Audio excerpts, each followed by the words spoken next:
Everything seems to be in order. So, this is Last Window, The Secret of Cape West for the Nintendo DS. This is part 3. Let's continue. I can't quite recall what I did last, actually, yesterday. What was it again? Oh yeah, trying to sell stuff to my neighbors.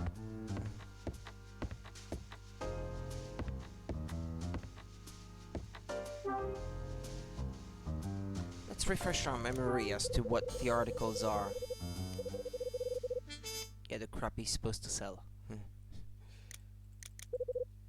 Tin of wax. This thing will make anything shine like the sun, apparently. Okay. This is what he needs for his guitar or something. Tony, I mean. Surface cleaner. Only Red Crown is cheap enough to sell surface cleaner in a miniature tin like this. I think you have to be careful what you give him so that it doesn't ruin his guitar, like I was saying yesterday. Super strength adhesive. Quick drying and mid to work on plastic and glass. Better keep it away from me. Yeah, I guess it looks like there might be some saleable items in here after all. Might as well take them all with me. I empty the entire contents of the box and take them with me. Okay.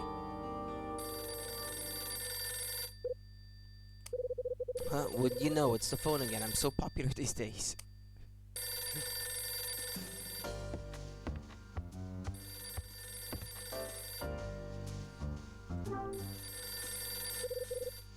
My phone's ringing. Hello, Kyle. Mom?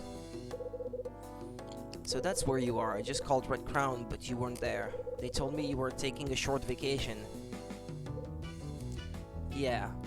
You seem to be taking a lot of time off, Kyle. Is everything okay? You haven't got yourself into some kind of trouble at work, have you? Of course not. Everything's fine. You shouldn't be lying to your mom, Kyle. Good, then I can stop worrying. But why are you calling work anyway? I needed to speak to Ed about something. What was it? I got a call from the LAPD this morning. They've decided to reopen the case surrounding your father. Reopen it? It looks like they're going to start early next year. I wanted to let Ed know. When he was on the original case 25 years ago and they officially ceased investigating, he was the only one who took the time to see me in person and break the news. Why would the LAPD show such a sudden interest in reopening the case, though? I wasn't sure, but Ed said something about a possible reason. He thinks it's all down to the mayoral candidate Hugh Speck. Hugh Speck? He used to work on the force and he's made it his mission to wage war on organized crime. Yeah, I saw part of his speech on TV. He was saying lots of stuff like that. Still, reopening a case that closed 25 years ago can't be easy. You're right, but there's a hell of a lot of red tape. Red tape? I don't know what that's supposed to mean. Don't get your hopes up too high, though, Mom. There's a guarantee that they'll get to the bottom of it this time either. Sorry. I understand that, but who knows? Maybe they simply overlooked something before. I've thought about it long and hard. Why did he have to die like that? Who would want to kill him? I never found out the truth behind his death. I wonder whether knowing the truth would have helped me overcome the grief or not. Maybe if I'd known, I wouldn't be forced to live the life I do now. Mom, do you really want to know the truth behind what happened to your father? I do now. Even if it reveals things I didn't want to know about him, I need to know the truth behind what happened. Chris Hyde was my dad, and I feel it's my duty to find out the reason for his death. I find it weird that he would say something like talking about his father. Yeah, Chris Hyde was my dad. Yeah, okay, I'm sure your mom knows, so it's a poor way of exposing that information to the player, I guess. I understand how you must be feeling, Kyle. The LAPD have promised to let me know if there are any developments on the case. That's good to know. Yeah, I'm sure the LAPD is, like, they have nothing to do right now. It's not like there's already a ton of cases to work through, so let's reopen all of the past unsolved cases and and work on those instead. Yeah, like that's likely to happen. So they're reopening the case about my old man. The chat with my mom brought back what Rex said the other day. I somehow know that if I can locate the Scarlet Star that went missing 25 years ago, it might bring me closer to finding out how my dad died. Okay, I think it's time to try and complete Ed's little assignment. Guess a guy like me is only suited to working for a place like Red Crown.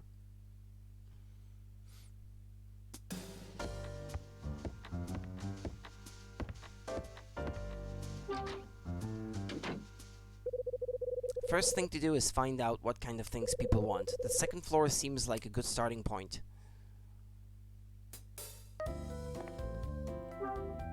Knock knock.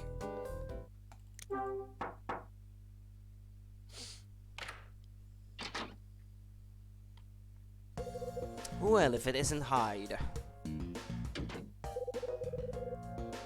How are you doing after our chat yesterday? Not great. I couldn't sleep very well after what you said. In fact, I ended up cracking open a bottle of bourbon I'd been holding on to. Got an icy hangover, huh? Yeah, you could say that. I got through the entire thing, did some hardcore thinking. Turns out I managed to solve the few issues I have been having, though. Yeah, like what? Well, for one, I realized music's my reason for living. Good to hear it. Did you come over just to see how I was doing? That's one of the reasons. What else did you want, then? Want to buy something off me? Is there anything bothering you? Yeah, this is probably not the right way to go about it. Knock knock, hey, want to buy something off me? Let's try to find out what's bothering him at the moment. To try to figure out his needs. Is there anything bothering you? Bothering me? You know, like you've run out of something and you need some more? Run out of something. Can't think of anything I need to go out and buy. Looks like I'm losing this one. I just remembered. Remembered what? There was something I was thinking about buying. What was it? It's something I can use on a guitar. Guess a guitar is pretty valuable. I don't have a clue about guitars. Yeah, that's not the right way to go about it. A guitar is an invaluable piece of equipment to a person in the music business. Musicians may make a lot of sacrifices when they're short of cash, but they'll always be willing to buy something if it's for their guitar. You got that right. Glad to know we see eye to eye for once, Hyde. Hey, we're on the right track. We do? I'm looking for something to put the shine back on the old guitar. The wax would do the trick, probably. There's an audition coming up and I've got to get it shining before then. My guitar is in pretty bad state, real filthy, you know? The stuff I was using before just ran out before this audition came up. Put me in a real fix. The problem is, these things cost money and the kind of stuff I'm after is expensive. Be good if there was something cheaper available. There is, Tony.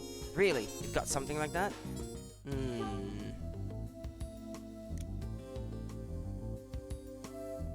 Adds a glorious luster to anything it touches, even stone. Not sure I believe that part.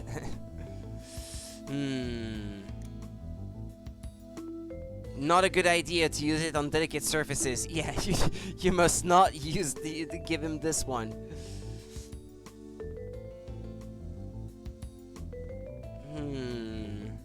I don't know. I think it's the wax. Shouldn't be used on colors or patterns. Yeah. I think it's the wax.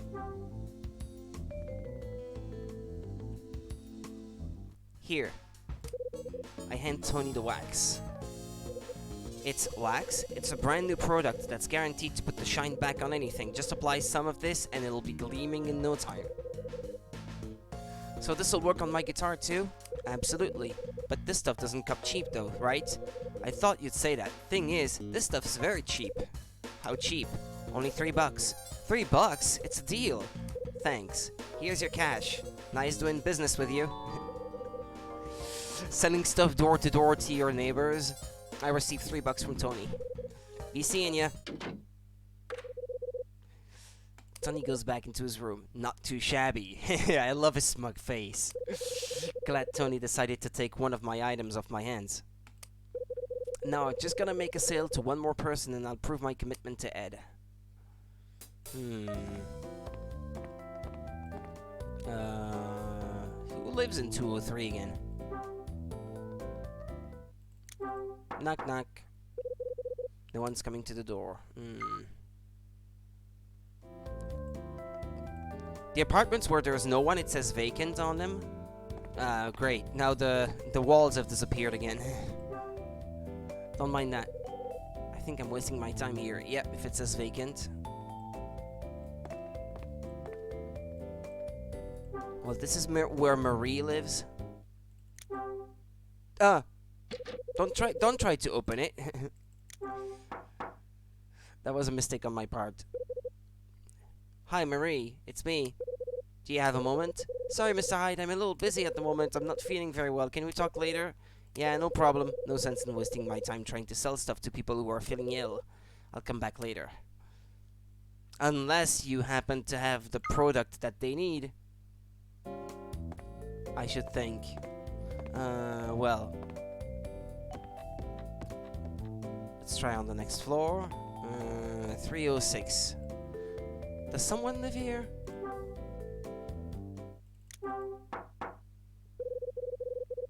Hmm.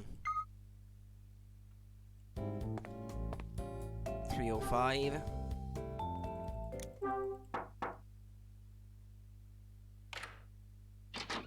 Who lives here again? Ah, him? Mr. Hyde, what do you want? Have you got a moment? Now? I'm a little busy, actually.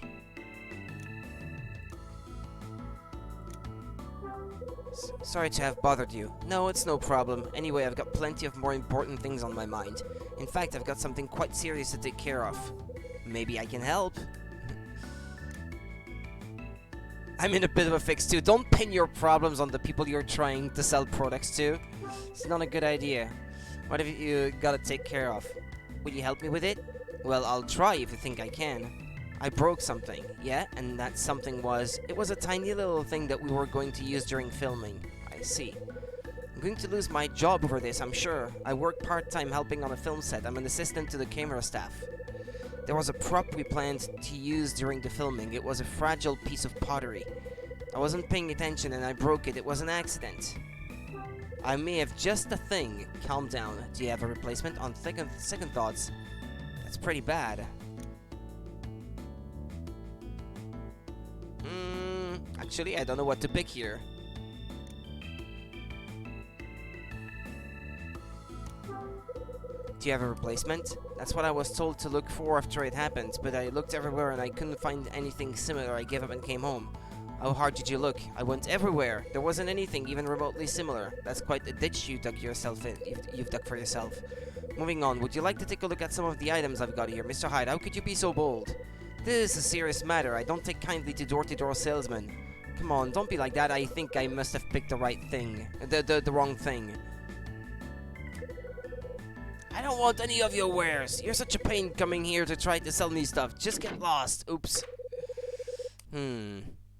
Gotta try to sell something to someone else now. Okay, that was not the right approach here. I should have tried to rub it in, I guess. Oh, it's bad, pretty bad, but maybe I can help you fix it or something. But I wasn't sure which of the two choices would bring that up, the latter part. No one's coming. Okay, Dylan isn't home.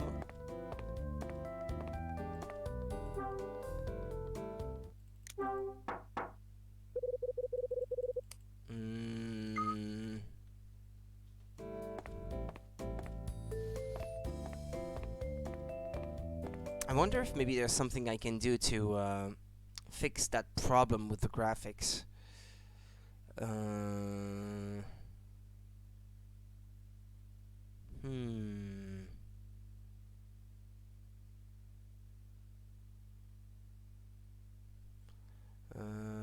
don't know if I tried to... Oh, that fixed it. I ticked 3 things. Okay. It's wiggling a little bit though. I'm not quite sure why. Oh well. That seems to have fixed it at least. Should I ask on the first floor now? I can always reload my save file if anything, but somebody's coming up from the basement. Betty! That's put me in a real fix. Everything okay, Betty? Oh, good morning, Mr. Hyde. No, everything's not okay. Aw, what is it? So, why the long face? Oh, is it that obvious? I'm not having a good day. Hey, Betty. Don't worry about it, Mr. Hyde. Betty hurries away after uttering those words. What's up with her? Is it like a stain on one of her favorite pieces of clothing, or and I have to sell her some cleaner? She lives on this floor, I think. 203 perhaps? She was not home earlier. Now is not a good time. I've got other things to deal with. Could you come back later? Funny, she sounds totally different to the Betty I met in the lobby. I wonder what she's doing.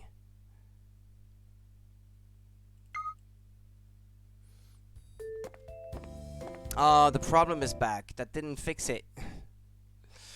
Oh. I guess just going through the menu and ticking and unticking something fixes it instantly.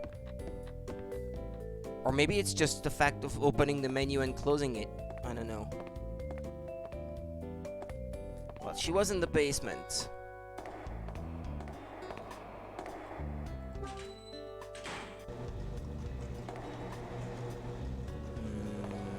One of the machines is working.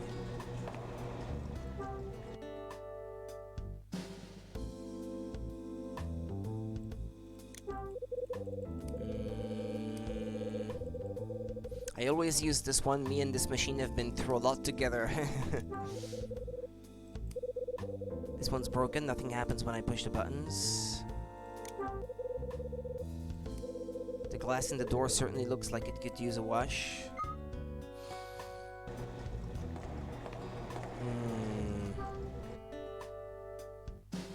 Oh, this one's open.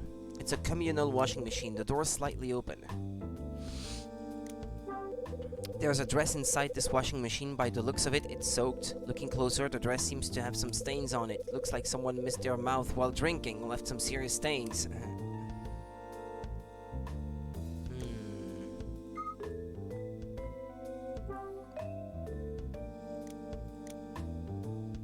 Claims to make any stain, no matter how bad, disappear completely. Powerful bleach. Shouldn't be used on colors or patterns. Yeah, okay. Let's go back.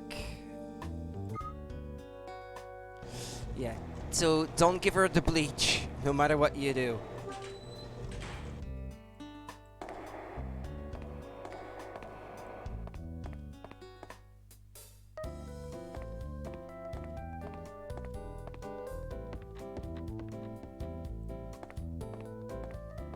It was my favorite dress, Hyde. Boo-hoo-hoo-hoo. I'm busy! Betty, you got time for a quick chat?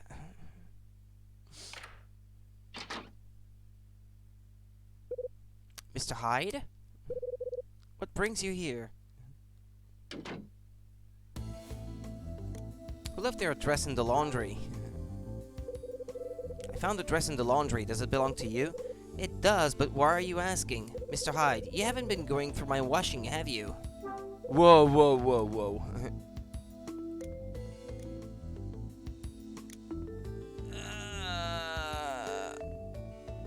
Quick save, perhaps?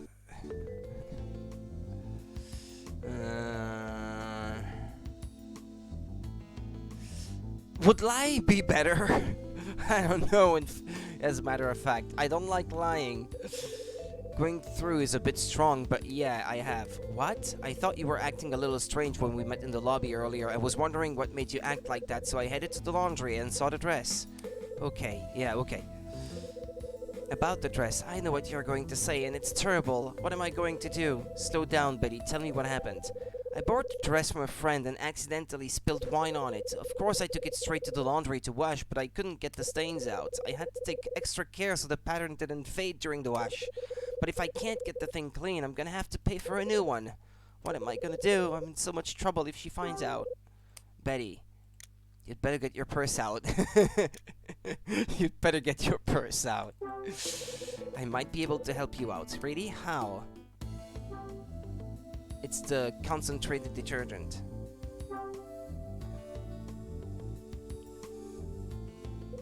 Here, take a look at this. I hand Betty some concentrated detergent. I don't think I've used this type before. It's one of the items I'm selling. It'll get any type of stain out without damaging the original colors. Sounds good. Do you think it'll remove the stains from the dress too? Yep, no problem at all. How much are you selling it for? For you, $3. It's cheaper than having to buy a new dress, isn't it? I'll give it a shot. You know it makes sense. Here's the money. Thanks. I received $3 from Betty. Thanks, Mr. Hyde. I'll give this a try. Betty walks away. I'm glad Betty agreed to buy something from me. Things are looking up. That's that. I've sold 2 items to people living here in this building. Maybe now Ed'll cut me some slack. No time to waste. I'll get him on the phone right away.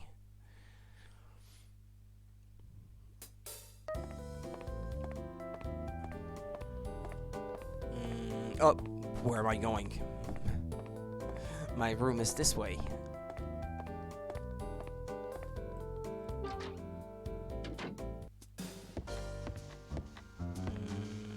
Phone.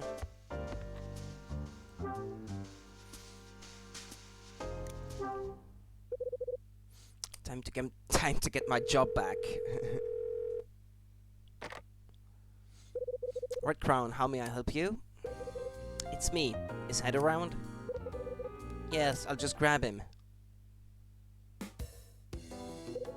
What do you want, Hyde?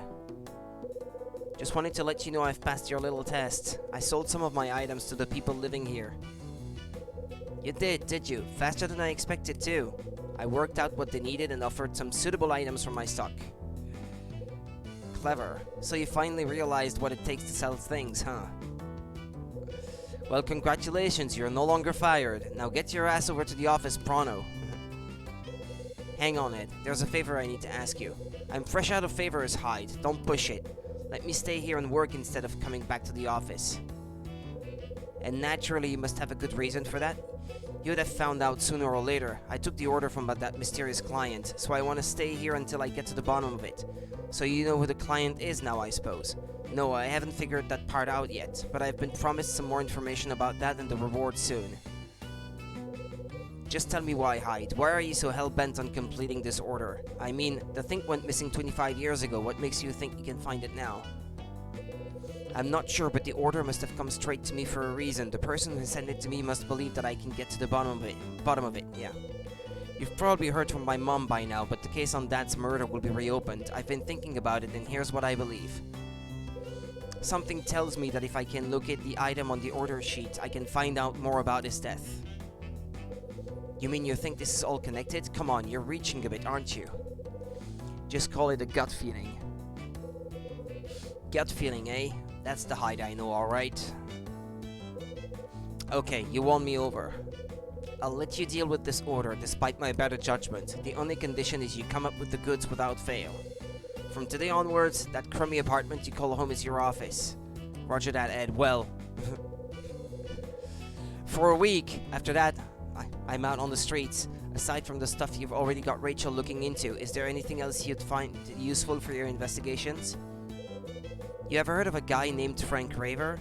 He's older than you, used to be an LAPD cop. Frank Raver, the name rings a bell, but I can't put a face to him. Why are you interested in him? He lives in this building. He's been looking into the events that happened 13 years ago. Seems he's keen on solving the case that's never got solved. The victim's name was Kathy McGrath. She was the wife of the hotel's owner. Okay, I'll see if I can call in a couple of favors and dig up some dirt on the guy. I owe you, Ed. Ed was LAPD as well, I think. At the time. Like, probably even 13 years ago. Things are looking up. Seems I can focus my efforts on that order now. Before I do anything, though, I'd better put all these things back in my box. Nobody's come knocking on my door to tell me that what I sold them was didn't work or was worse than made their problem worse, maybe, or something. I think it's time I tried to find out a bit more about this building. When I think about who's likely to know the most about the history of this place, the one who springs to mind is Sydney, the cafe owner. That reminds me, I haven't eaten anything since this morning. Maybe I'll head down there and grab a bite to eat.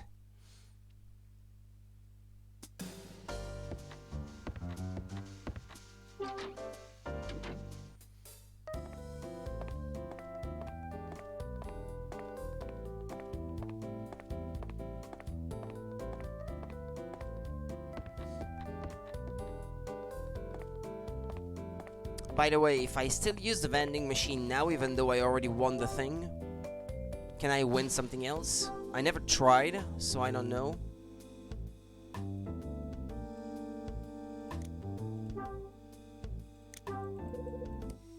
What will it be?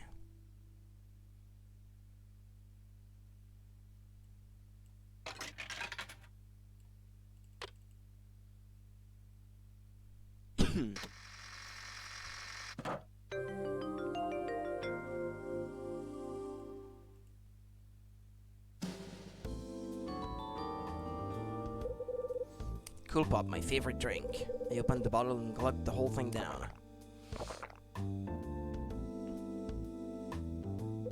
I drink this all the time, but it's just as tasty as ever. But this time it might come with a prize. Try again. It's just an ordinary bottle cap. Better luck next time, I guess. After you've won once, I don't think you can win again, but figured I might as well try it out. Hold on a minute. Now part of the thing is not rendering anymore.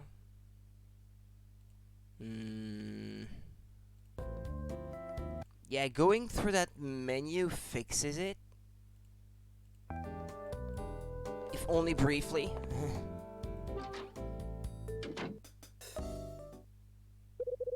Looks like the place is empty. Hi there, come on in. Welcome to Lucky's Cafe. Hi Claire, what's today's coffee? It's straight Mandheling. It's from Indonesia and has a distinctive aroma and a strong taste to match. Sounds good, I'll take one of those and a large plate of pasta carbonara. Let me guess, you want that with mushrooms and coarsely ground pepper? Perfect. You got it, Mr. Hyde. Feel free to take your usual seat too. Thanks. Sydney isn't here. It's been quite a while since I had lunch here on a Monday. Here you go. Today's coffee and a plate of carbonara. The pasta is fettuccine. And the bacon is hand-smoked by Dad. It looks and smells wonderful. Sure does. Enjoy. Claire leaves the table and heads off elsewhere. There's a freshly made cup of coffee and a piping hot plate of carbonara on the table. Man, I can't get enough of the smell.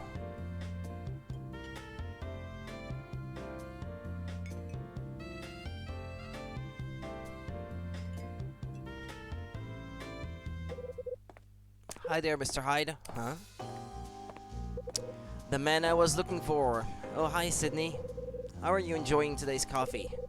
The initial taste is pretty mild, but it certainly has some depth to it. Doesn't it just? It's not everyone who can discern the taste of Mandheling. I like the full-bodied texture, too. You really know your coffee, Mr. Hyde. Plus, this carbonara is something else. Glad you mentioned it. It's one of my own creations. Is that pride I'm sensing? You got it. This place prides itself on the food as well as the coffee, you know? Well, it's a bit late, I guess, to be saying that sort of thing, considering the place is gonna close down anyway. Friendly staff, too, and the best service you'll find anywhere around these parts. It's got everything.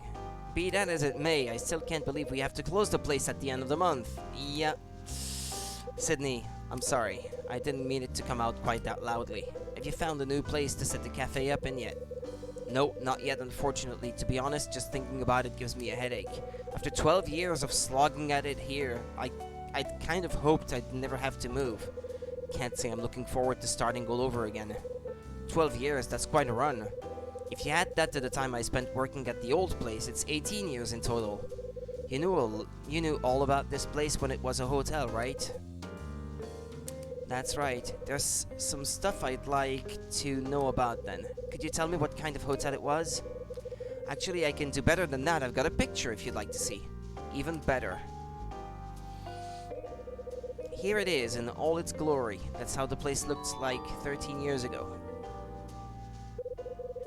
I take the 1967 hotel photo from Sydney. Who knows, maybe a 13-year-old photo of the hotel will come in handy. Mind if I hang on to this for a while? Not at all, just bring it back when you're done. Sydney says his piece and moves away from the table.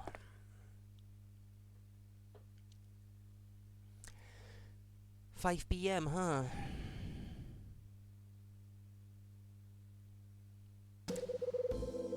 December 22nd, that afternoon after lunch at Lucky's Cafe, I decided I needed some fresh air and headed into town. It's that time of year again. The streets are packed with people looking for presents. Yep, it's that time of the year indeed.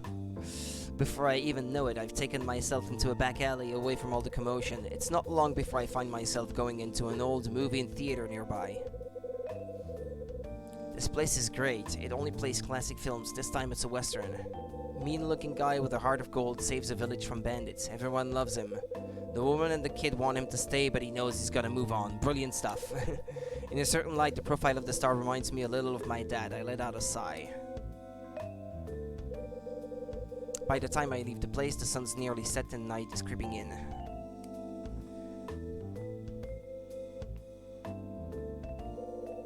Remembering my dad has left me feeling a little heavy-hearted. I shamble back home. The building looks decrepit, like it knows its days are numbered. I look up and notice a light in one of the windows on the 4th floor. Is somebody up there?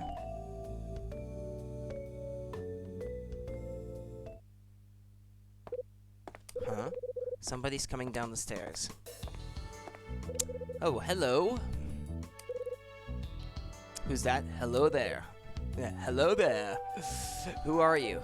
What's the matter? Too good to even say hello? Not that I mind. I'm Will White from room 306.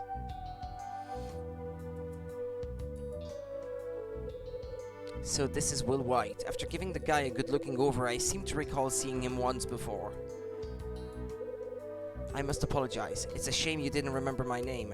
Especially since I know exactly who you are. You live in room 202, Mr. Hyde, right? That's right. Sorry I didn't recognize you just now. It's no problem. Don't give it a second thought. I'm a salesman myself. I spend so much time away from here on business. It's no wonder most of the others in this building don't recognize me. Seems like the do-gooder gentleman type. Exact polar opposite to the type of salesman I am. I'd look forward to becoming a closer acquaintance with you, Mr. Hyde, but as you know, we're both about to leave this place. Looks like the most appropriate thing we can say would be along the lines of, it's a shame. You got that right. Excuse me if I'm a little forward, Mr. Hyde, but about leaving this place, have you heard any further information from Mrs. Patrice? I'm especially interested in finding out exactly why she decided to sell all of a sudden. She just said that it's tough for one woman alone to run a place like this, not to mention the recent bout of trouble that's been happening. I see. I can fully appreciate how running this place alone could take it out of you. In fact, recently I've been disturbed by noises coming from the floor above at night. I wanted to ask her to take a look because I can't imagine what could be causing it. Please excuse me, I must be going. Will ascends the stairs and disappears out of sight. Will White, a man who certainly likes the sound of his own voice. What he told me about the noise and the light I saw just now might be wise to go up and have a look.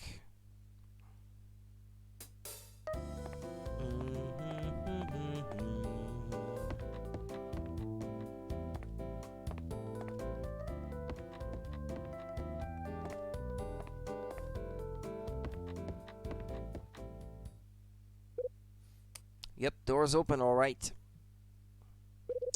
The fire door's open.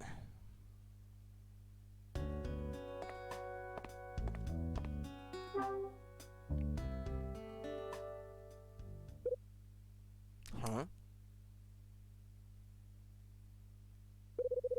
This door's open. I haven't been in this one yet.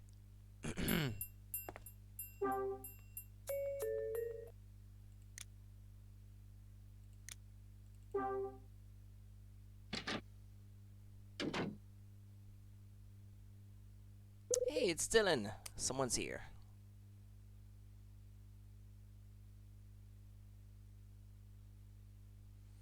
Hello, Dylan. I saw a light from the street. I thought I'd check up on you. The man calls out without turning around. Is that you, Mr. Hyde? Now he turns around. Dylan? I thought it'd be you. Looks like I need to add clairvoyance to the list of what handyman can do. I just figured there's only one person around here who'd sneak in here like that. Guess I was right, too. Yeah, you got me. You took a look around up on the 4th yesterday, right, Mr. Hyde? Yeah, I did a bit of snooping. I noticed the door for 404 was unlocked, so I went inside. You went into 404, huh? I wonder who the culprit is. Hey, the culprit for what? For causing a ruckus appear. Thanks to whoever it was, Mr. White from 306 complained about it to me. Because of that, Mrs. Patrice ordered me to find the cause of the noises, as if I don't have enough to do. What kind of complaint was made? Apparently there was some sort of loud noise all of a sudden from this floor. Hold on, excuse me. Okay, never mind. There was some sort of loud noise all of a sudden from this floor. Mr. White was woken up by it and decided to complain. That explains what he was telling me when we spoke a little earlier. I got the impression that it doesn't take much to get his panties in a bunch. He's the kind of guy who pays too much attention to even the tiniest things. Always ready to complain. To tell the truth, I don't really get on with him. I couldn't agree more, and I've only ever spoken to him properly once. That's comforting. I'm glad it's not just me being petty about something. Comforting. Yeah, you see, after we last chatted, I thought that you're a really interesting guy, and I wanted to continue our conversation from before. It's not just me either, Mr. Hyde. Mr. Raver from 302 also said something about having a chat with you.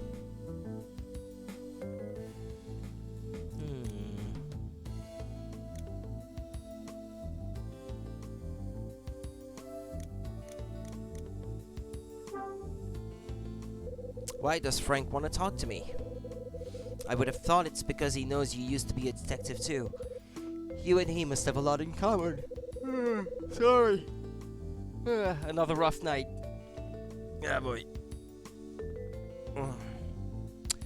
So should I assume that you told him all about my past as well? Yeah, I told him, but only because he asked me. When did he do that? It was just this morning, actually. He asked what kind of man you were. This is what I told him. I said you used to be a cop back in Manhattan. Then 4 years back, you shot your partner, quit the force, and became a salesman. Should I have kept my mouth shut? I think you should have. It's not the sort of thing I want to be spread about me.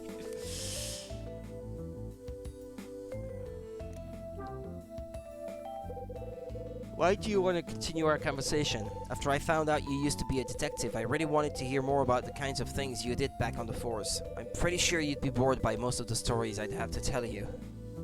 I really doubt that. I want to hear stories from real cases, evidence, clues, that sort of thing. Dylan, I'm serious. Sorry to disappoint, but I really don't have anything exciting to share. Really? That's a shame. Right, I'd better be going. Not sure how it happened, but it seems the noise came from a knocked-over floor light. We may as well leave this room together, Mr. Hyde. Actually, I'd appreciate some time to have a quick look around. You want to look around in here? If possible, yeah. Sure, go ahead, as long as you don't damage anything. I'll lock the place up later. Be seeing you, Mr. Hyde.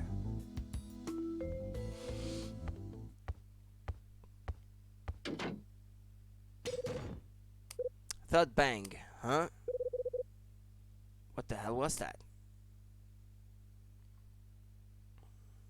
Uh-oh. The doorknob. Isn't that the doorknob?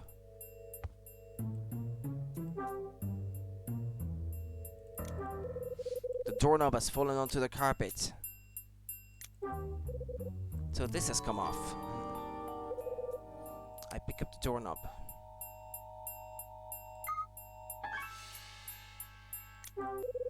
This dresser is in desperate need of some attention from a feather duster. These old-fashioned dressers must have been all the rage when this place was furnished. There's a big lamp lying broken on the floor.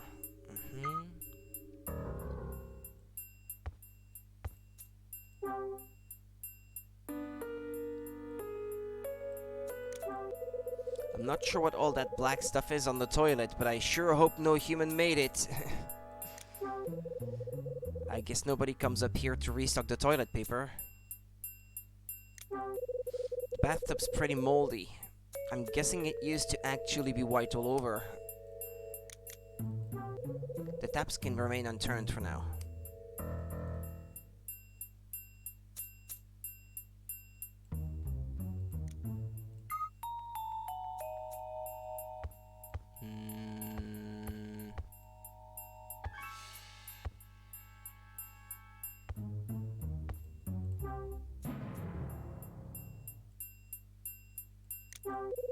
A couple of chairs are stacked together next to the tables. I guess they've tried to neatly pile up the unused furniture, but they didn't try too hard. This table has more scratches than one of my jazz records. The corners of this table look like they've been banged into the walls a few too many times. There are some faded curtains hanging over by the window. I can just about see a black alley, but the main street is in full view. I could probably signal to someone on the street from up here.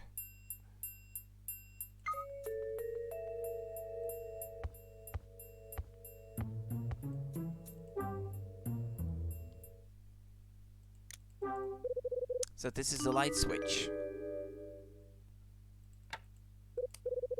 There go the lights. And back on you go. Maybe if I flick them on and off.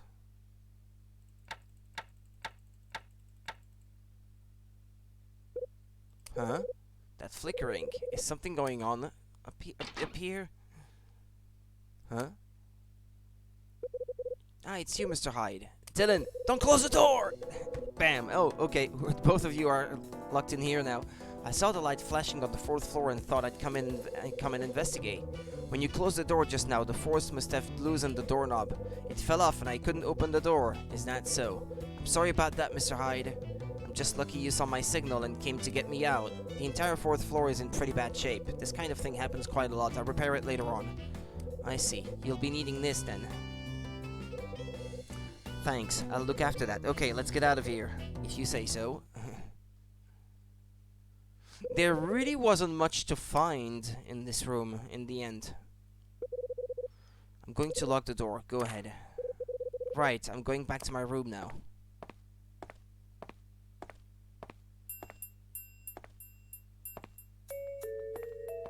Should I keep looking, by the way?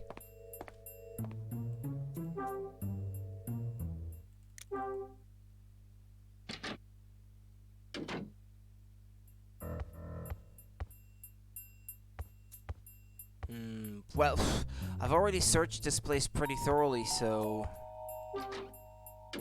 there's a good chance I'm not supposed to keep looking.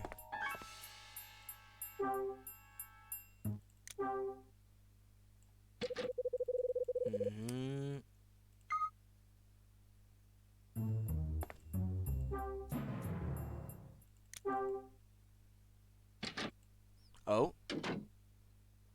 I haven't been in this one yet.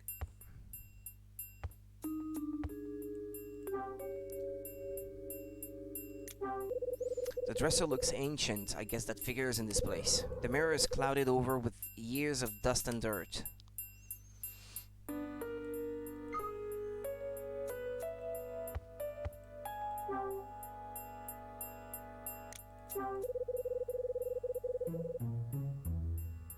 This wash basin certainly seems more hotel-like than the ones in the apartments. Shame it's so covered in dust. I think I prefer the plain and simple kind in my room, though.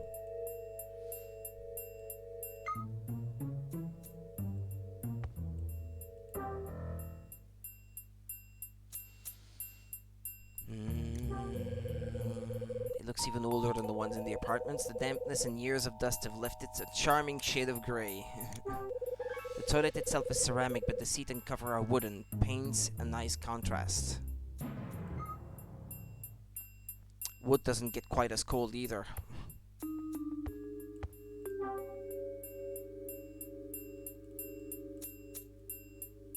Well...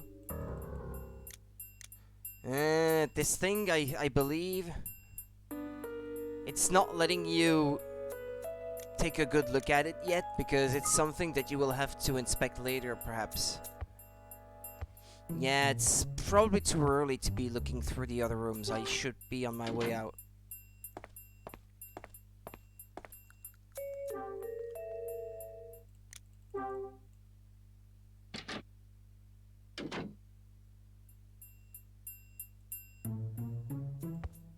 Well, there's not much in here.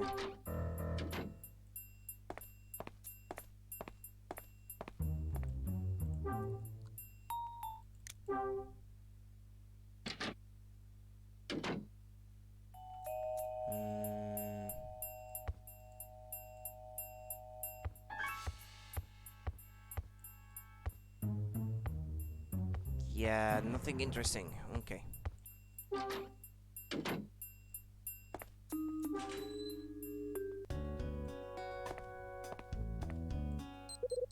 It's my pager.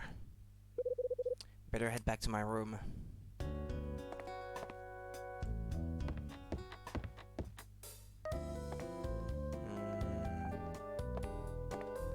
This way.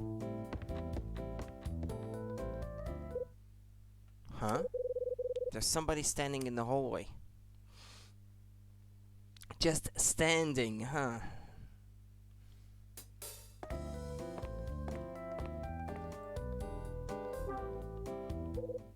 Hey there. Hi, Tony. How's that wax you bought?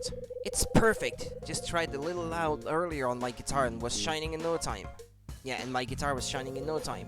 That's good to hear. Certainly is, but more importantly than that. Hey, Tony. What's with all the smiles? Smile all you like. The answer is no.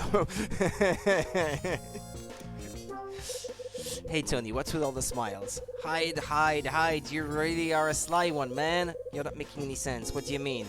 Come on, there's no need to be modest about it. I saw, man. What did you see? I went to stay in your room, but instead caught a peek at some hot chick. Oh, really now? What did she look like? You don't say. Well, she had long blonde hair. Anything else? Yeah, she was smoking. I mean, she was petite and slender. Got any ideas? I've got plenty of ideas, but... Remember it then, have you? When did you see her? I don't know, about 30 minutes ago. She was just hanging around outside your room. Did you speak to her? Well, I wanted to, but as soon as I opened my mouth, she ran off. I have an idea who that is. Sorry, but I've got to slip. There's somewhere I need to be. Tony says his piece and leaves. It was Mila.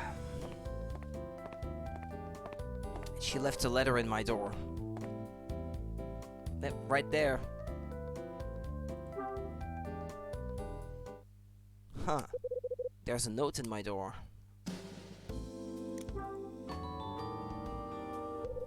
I removed the note that's been jammed into the door. It reads, "Missed you. I'll drop in another time. Mila." So it was Mila.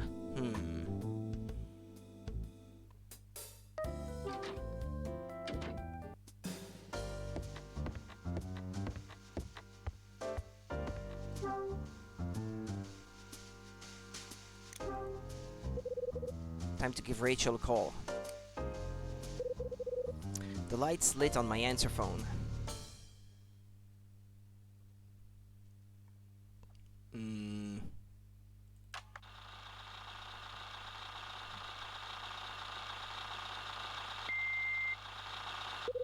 I hear a man's voice on the tape. It sounds familiar somehow. You must deliver the Scarlet Star to whoever is responsible for Katie McGrath's death. I know that voice. For information on the reward, check under table B in Lucky's Cafe at 7 p.m. today. Deliver the Scarlet Star to whoever is responsible for Katie's death. Regarding the reward, be in Lucky's Cafe at 7 and look beneath table B. What the hell is this? Some sort of joke? It's my pager again. Alright, Rachel. Yeah. Hold your horses, Rachel.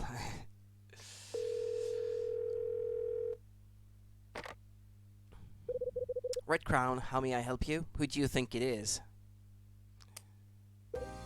It's me. Ed's been wanting to talk to you. I'll pass you over. Rachel, before you pass me over, I need to ask you about something. What is it? I just heard that Mila came to my room while I was out. She left me a note saying she'd try again later. Really? She was there?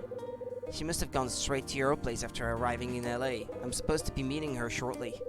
That's good. Could you let her know I got the note? Sure thing, sweetie. Okay, I'm passing you over to Ed now.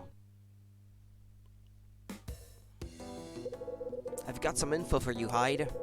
It's about the reopening of your father's case. I managed to get some time with a friend of the mayor's and we had a chat. Did they say why they chose now of all times to reopen the case? The LAPD are eager to put the decisiveness of candidate Hughes back to the test and to begin a huge crackdown on a certain organized crime syndicate. As a grand opening to this campaign, they decided that one of the most infamous unsolved cases in recent history would be apt. As it turns out, one of the most prominent ones on their list happened to be your dad's. Ed, are you trying to tell me that the organized crime syndicate they're after is Condor? Ah, Nile. Okay, you got it, Hyde. It's Nile. They've had their eyes on that group since the event at Hotel Dusk a year ago. This is crazy. They seriously think my dad's death is connected in some way to Nile? Trust me, I was shocked too when I heard. When I found your dad's body in that parking lot 25 years ago, we discovered that he had been killed elsewhere roughly 2 days before, then moved. There were no witnesses and no obvious signs leading to the murderer. We were stuck. We searched the suitcase we found at the scene and officially identified him. It was Chris Hyde. My superior at the time was keen to put this case to rest and told me to tie things up. This is what he said to me. He said that a small-time case like this wasn't worth the time and effort. I can't believe that it may have had some sort of connection to Nile. In fact, that connection has only just become apparent to me. Was your superior Hughes Beck? Yeah, that was him. I've got some interesting information of my own, Ed. I found out who the recipient for the lost item on that order sheet is. Yeah? Well, who's the lucky guy? According to the client, I'm supposed to hand it to whoever was responsible for the murder that happened here 13 years ago. Kathy McGrath murder. They want you to deliver the item to the murderer in an unsolved case? That's what it sounds like. Now it's starting to make sense. The client, whoever they are, wants more than just an item. They want you to investigate the events in that building's past too. So it seems. There's something that doesn't sit right with me about all this, Hyde. I know what you mean. I'm still looking into Frank Raver. I'll call you when I have something. Got it. What time is it? 6 p.m.? 7 p.m.?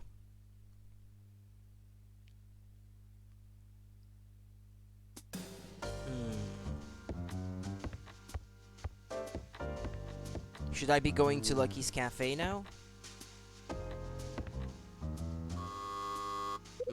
My buzzer suddenly sounds. Who's that?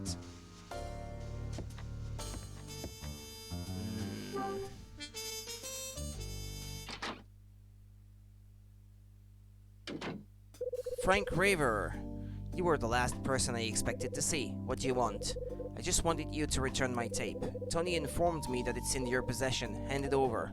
He's got a point. I did get it from Tony yesterday. Sure.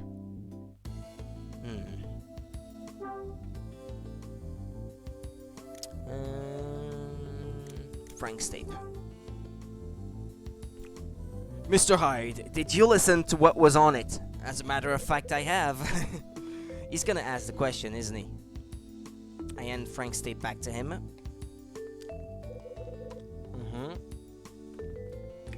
Yes, that's my tape, alright. Perhaps you'd care to tell me how my tape entered your possession, Mr. Hyde. I'd be very glad to know. What did Tony tell you? He told me to ask you. Now please enlighten me. Why did you have my tape? I found it. Okay, I'm gonna lie. I found it. Where exactly? In the laundry. Was it together with my tape recorder? No, I came across the tape after I'd returned your tape recorder to you. And that's your story, is it? What makes you think I'd have any reason to lie to you about something like that? Think about it. What would I have to gain? Mr. Hyde, when Tony summoned me to the 4th floor yesterday, he said he had some business, except when I arrived at the designated spot, it wasn't Tony I met, but you. Tony decided not to make an appearance. Then today he came to my room and asked me to forget all about the day before. He also told me that you had my tape and then left. I can't claim to understand what that man is thinking, Mr. Hyde. Well, you'll get no answers from me. I can barely work him out either. Damn it, I never know how to pronounce that word. If you really want to try and find out, you're gonna have to ask him. That much we can agree on. Anyway, I think we've concluded our business. Hold on, Mr. Raver. I have something I want to ask you. Do you now? You're not going to be happy about this, but I listened to your tape. You did what? Yeah, I listened, and what I heard surprised me. It seems you're still trying to solve the murder that happened here 13 years ago. I'd like to know why you're so interested in that case, Mr. Raver. You really want to know? Well, tough. It has nothing to do with you. Maybe not, but I'm still curious. There's more to this case than I originally thought. More, you say? It seems you haven't been able to rid yourself of your acute detective senses. Normal people would just accept that it has nothing to do with them and move on. But a detective views things differently, and once he gets the scent, he has to act. You'd know a thing or two about it, wouldn't you? I saw the change in your eyes when you heard. The sense is more curse than a blessing. It's as you say, Mr. Raver. I'm forced to ask these questions. I understand. Nevertheless, I'll tell you straight. Stop pursuing me in my investigations, and cease trying to go after those connected to this crime.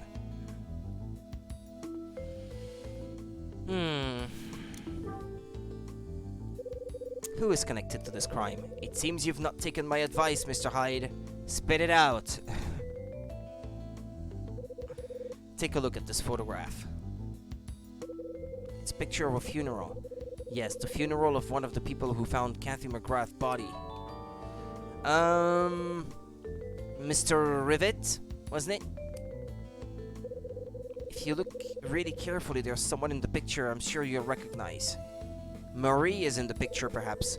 Mr. Hyde, I am forced to stop you interfering any further. Therefore, I'd appreciate it if you could avoid hindering me. Do not obstruct my investigations any further, and stay away from the people you see in this picture. Okay, I'll take a long, hard look at the picture. Just one more thing I need to ask you, Mr. Raver, and that is... What can you tell me about Condor? You mean to say you don't know what Condor is? I wouldn't be asking if I did. I shall repeat what I just said. Leave my investigations alone! That's all I have to say. Frank leaves the room. What about that picture, then?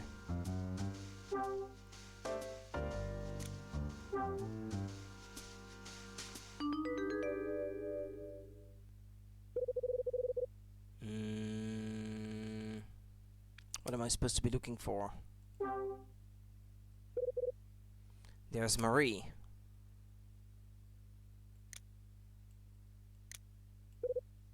Hold on.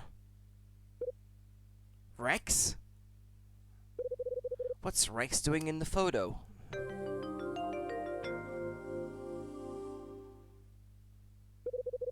Marie Rivette is in the picture. And not just her, Rex Foster is there too. What possible connection could the two of them have had 13 years ago? Well, you already know. Don't you? It's the funeral of someone who found the body, he said. I think. So it would have been the funeral of her husband. And he was already investigating the circumstances of the death because he was already investigating possible fraud. What, right? Something like that. 7 p.m. Time to head to the cafe, it seems.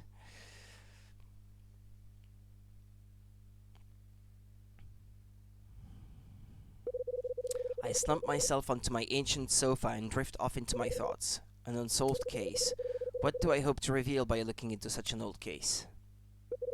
7 o'clock already?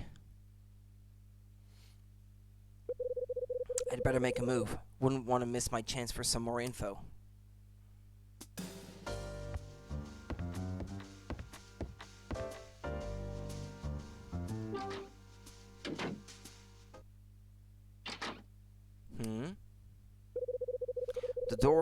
The door of room 203 is open. I can hear somebody's voice from inside. I know that voice. 203. Who would that be, Betty? That dress looked good on you. I had a great time yesterday. After the voices stop, somebody leaves the room. I'll see you soon. I'll wait at the same shop as before. Wait, what? She went out with Rex Foster? Hey, Betty. Okay. Let's fix the graphics again. Now that I know how to do it. Alright. There we go. Okay. Hello, Betty. Hey, Betty. Oh, hello, Mr. Hyde. Have you used that detergent you bought yet? I did. I got rid of all the stains. Didn't damage the pattern at all. That's good to hear. I'll see you later, Mr. Hyde. Just a moment. What is it? I'm a little curious about the guy who left your room just now. Oh, you saw, did you? Yeah. His name is Rex. Do you know him?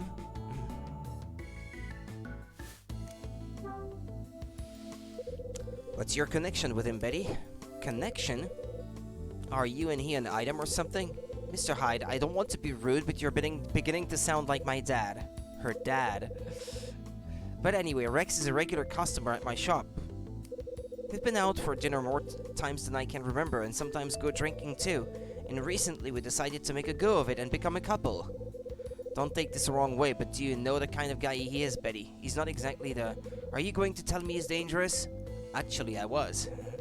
You don't have to worry about me, Mr. Hyde. I know how to choose my men. Rex has a strong personality, isn't afraid to spend his cash, and knows how to treat a lady. He may be a bit rough around the edges, but he's lonely and a sucker for the soft touch. Trust me, Mr. Hyde, I know what I'm getting myself into. I could wrap him around my little finger, but there's no way he could do the same. That's comforting. What does that mean? Lonely and a sucker for the soft touch, eh? Doesn't that describe you, Betty? I'm going back to my room. Betty finishes talking and does just that. What's that rat up to this time? After him!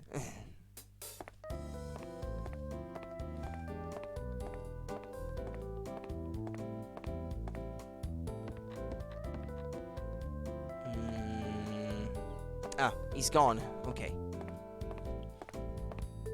Well, I was heading to the cafe anyway.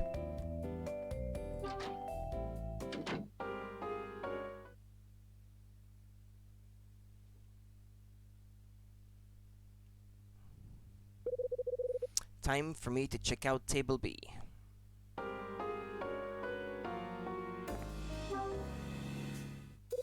Hey Claire, which one is Table B? It's the one that's second closest to the kitchen.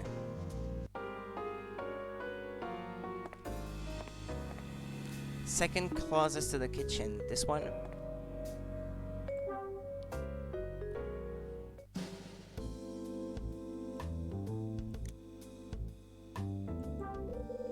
There's something stuck under the table. What could this be? It looks like some sort of letter.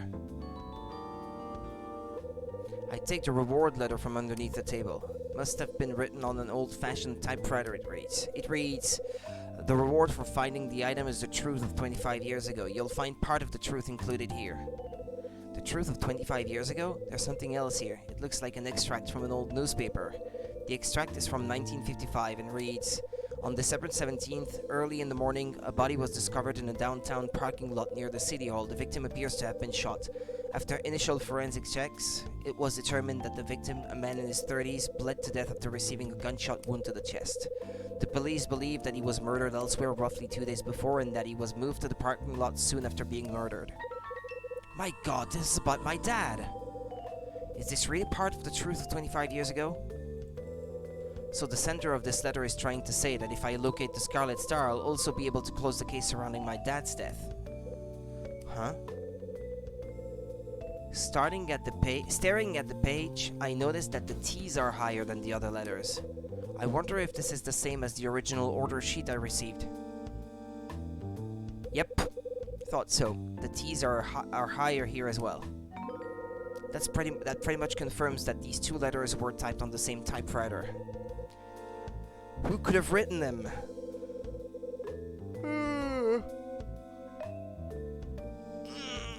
Oh, pardon me. I wish I could get a good night's rest for a change. Someone's dangling the truth of 25 years ago in front of my face. Who would do that? Most likely it's whoever sat in this seat today. Maybe Claire can shed some light on who that was.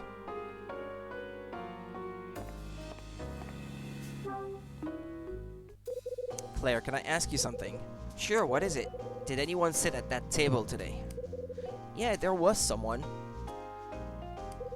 Who was it? Let me think. Is it coming back to you? Oh, right. I remember both Charles and Dylan sitting there.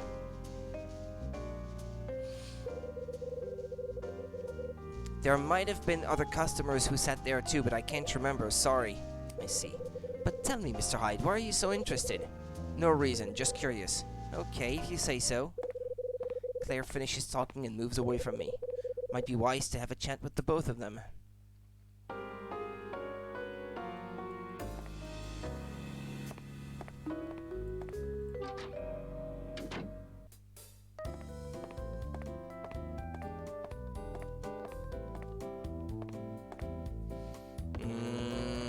They both live on the 3rd floor, don't they?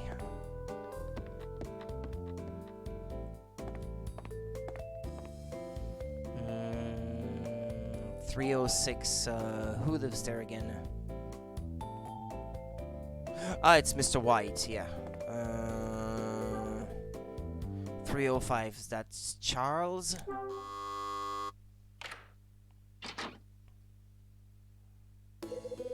Have you got a moment? Oh, Mr. Hyde, it's you. I'm sorry about before, Charles. You were a little out of order, but I'm not angry anymore. Let's just forget about it. That's very kind of you. I must go now, Mr. Hyde. Just a minute. What is it?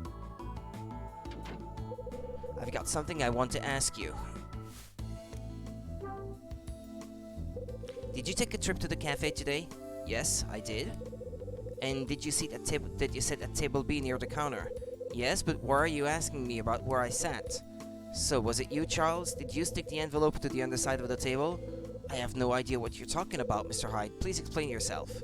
So you really have no idea. Please, Mr. Hyde, do you have a reason to doubt what I'm telling you? No, as a matter of fact, I don't. I just wanted to ask, are you sure you're telling me the truth? How do you expect me to answer when I have no idea what you're talking about? So it wasn't you who stuck the envelope to the underside of the table in the cafe. How many times do I have to tell you I have no idea what you're saying? I see. Did you see anyone at that table before you sat there? Yes, there was someone. Who was it? It was Dylan from 304. So was it Dylan? When I arrived at the cafe, he was already there. After he left that table, I sat down there. Do you understand, Mr. Hyde? I really don't know anything about any envelope. Yeah, I guess you don't. Sorry for getting on your case like that. I'm glad to see you've finally seen sense. Goodbye, Mr. Hyde. Charles goes back inside his room. So it must have been Dylan who placed the envelope under the table. I'm gonna get some answers from him.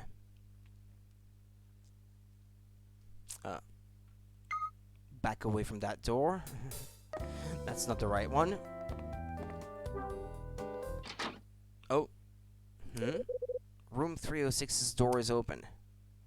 Will White. Well, hello there, Mr. Hyde. Oh, it's you. This is the last place I'd expect to bump into you.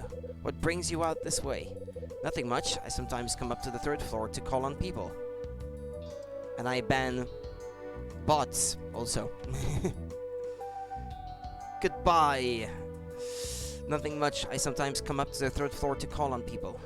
Well, then, that explains it. I had no idea you were on good terms with the residents of this floor.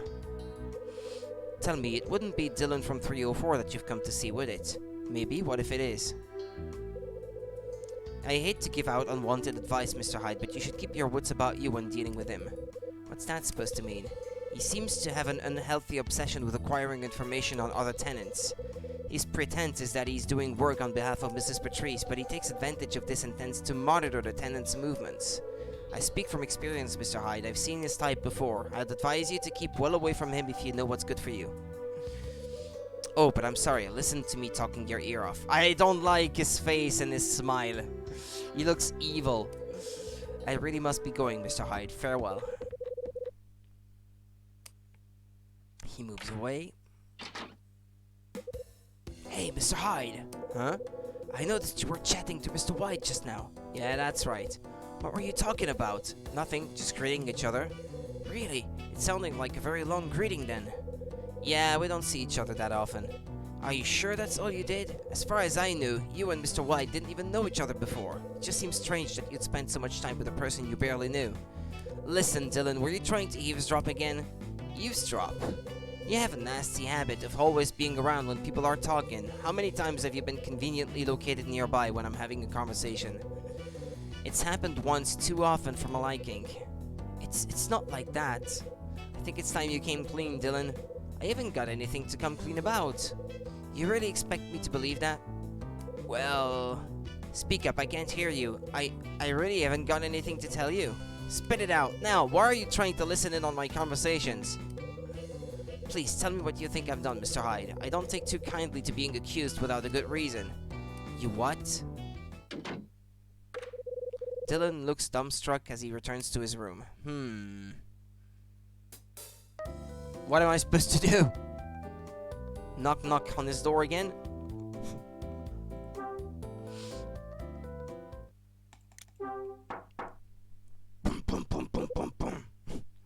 Who is it? I can hear Dylan's voice ring out from within the room. It's me, Kyle Hyde. I don't want anything to do with you.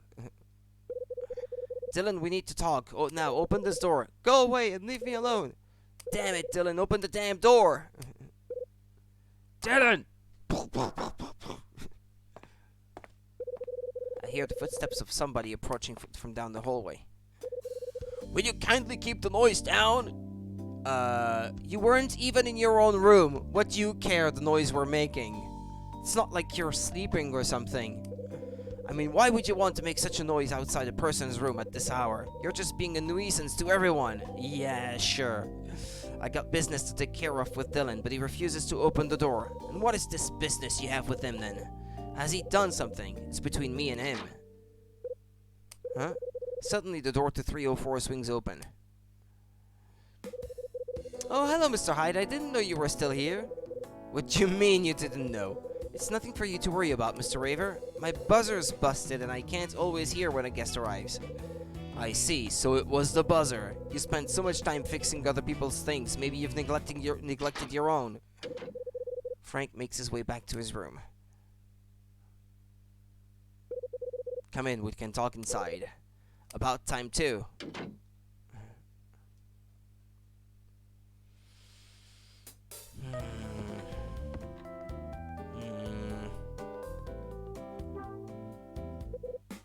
Listen, Dylan, what do you want with me?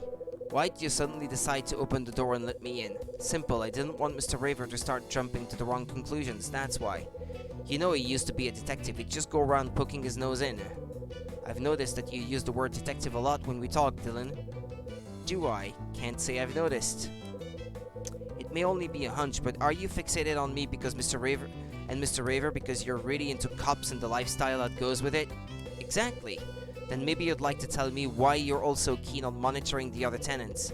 It's natural, everyone likes to know what other people get up to. No. I don't. That's all it is. I'm not some sort of stalker, you know. Well, you sure make it look like it.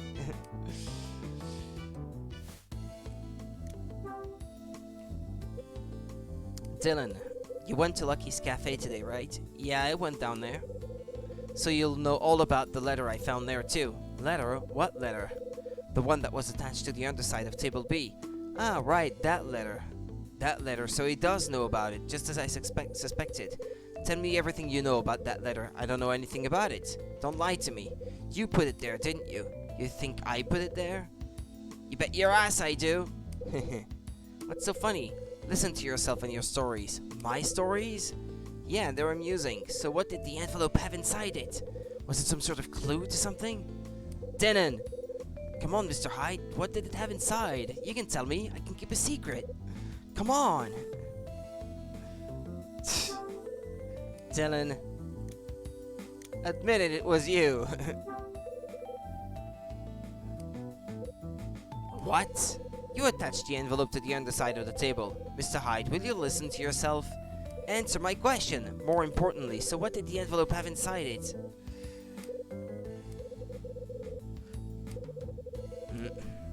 Yeah, it's the same thing again. What are you trying to hide? I beg your pardon? Now, you have to let it slide then. You must not press him about anything, I guess. In this case. Trying to pull a fast one on me? I'm not trying to do anything of the sort.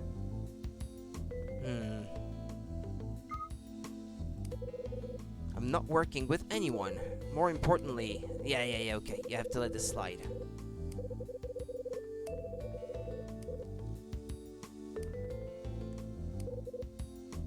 Please, Mr. Hyde. Can't you just give me a hint? You can tell me something about what you found, can't you? Give it a rest, Dylan. I've just about had it with you. We're through talking. Huh? What did I do? I must have made a mistake. I'm sorry I gave you the wrong impression. Didn't mean to get you excited over nothing. I'll catch you later, Dylan.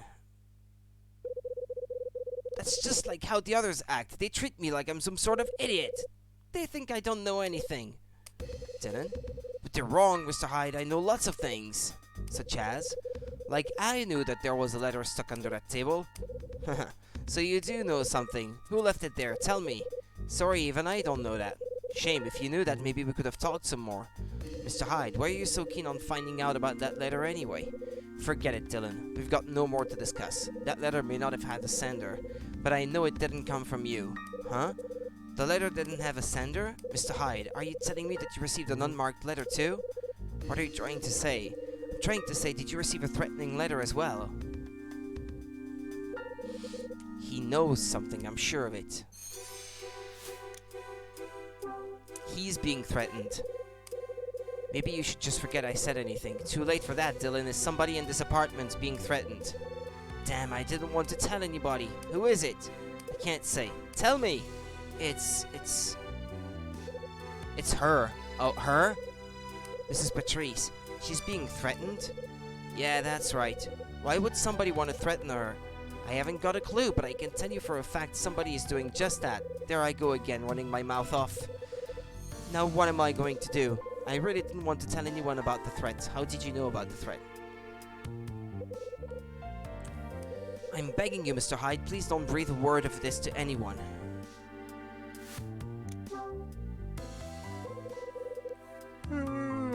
How did you know about the threat to Mags? I came across it one day. Came across it how? I'd gone to Mrs. Patrice's room to fix something, and there was a phone call. I can tell you that the phone call in question was definitely threatening. It only lasted a short time before cutting off too. Mrs. Patrice's face turned pale and her hands began to shake. From that point on, I made it my job to look over her. It was also from that time that unmarked letters and packages began to arrive. Not long after that phone call, Mrs. Patrice had made her decision to sell this place. So does Mags even know that you were there to witness the threat? Has she mentioned it at all? I don't think she registered that I was there. I just kept quiet as a mouse. Hey, you think this is a game? Did you think it would be bad for you if she knew?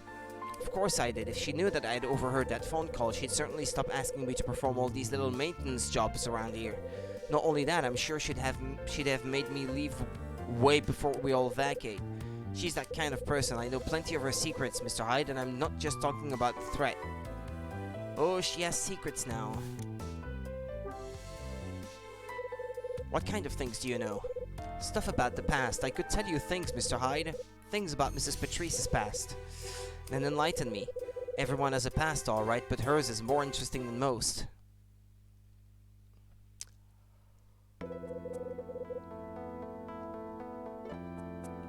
I know you don't exactly trust me, Mr. Hyde, but I can assure you I did not send you any unmarked letters. I want you to believe me. I'm not the sort of person who goes around threatening others. Is that so? It is. If you think it'll help you solve this mystery, I'll tell you about Mrs. Patrice's secrets. On one condition, though, you share with me what was in that letter you found. So have we got a deal? I'll think about it. I've got somewhere to be. I make my way out of Dylan's room.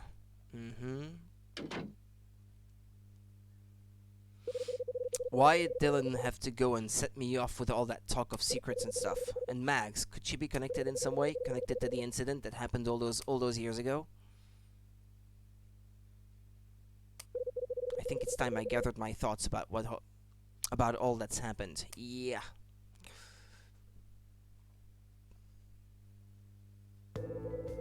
December 22nd, Ed woke me up with a phone call in the morning. He said he was willing to take me back to work for Red Crown, but on one condition. What did he want me to do?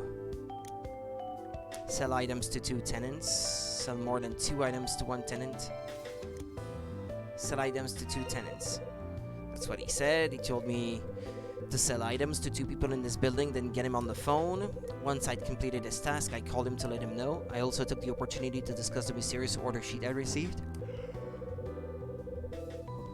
He eventually agreed to let me pursue the order and try to locate the Scarlet Star. He went on to tell me the reason why the police had reopened my dad's case. He said the case had been reopened due to a connection with a crime syndicate called Nile. Right, it was called Nile. Nile was the crime syndicate Bradley was investigating undercover 4 years ago. Exactly how this syndicate was connected to my dad's death was something that neither I nor Ed could imagine. When Frank came to collect the cassette tape I got from Tony, I asked him why he was so keen on investigating what happened 13 years ago. Instead of answering, he gave me a picture and said to stay away from the people in it. I recognized 2 people in the photo. One was Marie, and the other was Rex Foster. Right. It was a picture showing a scene at a funeral. There was a much younger Rex among the other attendees. It seems that Rex knew about Marie 13 years ago, and that's one of the things I intend to investigate from now on. On the message left on my answer machine, the recipient of the item was revealed. For information on the reward, I was told to look under the table B in Lucky's Cafe. When I did so, I found that somebody had attached an envelope under the table. In addition to the letter that explained what the reward was, there was something else. The other item was an old newspaper extract. Yeah. There was an extract from an old newspaper inside the envelope. It contained the story surrounding the case where my dad was killed. The letter said that the reward for finding the item was the truth of 25 years ago. This was an offer that certainly got me thinking. When I reread the letter, I noticed something unusual about the typography, I'd say. I applied some pressure to Dylan when asking him about the unmarked letter. He said that he didn't know anything about it. He went on to say that there was somebody in the building who'd received a threat. The person who received the threat was Mags. Right. Dylan told me that someone had issued a threat towards Mags. Dylan also said that in exchange for information on the unmarked letter, he would share some more of the secrets he knew about Mrs. Patrice. I wasn't ready to commit to anything at that moment, so I left. Now there are even more mysteries surfacing in this building. I have to deliver the missing item to whoever is responsible for Kathy McGrath's murder. The reward for finding it is the truth of 25 years ago. I can't stop wondering what the sender of that order sheet really wants. What am I gonna find out by unraveling this mystery? Who in this apartment had a part to play in the events that happened in the past? What little I'd managed to put together in my head's come apart. I have to start again and try to uncover the whole truth behind what happened 25 years ago.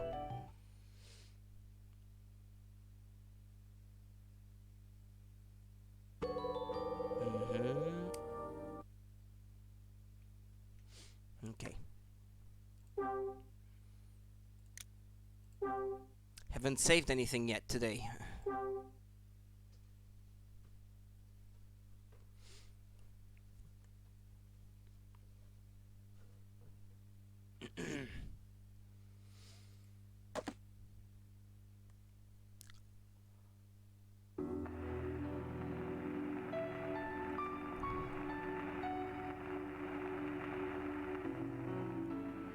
The killer is who?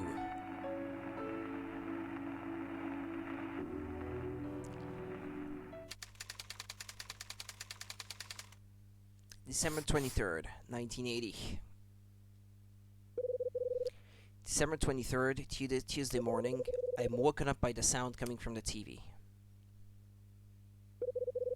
And that was tomorrow's weather. Huh? What's that noise? I must have fallen asleep in front of the TV. Now, for today's special feature, we take a look at the jewelry robberies that rocked LA two decades ago. It was apparent that a crime ring was stealing jewels and selling them on the black market, but the group itself vanished from the face of the earth some 13 years ago. The LAPD are investigating the current spate of jewelry robberies in the area and considering the possibility that they may be connected to these past robberies. This is Robert Harrison for 5 News signing off.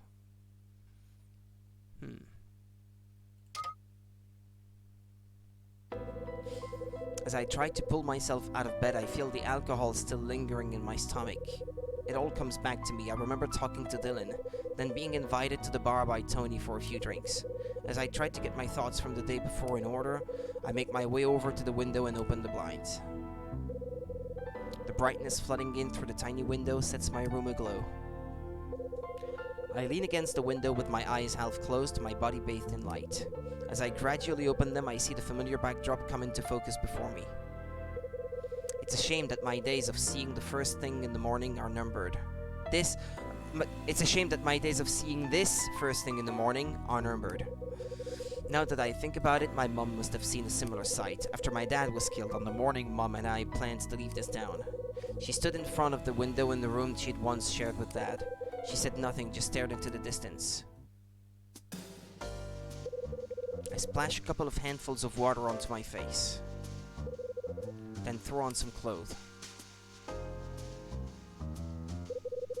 Damn, my throat's so dry. I can't believe I got drunk on a Monday night. I'm such a bum. There's only one remedy for this, a trip to the cafe. In before the phone rings, like every morning. No? I know, okay.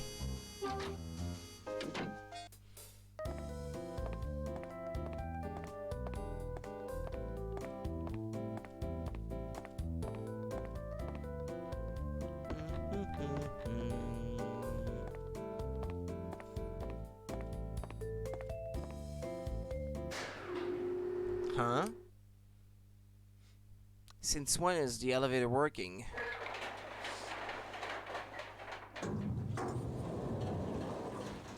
Oh.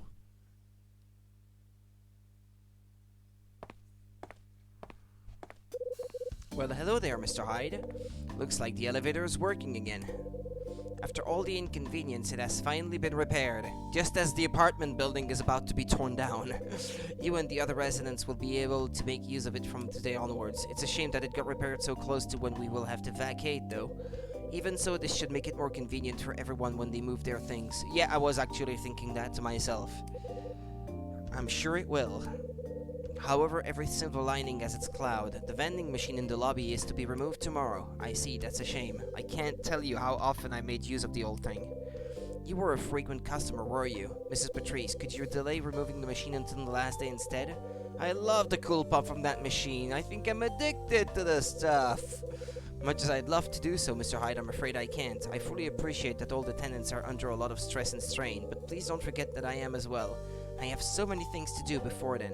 I wouldn't want there to be any last-minute trouble before I hand the place over. By trouble, do you mean threats? Has there been any trouble before? It's probably not good to pick the first one. Too direct. Has there been any trouble before? None whatsoever. Well, that's certainly good news then. And before you ask, Mr. Hyde, I haven't brought up the little indiscretion from before. To be completely honest with you, I'd sooner forget about the whole thing.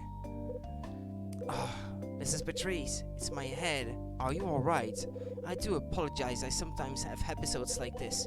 I get a really sharp pain in my head all of a sudden. I'm going to have to leave here for now. She heads back to her room. So it looks like our beloved vending machine is going to disappear tomorrow. Quick! To buy one last cool pop.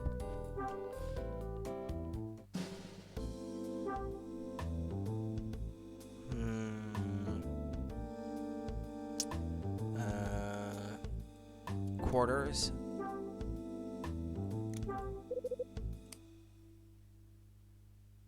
Please tell me there's some cool pop left.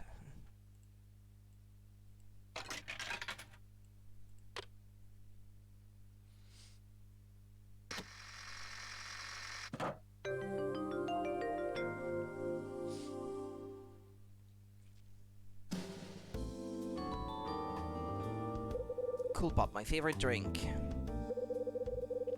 Cut the whole thing down. I drink this all the time, but it's just as tasty as ever. Try again. Yeah, it's just an ordinary bottle cap. Better luck next time, I guess.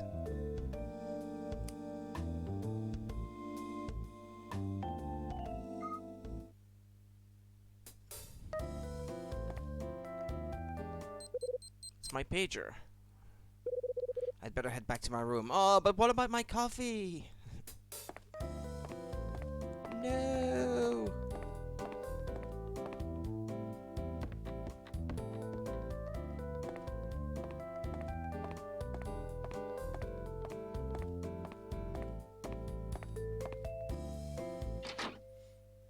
What is it now? Another distraction. Morning. Hey, have you been out? Just been to the lobby to get something to drink. Woke up with one hell of a dry throat.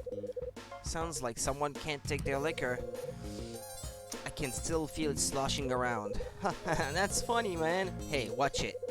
Come on, you got to admit, you didn't really have that much. Maybe not, but after hearing your song, I think all that bourbon went straight to my head. Good excuse. Well, it was good for me to have an audience for once, so it really helped me sing. Hey, Tony. Last night I had the pleasure of listening to the latest song he's written. I thought it was him. Looked like him. Everyone can fall in love, but not everyone can keep up with it. It wasn't half bad, your song, I mean. Oh, don't act so surprised. I'm not so proud that I can't compliment someone on a fine piece of work, you know. So it appealed to you? Yeah, it did. Is that bad? No, but I guess that means it's not gonna make it big time. Hey, what's that supposed to mean? Nothing, man. Just yanking your chain. I'm just seriously stoked that you like the song, that's all. You've got a radio in your room, right? Yeah, I got one. Why? Have you ever listened to a show called Rock and Soul? Can't say I have. Do me a favor and listen to it today. Truth is, I got a call from one of their producers that I used to know, and he promised to try out a demo tape I sent. Says he'll see what the audience thinks. Your song's going to be on the radio? Yeah, it's been quite a while. It'll be on at 11 a.m. I'm heading out now to see if I can find somewhere with the radio switched on. That way I can see how the people listening react when it comes on. Tony seems to be in high spirits as he leaves.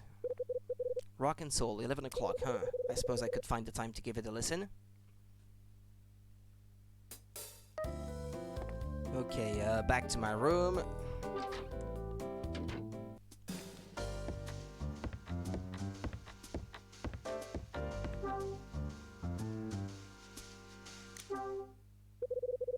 Time to give Rachel a call.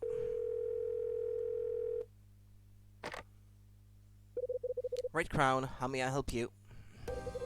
Hi Rachel, it's me, what's up? I've uncovered some info on Condor like you asked. It seems that the symbol Hotel Cape West used was that of a condor. Their symbol? Yes, when the hotel was still in business, they designed the mark in the shape of a condor. It was the official symbol of Hotel Cape West. That's interesting. There's something else, Kyle. Something I'd like to ask you. It's been on my mind for a while now. Sure, what is it? It's Ed. He's out at the moment, meeting with some friend of his from the LAPD. He told me he was meeting this friend to get more information on Frank Raver like you asked. And? Well, when you asked about Frank Raver yesterday, Ed told you that he'd heard the name but didn't know the guy. That's right. I'm pretty sure he was lying to you, Kyle. He was acting real strange after that call. He pulled an old note out from one of his drawers, opened it up, and just stared at it. I heard him mutter something under his breath, too. It sounded like, "Why now?" Sounds like there's more to Ed and Frank's relationship than they're lending on. I get the same feeling. That's why I thought I'd let you know. You made the right call. But if Frank Raver knows something about the death of Chris Hyde, I mean, he would have realized that this was my name, right? So I don't know if he knows about the death of Chris Hyde. He may not have been on that case specifically.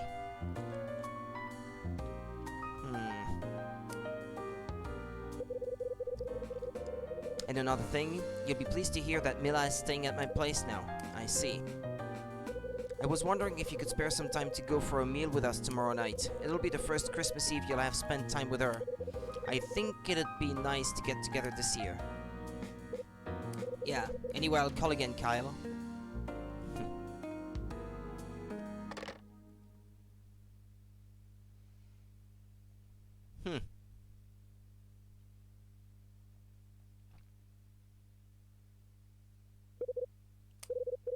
Guess Rock and Soul is gonna be starting about now.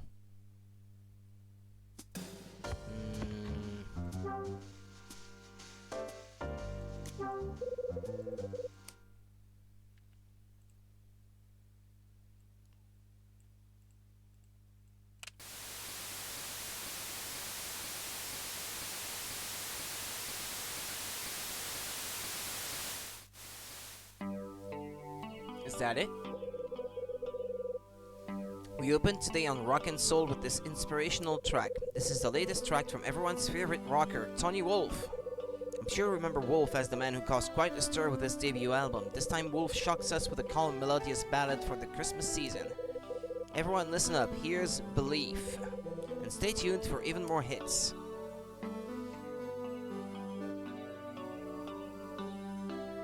So this is Tony's song. Not a bad song. What did Tony tell me last night? I'd really like to release another record. If I can't get any interest from a record label, I just have to put it out on my own. Problem is, then I gotta scrape together the cash. It's times like this I wish I could just win the lottery or something.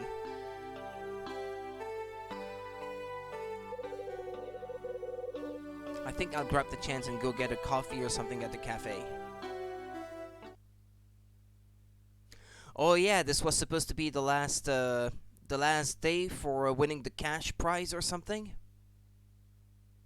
The lottery, wasn't it? Hold on. If I get $1,000, I can give them to him. There you go, finance your record or something. Entry slip. They announced the winning number on the 23rd? Ah, there we go. Well, it's gonna be announced today then. I bet it's me. If that could be true. Winning $1,000 like that.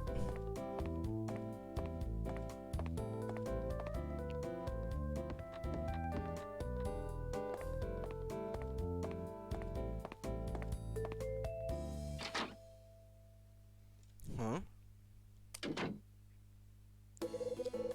Darn, I thought I did quite well. Charles, what's the problem? Are you having troubles again? Seems I missed out on the prize, so you entered the crossword prize draw, huh? Of course, especially since there's $1,000 to be won. If I won, I could afford to buy a brand new camera to use for filming. I guess things didn't go my way this time, though. Bad luck. I'll see you later, Mr. Hyde. Oh, it's gonna be me!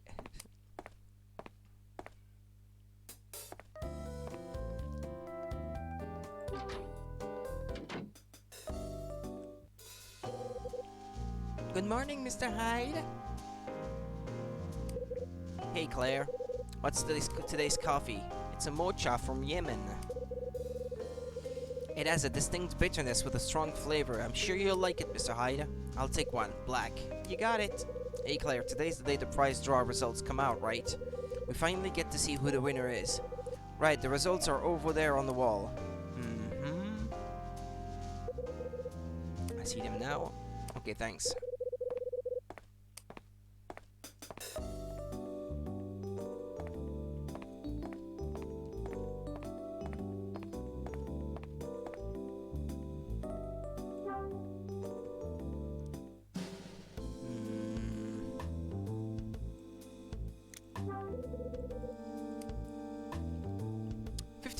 Yay!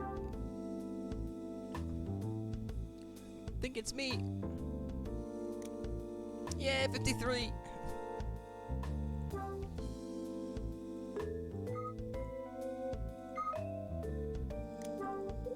Okay, here's the winning number. Now, where did I put my entry slip? Wow! I won! Is this thing for real?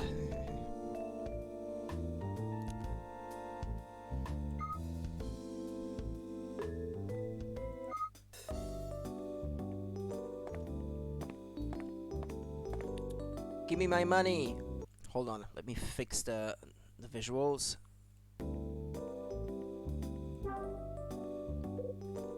Hey, Sydney.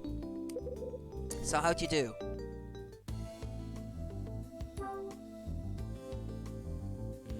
Entry slip.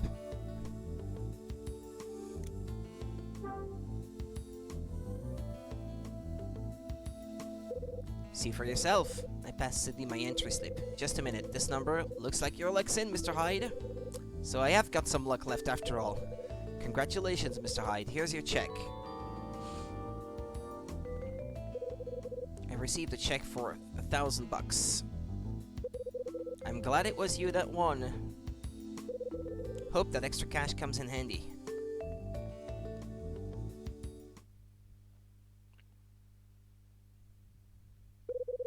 Sorry about the wait. Here's a cup of today's coffee. Make sure you take in the beautiful aroma while you're drinking it. Yeah, I will. Oh, Mr. Hyde. Yeah? Can I ask you a favor? This is a little out of the blue, but sure, go ahead. Actually, there's something I've been meaning to talk to you about. It's the money. Could you give it to me? No problem if you think I can help somehow. Not here, though. I'd rather my dad didn't hear. Oh, boy. Where can we talk, then? Come into the kitchen a little later and we can talk there. But make sure he doesn't see you trying to get in. Got it? That's a bit strange. She moves away and heads towards the kitchen.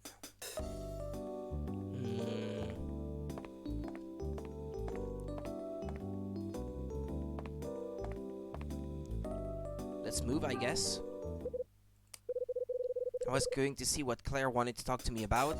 Oh, what, like now?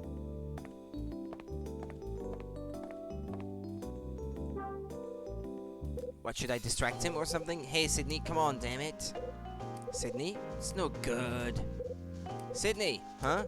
Oh, didn't you see you there, Mr. Hyde? What are you doing that's got you so busy you don't notice your own customers? Is it anything I can help you with? Just a little problem, nothing to worry about. You can tell me, maybe I can help.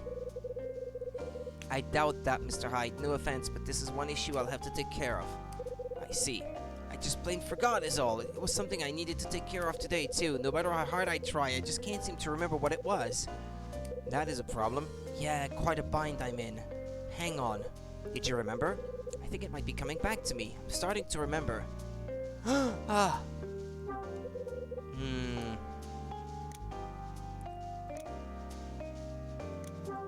Buy some ingredients. Darn, it's gone again. If you just kept quiet a little longer, I might have remembered. Sorry, just trying to help. Pretty sure it had nothing to do with buying ingredients, though. I took care of that this morning. I don't think I'll be able to remember with you around. Could you give me a bit of space for a while? Sure, no problem. Should I have just kept my mouth shut? Oh. Maybe if I did keep my mouth shut, that would have helped. Well, he's too busy to pay attention to me going into the kitchen, so...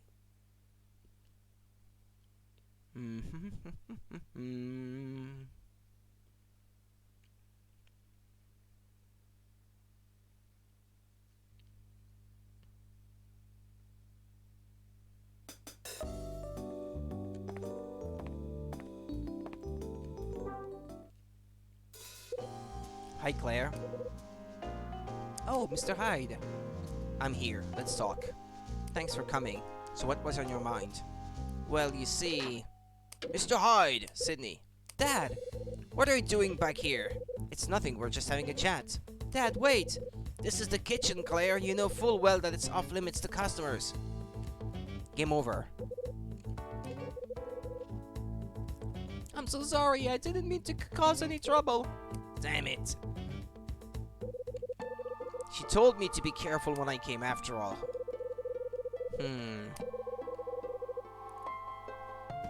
Thought he was too busy mulling things over. I'm sorry, Claire.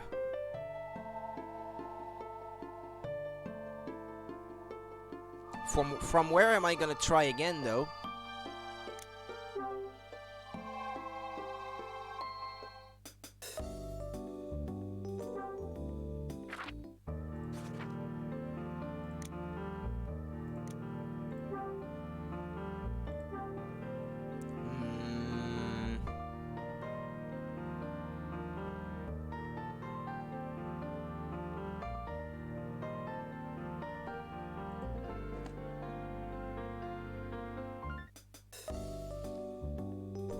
Talk to him, I guess. I probably just have to let him remember.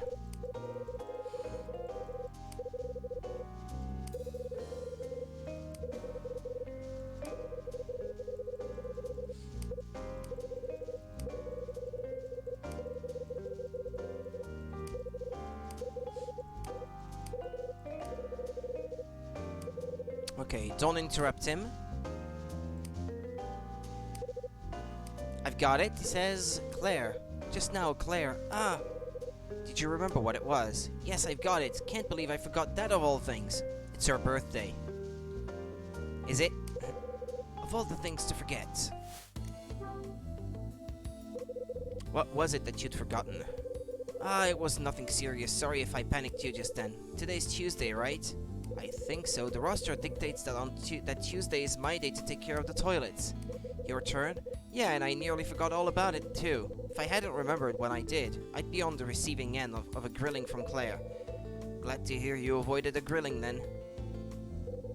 Looks like I'd better get my skates on and see to those toilets. If you need me, just shout in that general direction. Sydney disappears into the billiards room. Looks like this is the chance I've been waiting for.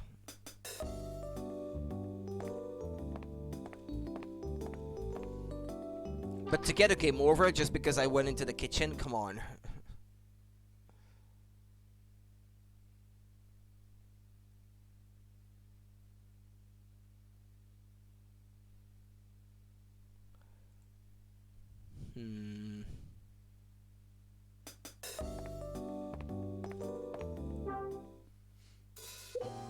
Hi, Claire. Oh, Mr. Hyde. I'm here, let's talk. Thanks for coming. So what was on your mind? Well, it's what? Oh, right. What? Before I tell you what I wanted to say, there's something else I'd like to ask you for help with. Dad told me to open a jar of maple butter, but the lid's too tight. Would you mind doing it for me? No problem, give it to me. Thanks. Here you go. It's too tight. I received a jar of maple butter. The lid was on so tightly I couldn't even get it to budge. I could have tried heating it, but the butter gets a funny taste when it's warmed. It's not gonna work, you have to use a rubber band on it. For extra grip.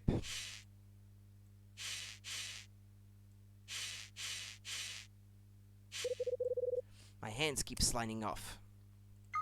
Back out and try to find something in the kitchen that you can use. Claire, have you got anything we can use to get this thing open? Take your pick, you can use anything you like.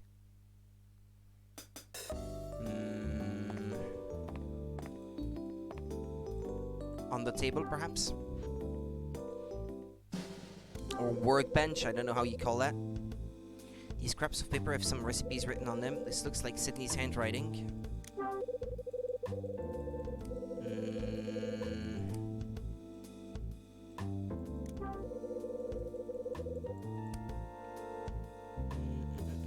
I know what I'm looking for, but I don't know where to look. No label on it. I wonder what it's a can of.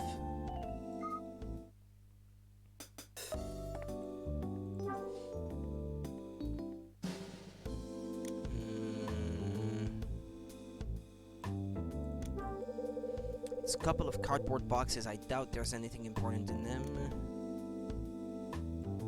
Yeah, probably not here then.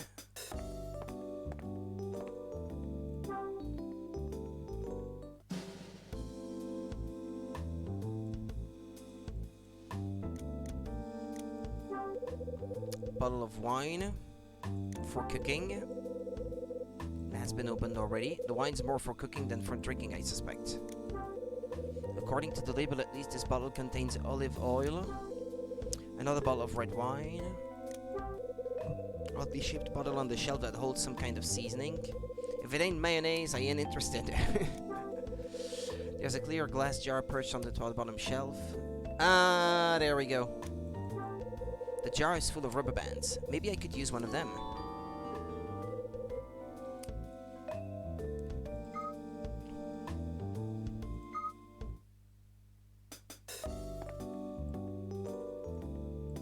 Where's the maple thing? Do I have to talk to her again? Claire. Hey, Mr. Hyde, any luck with that jar I gave you? Or you have to combine them in the inventory, maybe? Ah, yeah. Let me try with a rubber band. For extra grip.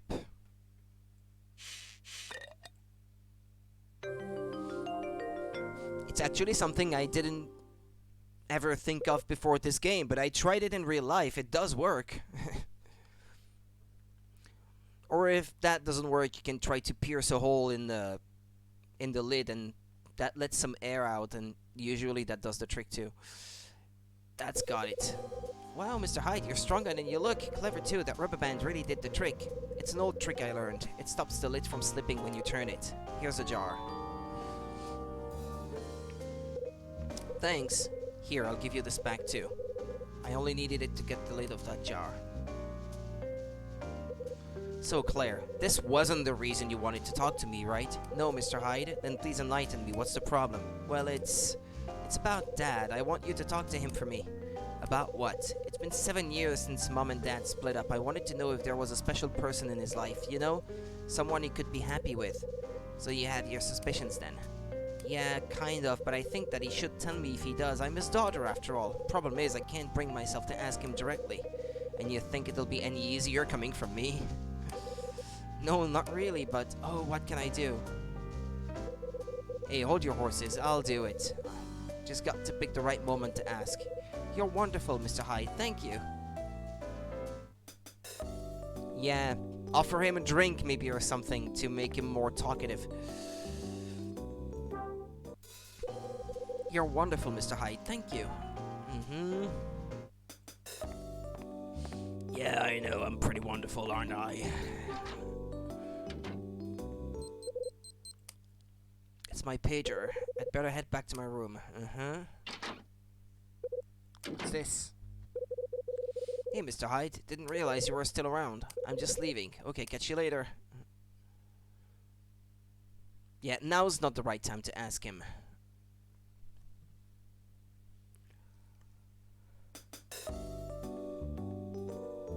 Time sure does fly in this game. It's already 3 p.m. Or what was it, 2 p.m.?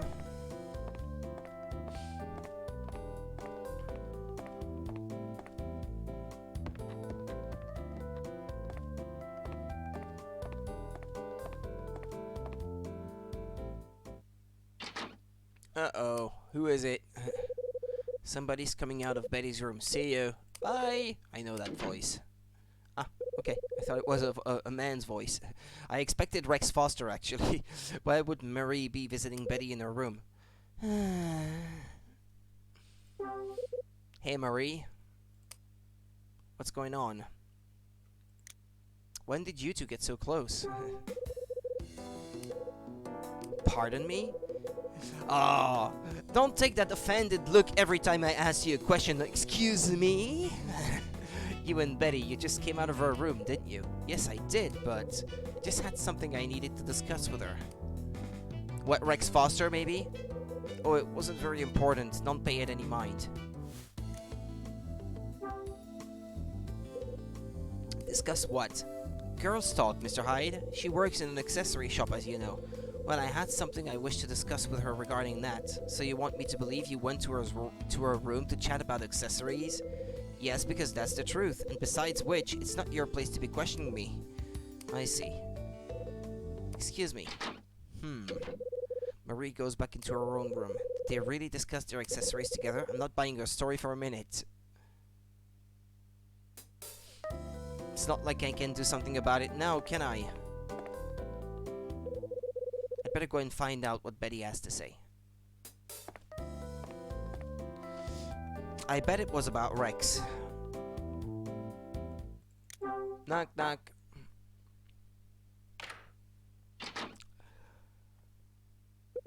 Oh, hello, Mr. Hyde. What can I do for you? I happened to notice that Marie was here just now.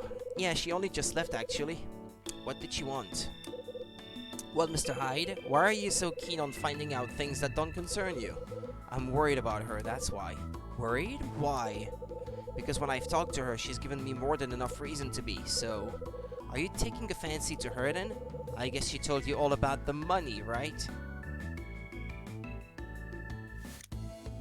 So she came to you to discuss money?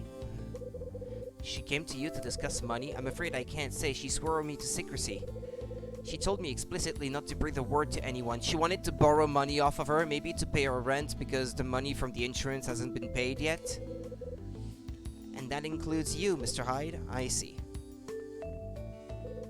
And that's all I have to say. Goodbye.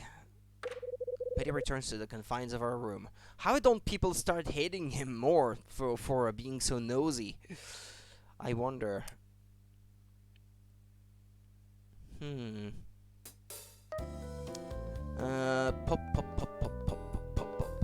What? Should I go back to my room now or ask her?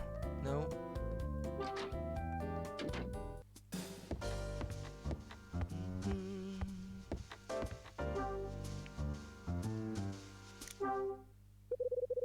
Time to give Rachel a call.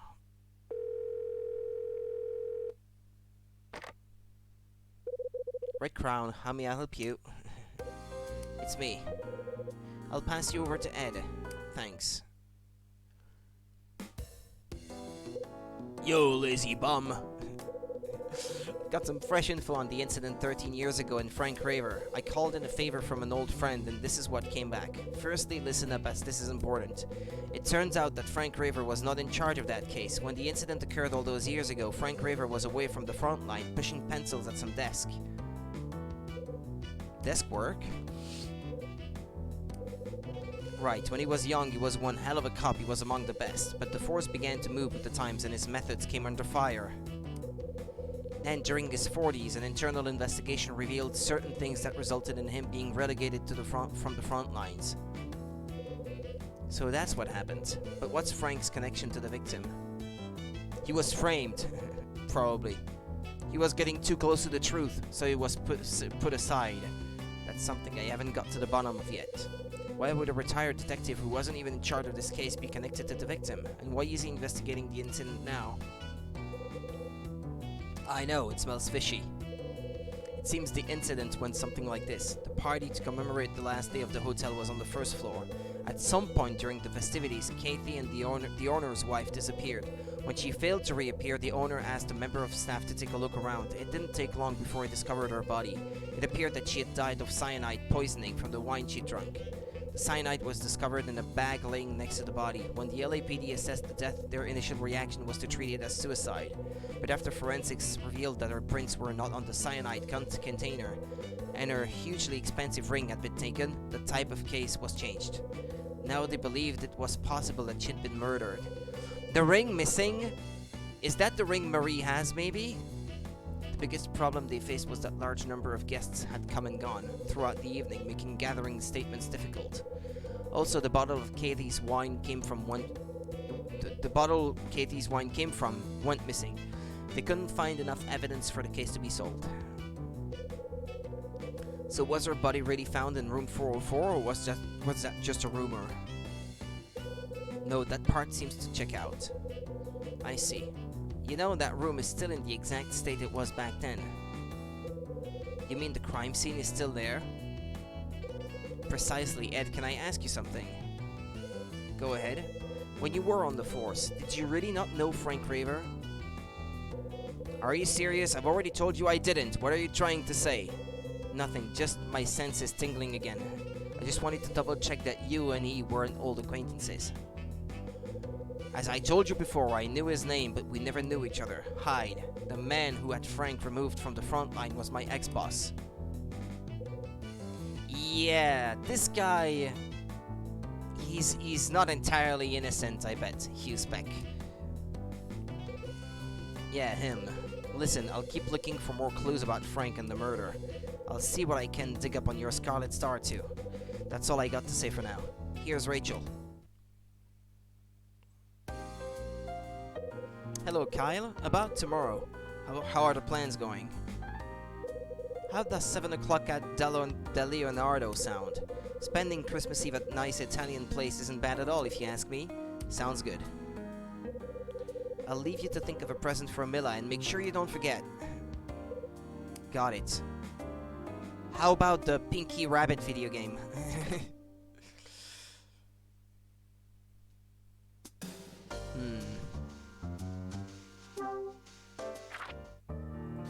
Think I haven't done that in a while.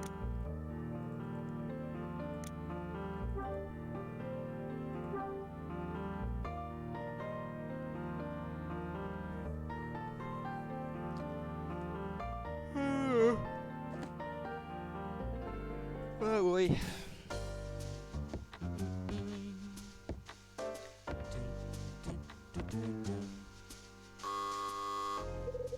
My buzzer suddenly sounds. Who's that?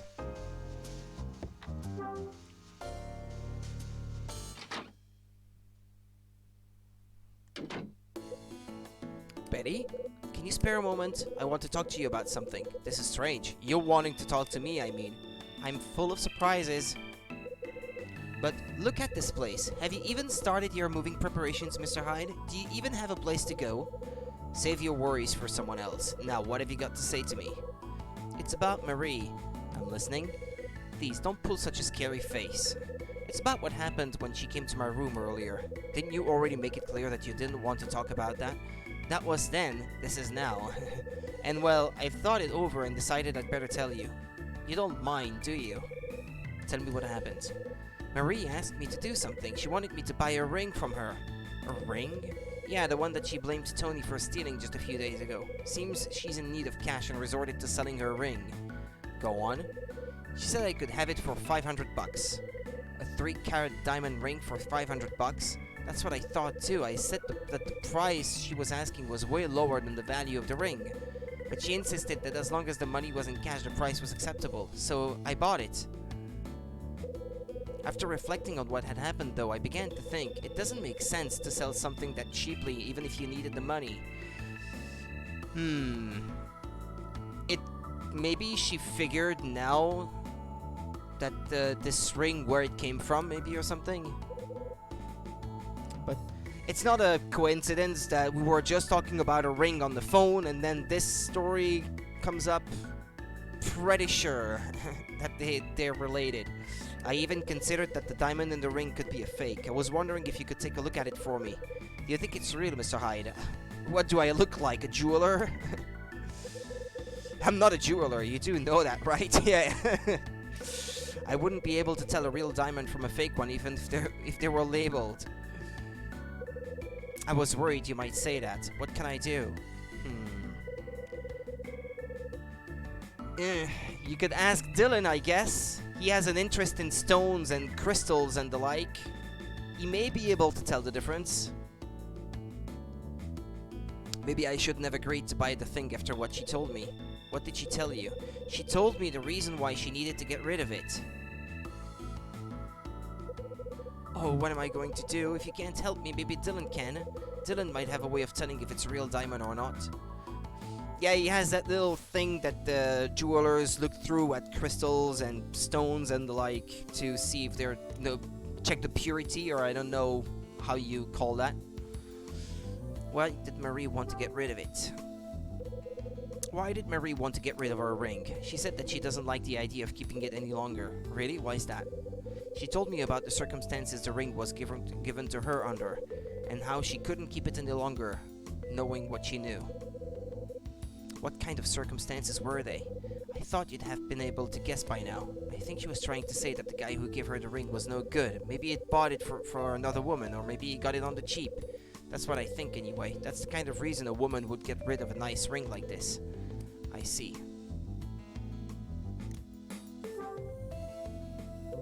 What makes you think Dylan will know if it's a real diamond? Well, one of his hobbies is collecting rare stones, for one. He knows these things. He was boasting once about having one of those special magnifying glasses too. So why didn't you cut out the middleman and go straight to him at the beginning? He creeps me out, Mr. Hyde. Because I didn't want to spread this kind of stuff around, that's why. Dylan tends to keep a close eye on everyone, closer than we'd all like. I really didn't want to break the promise I made to Marie.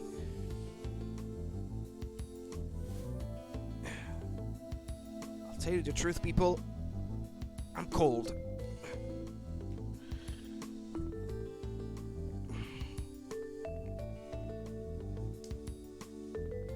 Maybe an extra layer will do the trick.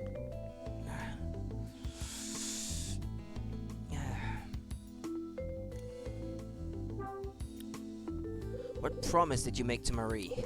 I promised her I wouldn't tell anyone about buying the ring from her. Actually, where did I put my thermometer?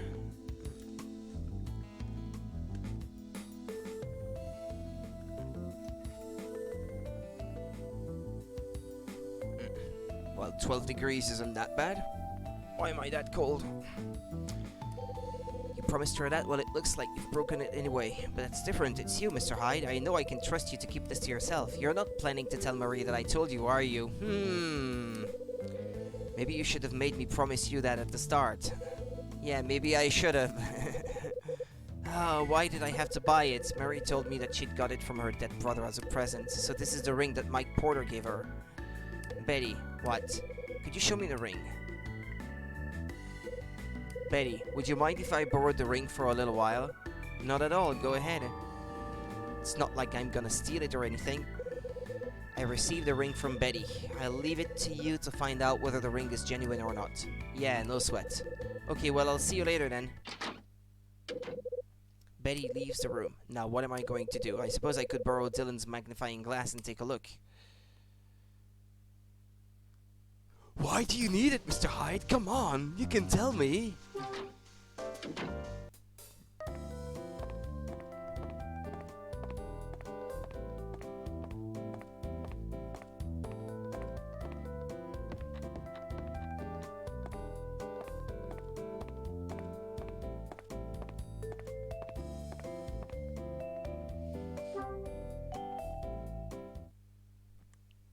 Knock, knock.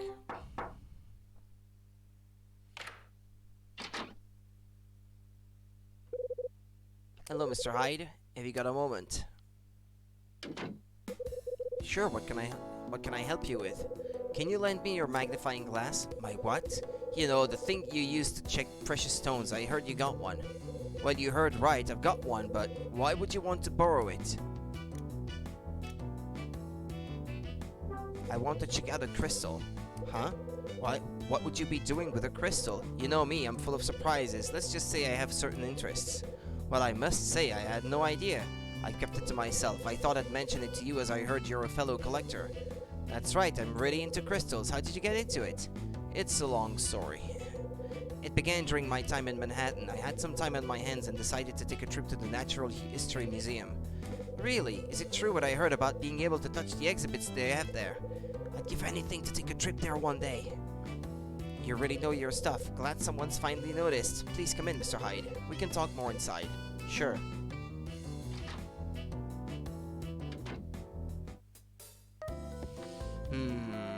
I lied to him. Dylan, would you like to see my crystal collection? Sure, why not? There are some on the shelves and others on top of the table. Feel free to take a look. As a matter of fact, I already have. But, well. Let's cut to the chase. It's the magnifying glass I'm interested in.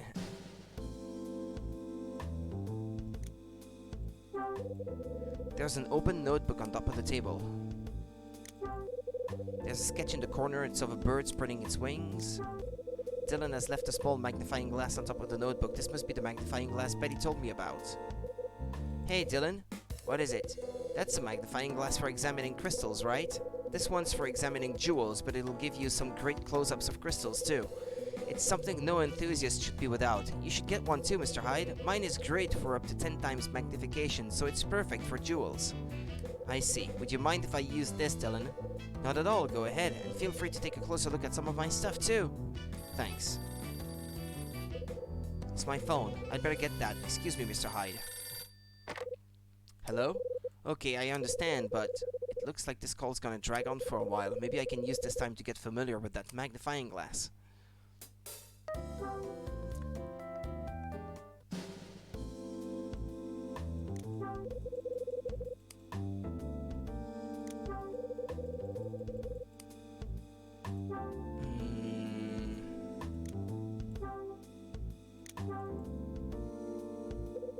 I take a look at Marie's ring through the magnifying glass.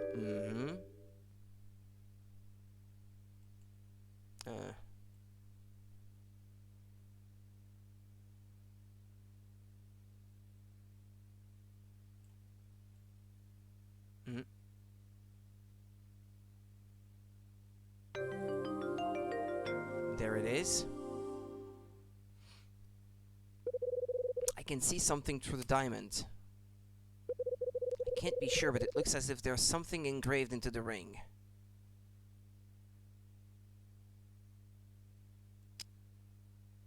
A condor. And it's the same thing as on the as on the document there too. There's a design engraved onto the base of the ring. It looks like I put the magnifying glass back on the table. Huh? Picture in this notebook. It's why would Dylan have the same design here as I found on the base of the ring? Is it possible that when the ring disappeared, he actually had it, examined it, and then placed it back inside the apartment so that it would seem as if she had just dropped it or something? Because he's curious like that.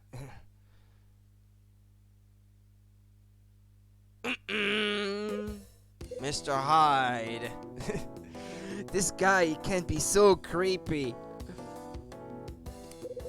How did you get on with the magnifying glass? No problem at all. It's great examining the tiny details on stones using this, isn't it? Yeah, it is.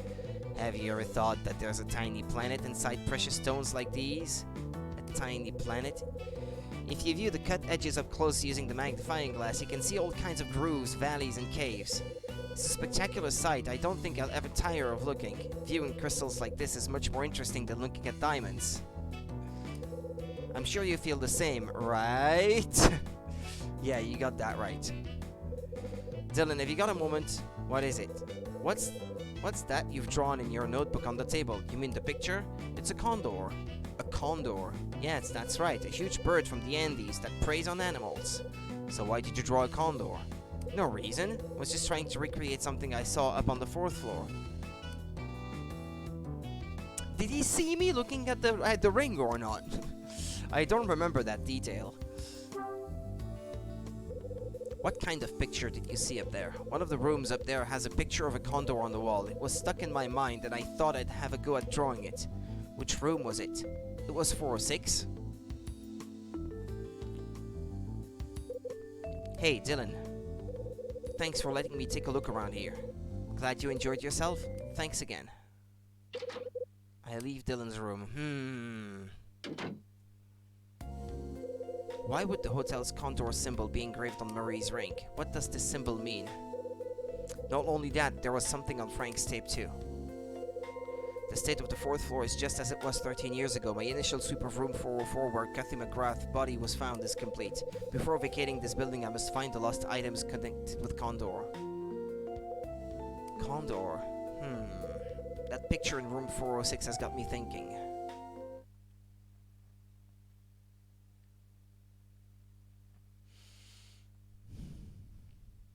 PM.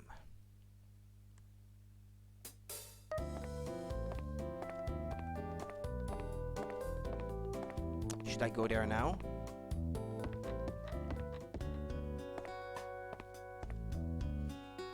Do I still have the door stopper with me?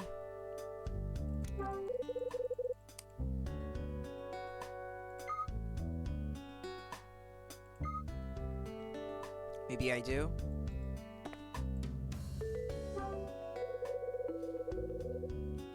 Yeah, I opened the fire door exactly as Dylan said to, then walked through it. Okay, well, it's not closing on its own right now.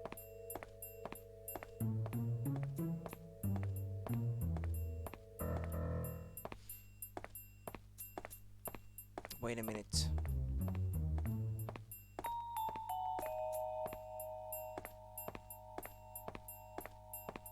I was wondering if maybe there was a door missing or something. Like a missing room number, you know? This door's locked. It's not going to budge. Who do you think? Of course it was him. Poking his nose where it doesn't belong. I had a feeling I'd find you here, Mr. Hyde. I knew you wouldn't be able to resist. You're here to take a look at that condor picture, right? Yeah, what if I am? The problem is that the door to this room is locked, and without the key you can't get inside to look around. And who do you think has the key? You want me to open it up for you? You got a key then. Of course, Mrs. Patrice gave me the spare keys. I can get into any room I like, for maintenance purposes, of course. I'll unlock it for you. There you go, it's open now.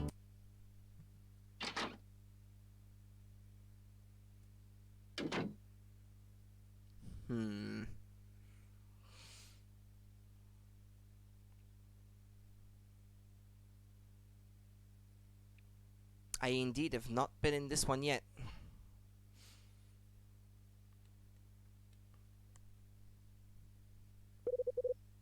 This is it, Mr. Hyde. The room where the condor picture is. Where's the picture of the condor? Where do you think? Cut the crap, Dylan. Go on, have a look around. Try to find it. You would have needed to look around anyway if I hadn't accompanied you here. Yeah, you've got a point. Anyway, I've got to go. I'll come back and lock up later.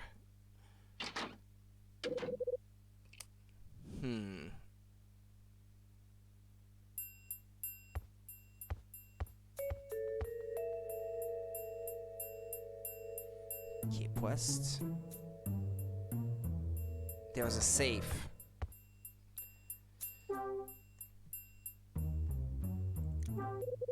There's an old safe with a dial on it next to the wall. There's a large filing cabinet next to the wall. The drawers are all locked, so I can't open them. There's a white sheet covering the bed. It has a thick layer of dust on top of it. The curtains are violet mixed with dirty brown. They really need to be washed or thrown out.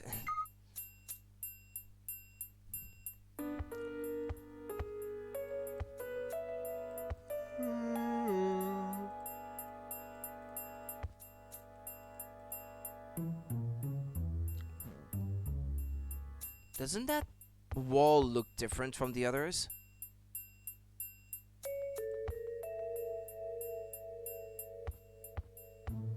If you look at the pattern on the walls, the repeating pattern,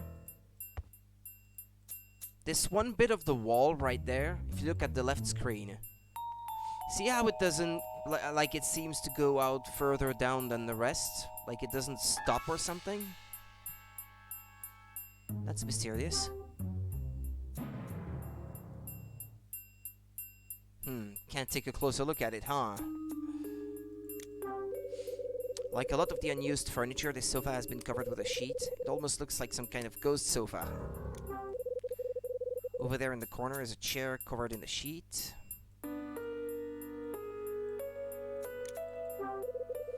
Two small white tables are stacked up against the wall.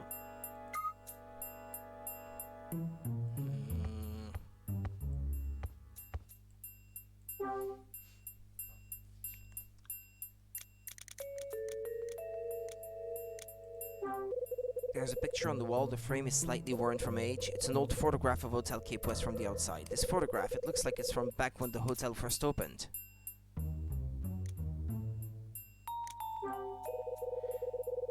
The frame's a little crooked.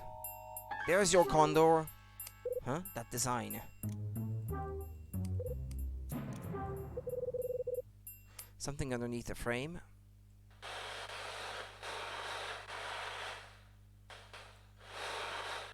Oh, come on. It's not another one of these things where you have to use two fingers, is it?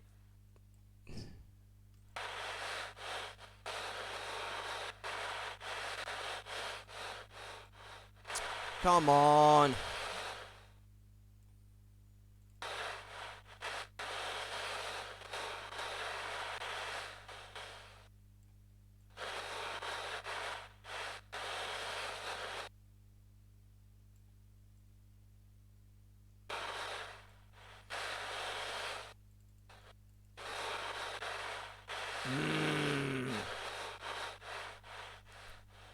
Fucking hell.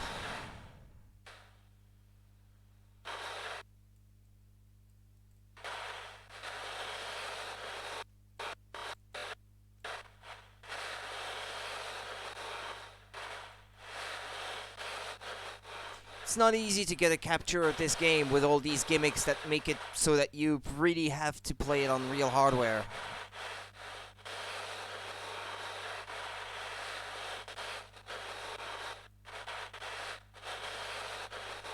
I may not have a choice. I can't get it off the wall. What? That's what you have to do? Get it off the wall? No. Maybe you unscrew it.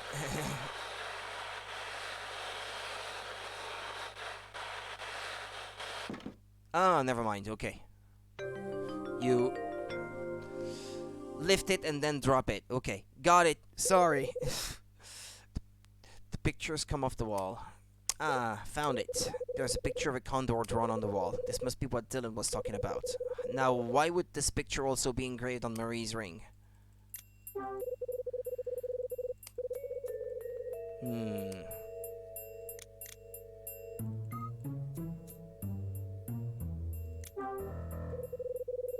There's a discolored leather-bound book on top of the table, and a scarlet star on it. It has a star symbol on the cover. A star. Marie told me about this. My brother and husband used the word along with others working in the hotel. It was a sort of secret code linked to the closing down party. A star. I take the old album. A photo album?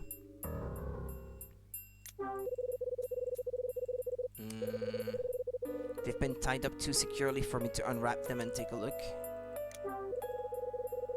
It's pretty big. Carpets. Moth-eaten in places.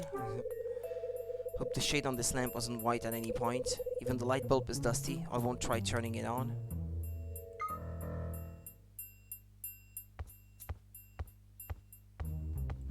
Well, I got what I came for, don't I?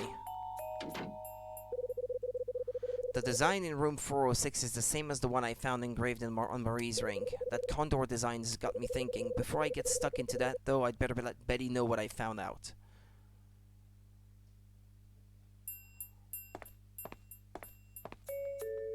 Okay, now I don't have anything on the other screen. Okay, let's try to fix it. Got it. It's weird that whether the option that I tick and untick is activated or not, the problem still occurs, but it's just going from one state to the other that fixes it. Weird. Now that I'm through the door, I retrieve the doorstop and put the lever back how it was. Okay.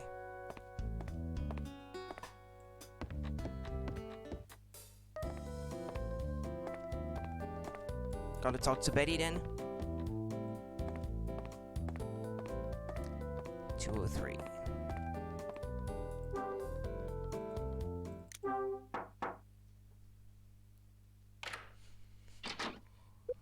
Hi. If you got a moment, Betty. Oh, it's you, Mr. Hyde. Try not to get too excited. Were you waiting for somebody? No, not really. I've checked out that ring for you. You did? Yeah. You'd better come in.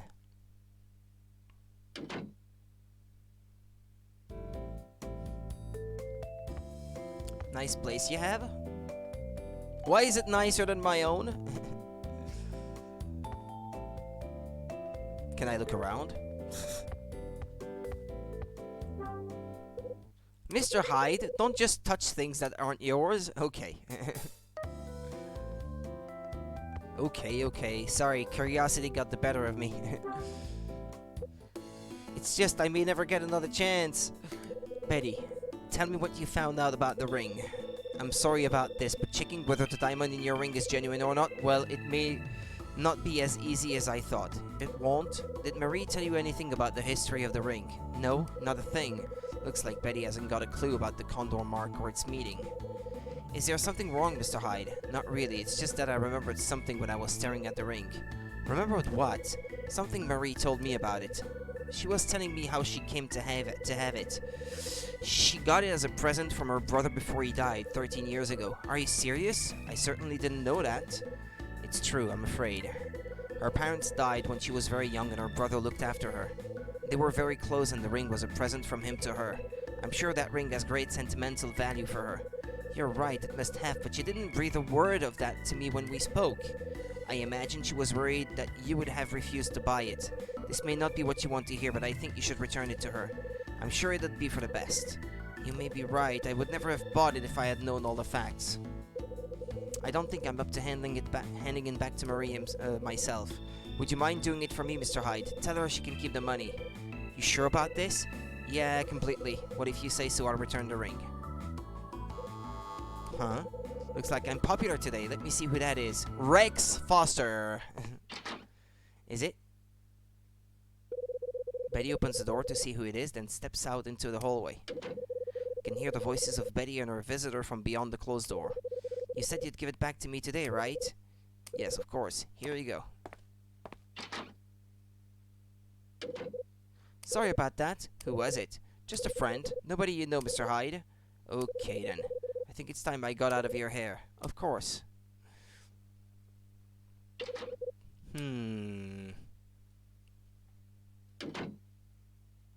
A friend, nobody I know, huh? Charles. I know Charles! What are you going on about? Charles, so it was you in Betty's room just now. Yeah, that's right. What's it to you? For a moment, I was certain it was that other person who'd paid her a visit. I guess that means you came to see Betty then, too. Yes, I did. I was there to collect the key that I lent to her. Key?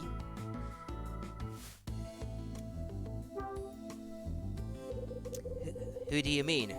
Who did you think had come to see her? Betty's new boyfriend, of course. Her boyfriend? Yes. The last time I went to see her in her room, he was also there. What's his name?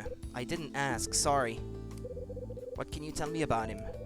Let me think. Well, there was something I didn't like about him, and he certainly doesn't live in this building.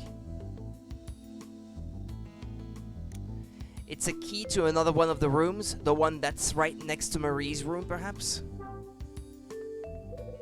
204, maybe? Which key did she borrow? It was the key to room 205. Okay, 205. 205, that's vacant, isn't it? Why have you got the key to that room in the first place? I've been looking after it for Billy. Ah, right, your friend. Yes, Billy Christie. He was here until the end of last month.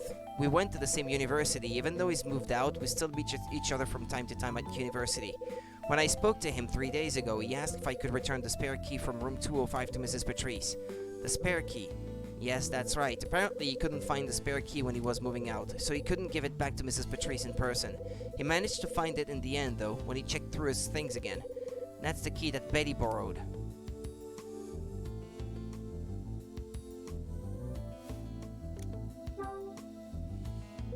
Why did Betty need the spare key? She just asked me for it one day. When she heard that I was looking after it for Billy, she said she wanted to borrow it. What made Betty ask to borrow the spare key to room 205 in the first place? I think that was because her boyfriend had asked to borrow it. Her boyfriend? I was on my way to return the key to Mrs. Patrice, but she wasn't home. While I was in the lobby, Betty and her boyfriend turned up. That was when I told them that I was looking after the key. Then Betty's boyfriend said something to her and she asked to borrow the key. Why the hell would he want to see the room? That's a question I can't answer, I'm afraid. He just stared at me while she asked. And I got the impression he's not someone I want to refuse. So that's how it happened, and why I went to Betty's room to get the key just now. Hey, Charles. Yes? Would you lend me the spare key too? Lend it to you? Why? Well, we're all going to be leaving here soon. I thought I'd like to take one last look around. It'd be nice to see what room 205 is like. I really have to get it back to Mrs. Patrice, though.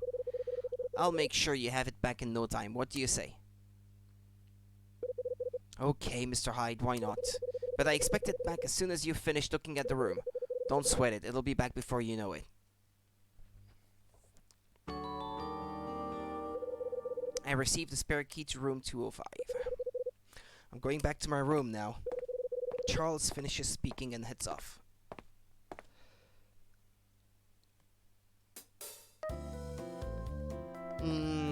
Well, it's not exactly right next to Marie's.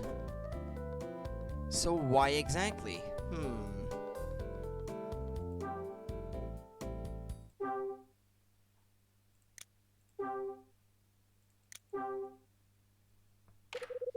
I used the spare key and unlocked the door to room 205. So Rex and Betty came in here, did they?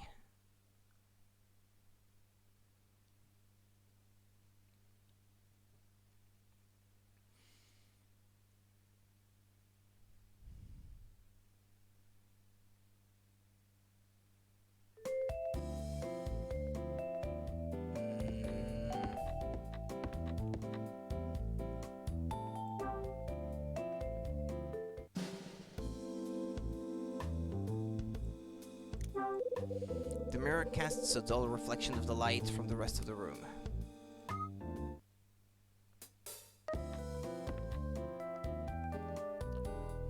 Can't go in there.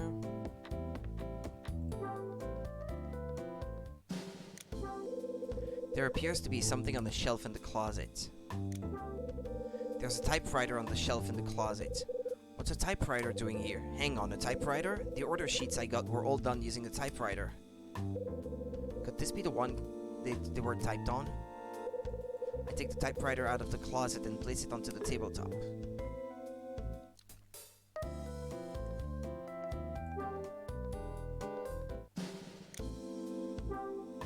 I need paper.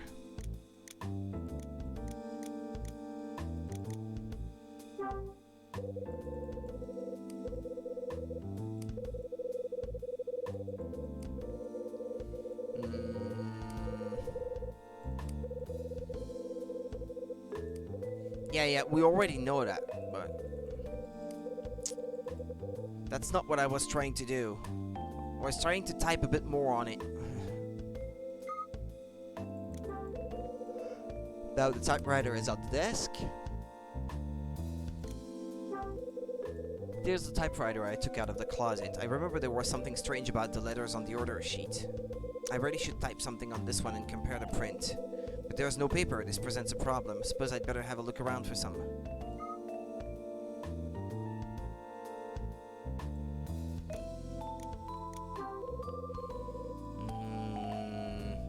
Paper! There are some sheets of paper inside the drawer.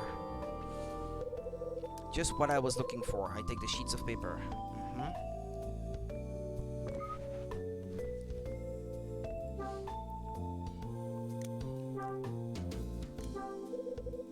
Just feed in a sheet. All set. Now to try typing something. I remember all the T's were kind of skewed on the order sheet.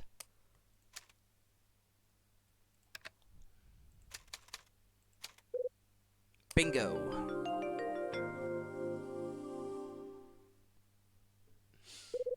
I guess that proves it. Looks like there's no denying that the order sheet was typed on this typewriter.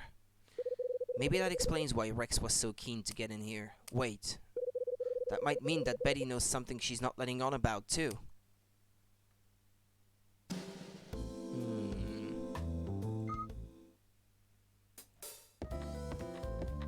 Well, is that it?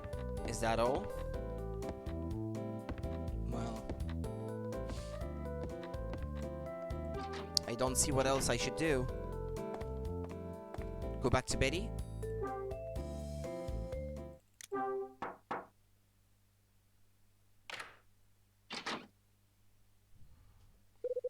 What is it, Mr. Hyde? I've got something to ask you, Betty. It's about room 205. Room 205? You'd better come in.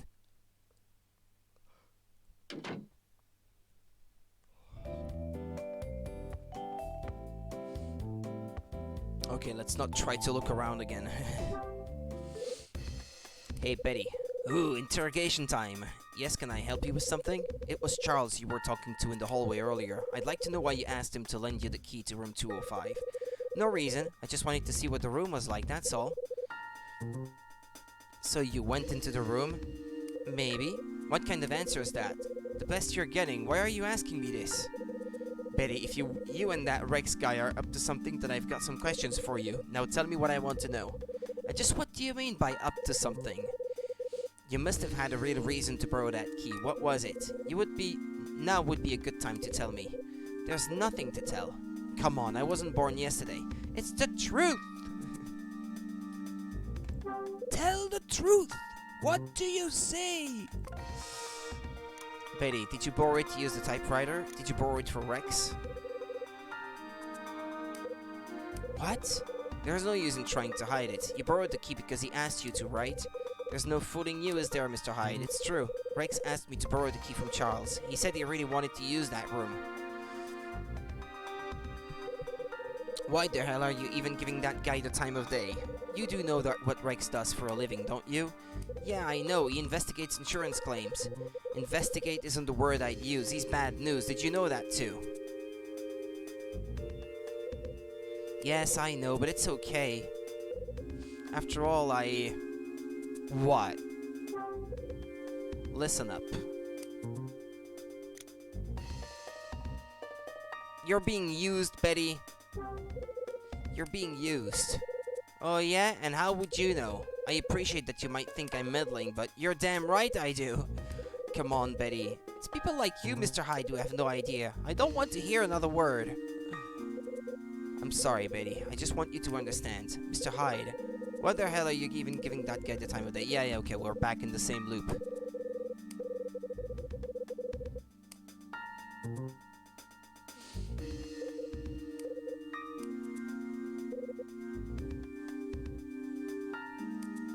Ah, crap. I was supposed to ask. I know he's not really interested in me. Listen, Betty. Also, I know oh, no, I was supposed to let it slide, actually. I know the real reason he started going out with me. Okay. I was supposed to let it slide. That was a happy mistake. Do you know what he plans to do in room 205? I can't be 100% certain, but this is what he said. He told me that there was something he needed to check. Betty. Was it about the incident 13 years ago? Was it about Marie? Yes, I think it was. So he's still looking into her then. How should I know? I don't know whether he's still interested in her or not. I don't know anything. We don't speak anymore. Betty. Like I said, he seems to be interested in Marie. I noticed it a while back. But after he got what he wanted, he stopped coming here. Oh, poor Betty. Why did Rex go out with you? What was his real reason for going out with you? He started going out with me because he wanted to check the situation on the second floor.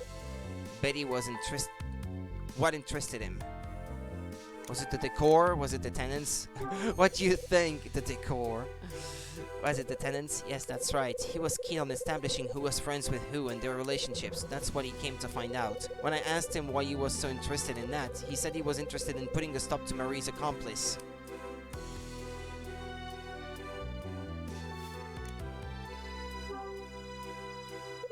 So he said it got what he wanted? Not in so many words, but I'm sure he did. He kept asking me all these questions about the people that live here. Then after he'd seen room 205 and taken a look around, he didn't contact me anymore. I didn't even have a number I could use to call him.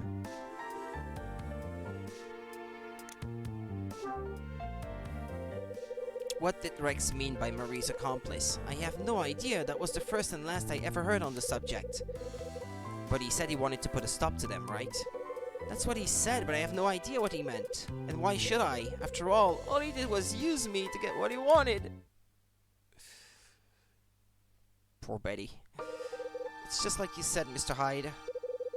I did borrow the key from Charles just so Rex could get inside the room, but I just passed it on to him. I never went into the room myself, so I hope you'll believe me when I say I can't tell you exactly what he did in there. And that's the truth, is it? Cross my heart. Why would I want to lie to you, Mr. Hyde? I don't think you're lying. But if you knew he was only using you, Betty, why did you stay with him? He was there when I felt lonely. He promised me he'd always be there for me. Yes, he would say that. But I knew even then, I knew he wasn't the type of man who keeps his promises.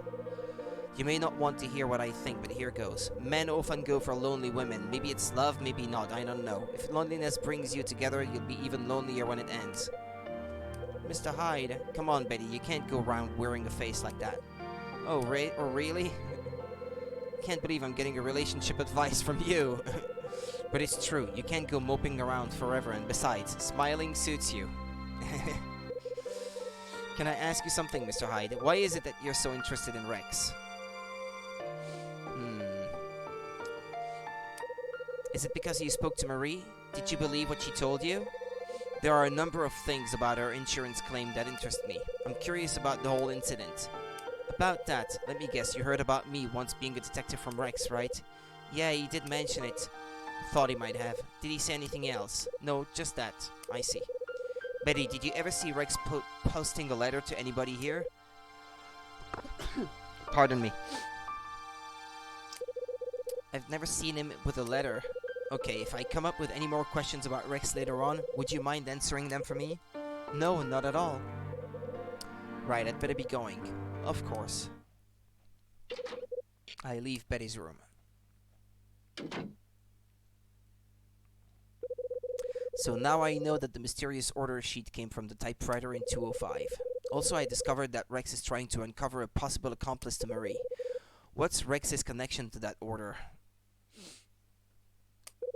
Not only that, the engraved mark on Marie's ring and the one on the 4th floor, what do they mean? I think it's time I gathered my thoughts about all that's happened. Oh, another chapter is over. Christmas Eve next.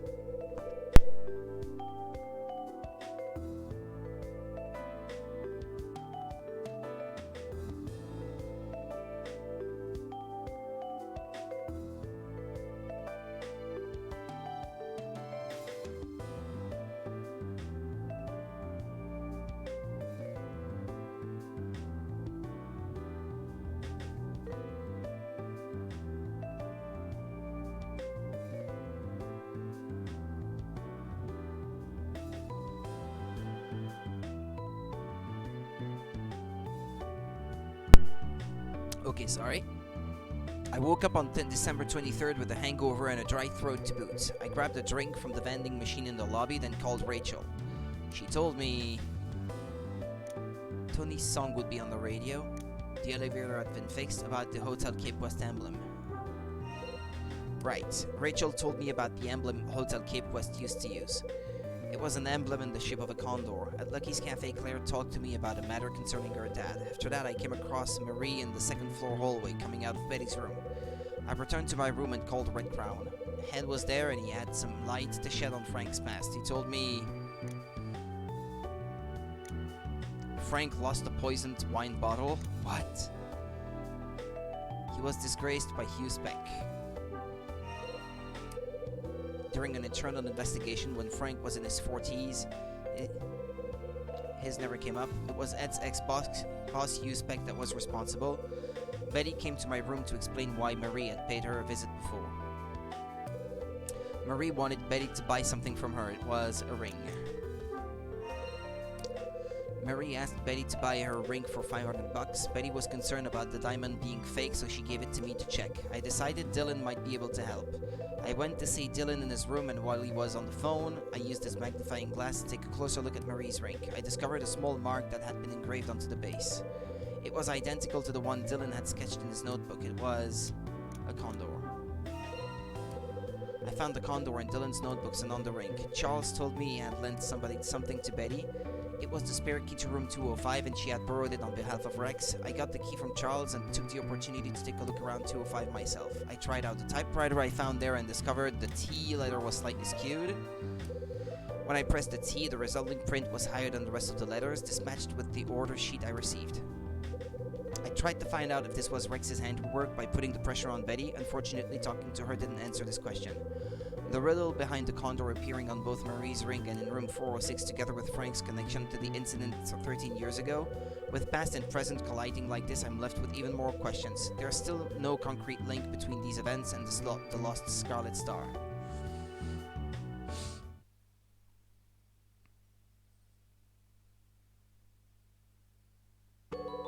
You can now read the events of this chapter in the Last Window novel.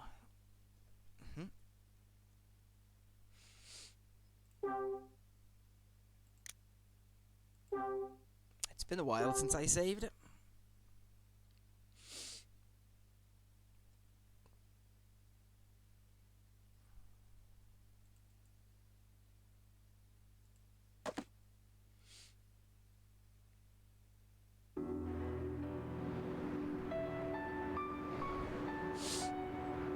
Oh, he went to the bank. Christmas Eve.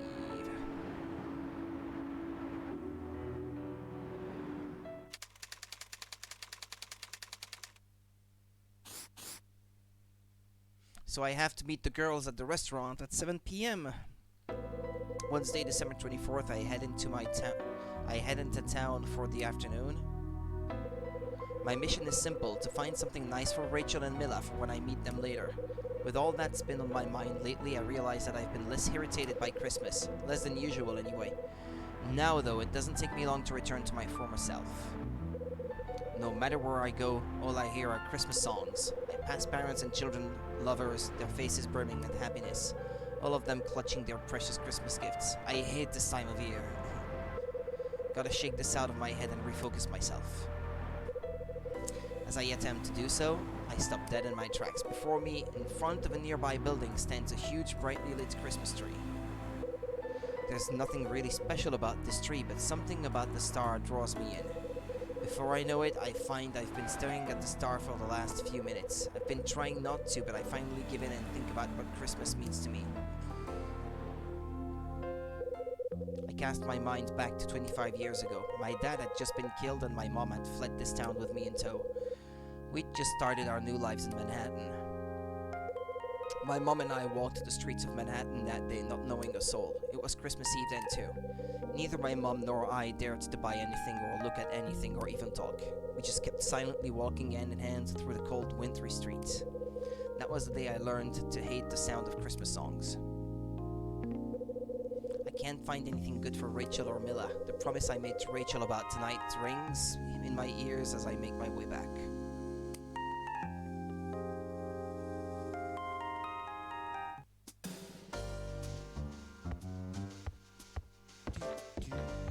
What should I do? My buzzer suddenly sounds. Who's that?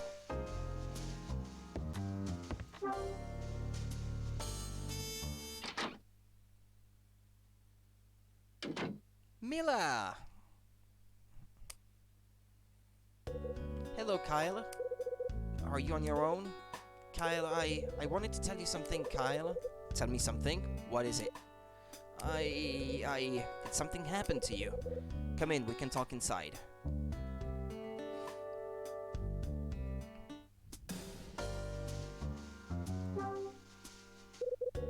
I'm sorry I wasn't here when you called in the other day, Mila. That's alright. I should have let you know I was coming first anyway. At least that's what Rachel said. She told me to call before I come and see you next time. I see. As far as I knew, we were planning on meeting up tonight. Rachel told you about dinner, right? Yes, she told me, but the dinner's been cancelled. Got something better lined up? No, not me, Rachel. Oh, that's what I came to tell you, Kyle. She can't come and have dinner with us. Why not? I thought she was looking forward to it. She can't go because Ed's been taken to hospital. What? When did that happen? Just this morning. There was a call from the hospital this morning saying that it'd been admitted. Rachel left shortly afterwards. Why the hell didn't somebody tell me about this straight away? Ed said not to. He was very clear about it. He said it was just the same old, nothing to fuss about. Yeah, because he's an idiot. Kyle, what did he mean by same old? His heart, that's what. He has a heart problem. If he gets stressed, he gets these spasms in his heart. He's been told 1,000,000 times to go to the hospital if he's not feeling right. Are you worried about him, Kyle? Damn right I am.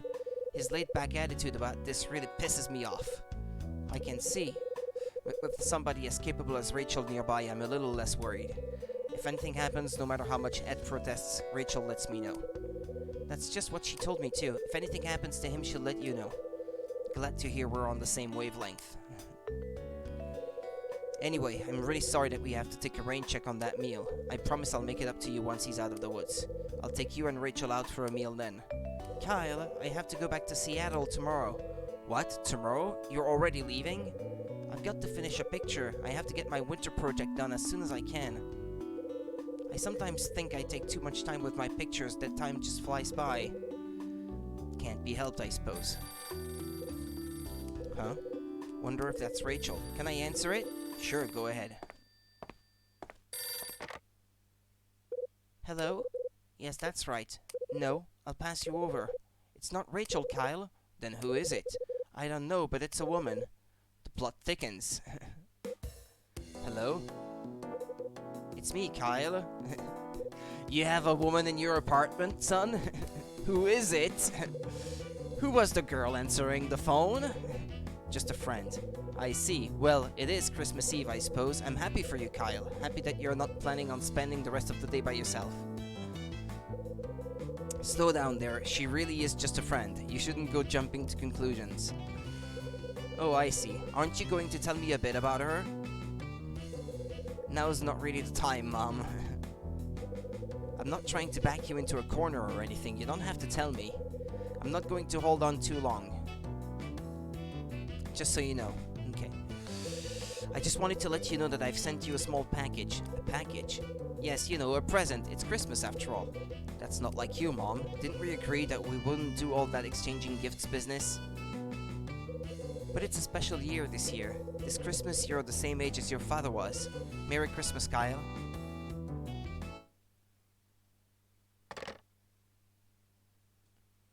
Could have wished her a Merry Christmas as well. Anyway. Mila. That was my mom on the phone. Your mom? Yeah. You know, I have a mom too. She's living by herself in New Jersey. She calls me from time to time. She lives on her own? What about your dad? He's not around anymore. He passed away when I was 9. I'm sorry, I didn't know. Guess I never got round to filling you in on my past. Now I think about it, I don't really know much about you, Kyle. But you know pretty much all there is to know about me. Mila doesn't have any family. Instead, she has a huge blank space in her memory. She lost her mom in a plane crash as a child and was raised by her dad who ran a gallery. Her dad got her mixed up in the incident at Hotel Dusk that caused her memory loss. After that, she spent the best part of 10 years in a coma in a hospital bed. By the time she had awoken, her dad had been killed. Kyle? Yeah? Do you remember Christmas last year? Just about. You decorated that Christmas tree in the storage room of the hotel. It was so beautiful. Glad you liked it. I more than liked it. It was wonderful. I never forget how pretty it was. Whenever I think of Christmas, I have the image of that tree in my head. You know what? So do I. I've just remembered, Kyle. Rachel gave me something to give to you. It's a Christmas present. She did? Yes, she got it all ready to take to the meal. But since we're not going, you'd better have it now. A bottle of booze? Thank you. I receive a bottle of wine. Okay. I place the bottle of wine carefully by the sink. You know, this wine is my favorite. Thanks for bringing it along, Mila. That's not all. I have a present for you from me too. From me? There's nobody else here. I hope you like it. Wow, it's me. I did it myself. All from memory? I receive a picture that Mila drew. Now that's what I call a unique present. I think you might have glossed over a few of my rough edges though. Mila's studying at an art college in Seattle. She managed to find something she enjoys and is really giving it her all. There must be tons of things she finds tough and some that other girls take for granted, but she's come a long way from the silent young girl she was when I first met her. I'm sorry, but I haven't got anything to give you, Mila. I'll get you something next year though, I promise. I'm not sure I can wait until then. Come on, don't put me on a guilt trip. I'm not trying to, but the truth is there's something I'd like. What is it? Have a guess. I'm drawing a blank. I've got no idea. I'd like a picture by you. A picture? Yes, I'd like you to draw me. Not likely. Among other things, I don't even have a sketchbook. Not to mention, I'm not really the artistic type. Mila, so you won't draw me then? Okay, you twisted my arm. I'll give it a shot. Hope you don't mind doing it in my notebook though. Uh-oh, if I have to do this with my mouse, it's not gonna look pretty.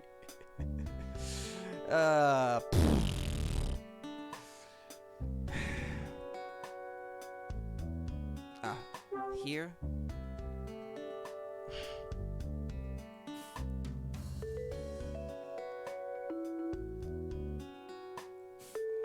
I suck at drawing in the first place. And now I have to do it with a mouse.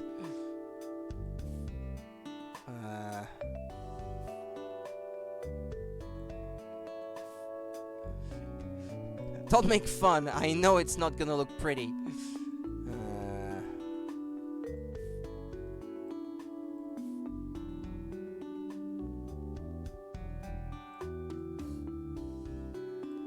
Okay,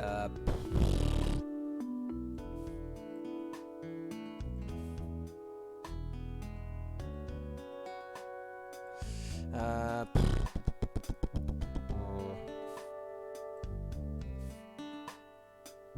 Yeah. I'm doing my best.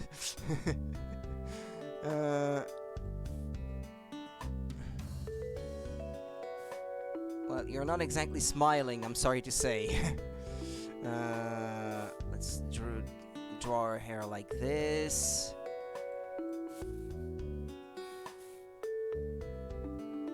Like I said, I'm not an artist.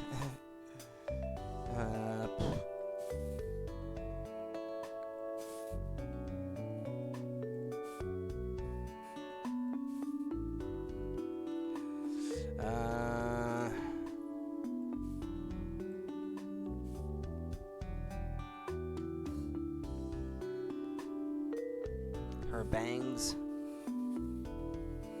Okay, right. I did the best I could.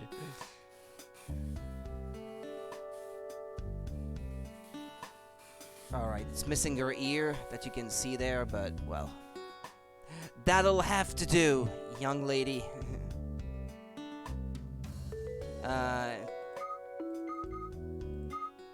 Okay. Here it is, just don't throw it back in my face, alright? Thank you, Kyle. You sure you really want this? Yes, I love it. I'm so happy. Okay. You know, there's a little cafe downstairs. What would you say to grabbing a coffee or something? Kyle, let's skip the cafe. There's somewhere else I'd rather go. Oh, and where would that be? The roof of this building. The roof? This isn't exactly a skyscraper, you know? I don't think the view is gonna be that great. I'm not interested in the scenery. I just want to see the lighthouse up close. Right, never thought that kind of thing would interest you. Still, if that's what you'd like to do, let's get going. Really? Thank you. How do we get to the roof? Actually.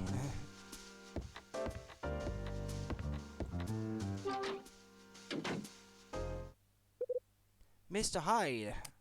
Oh, who is it? Charles, I was on my way to your place to see you. Are you on your way out? What can I do for you? Surely you haven't forgotten. Kyle? Ah, and who is this you're with? Sorry, Mila, but would you mind taking the elevator up to the roof? I'll join you up there shortly. Okay.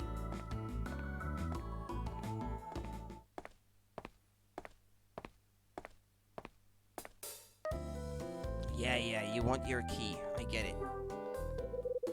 Who's that person you're with, Mr. Hyde? None of your business. Stay away from her, you creep. She was very pretty. Is she your girlfriend? No, nothing like that. She's a close friend of mine. A close friend, I see. But forget all that. What did you want from me for, anyway? I'd like you to return the spare key to room 205 as we agreed. Yeah, sure, okay. Yeah, there you go.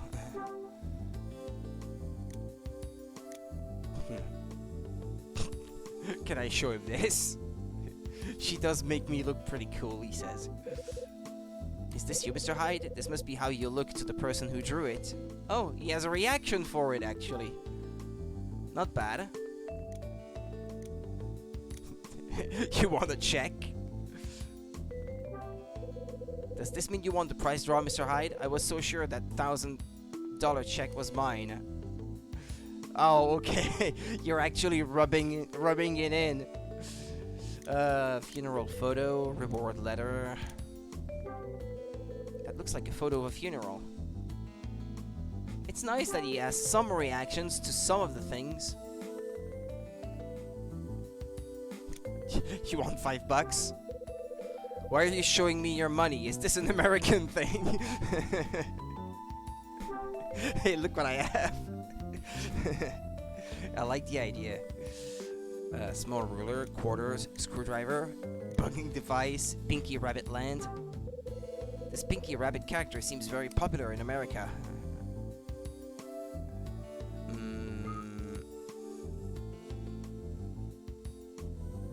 Well, he still wants his key back and I haven't given it to him. Okay. But that's your key, don't make that face. I hand the spare key to room 205 back to Charles. Mr. Hyde, so what did you think of room 205? Wasn't as special as I hoped. Just a bare floor and a whole lot of dust. The view is a lot better from my room too. Is that so? Well, Mr. Hyde, I must be going. Charles moves away and out of sight.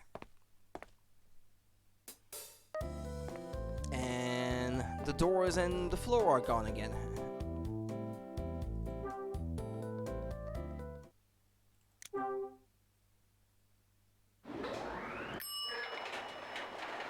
Why was the elevator on the first floor if Mila went to the roof?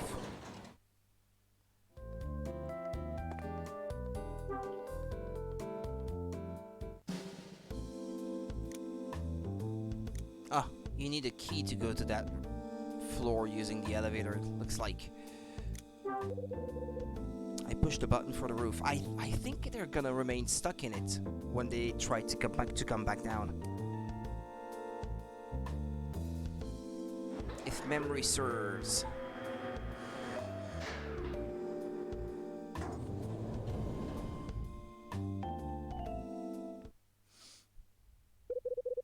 Now, where has Mila got to?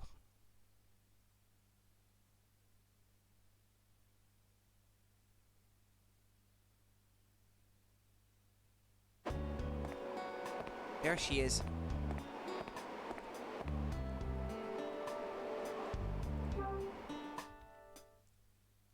Mila. Kyle.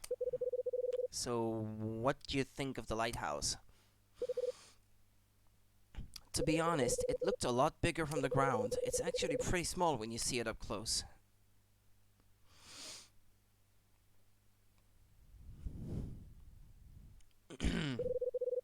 Smaller than you thought, huh?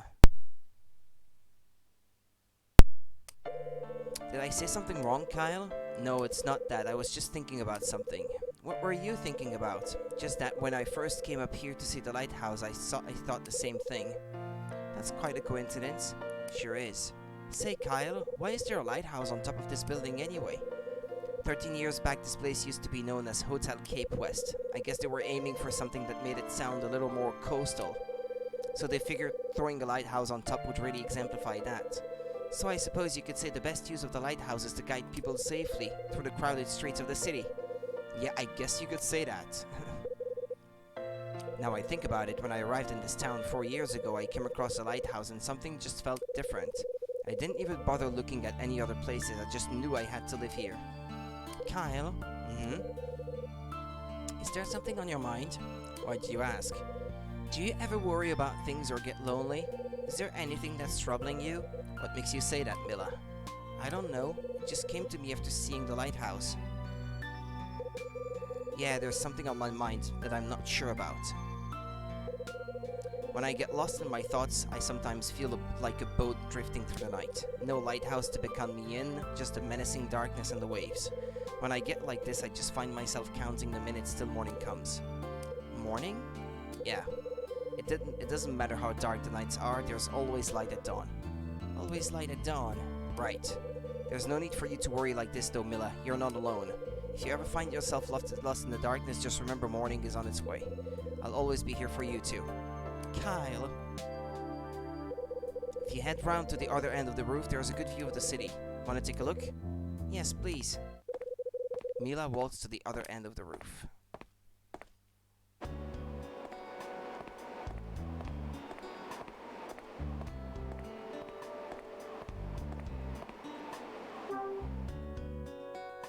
Mila? You can see the park from here. I can see it. I sometimes take myself over there for a stroll. I find my favorite bench and just sit there in a world of my own. From time to time a black cat comes by too. A black cat?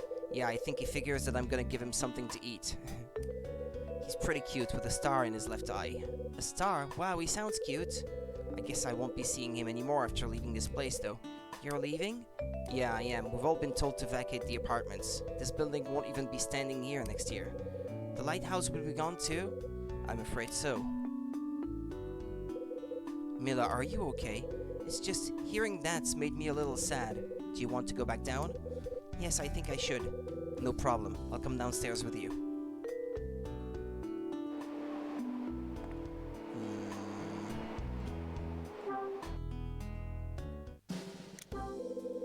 These are heavy doors and they're locked tight. I'm not getting in. In fact, I don't think I've ever seen them open. Well, on the 4th floor there doesn't seem to be any stairs leading up to the roof. Unless they're hidden in one of the rooms.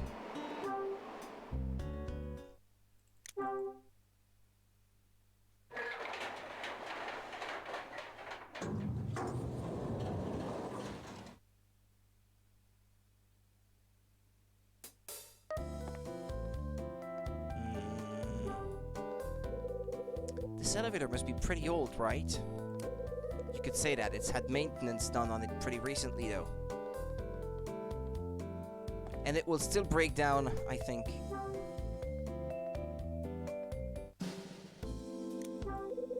I pressed the elevator's 2nd floor button.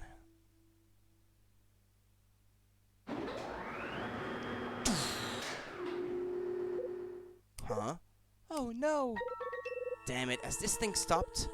Kyle, I'm scared. It's nothing to worry about. It'll get going again soon. No music? Are you okay, Mila? Kyle, I'm scared. It's nothing to worry about. It'll get going again soon. Okay, yeah, that's the same thing as before. The hell? That's weird. The buttons aren't working. What are we supposed to do now?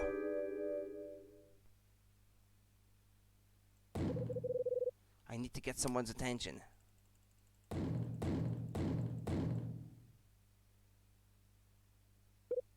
Huh? Could have sworn I just heard something. Must be going crazy. No luck. Someone might come if I keep making noise. I hope anyway.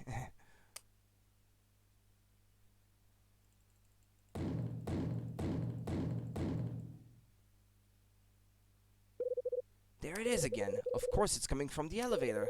Better go check it out. Huh? The elevator starts moving again.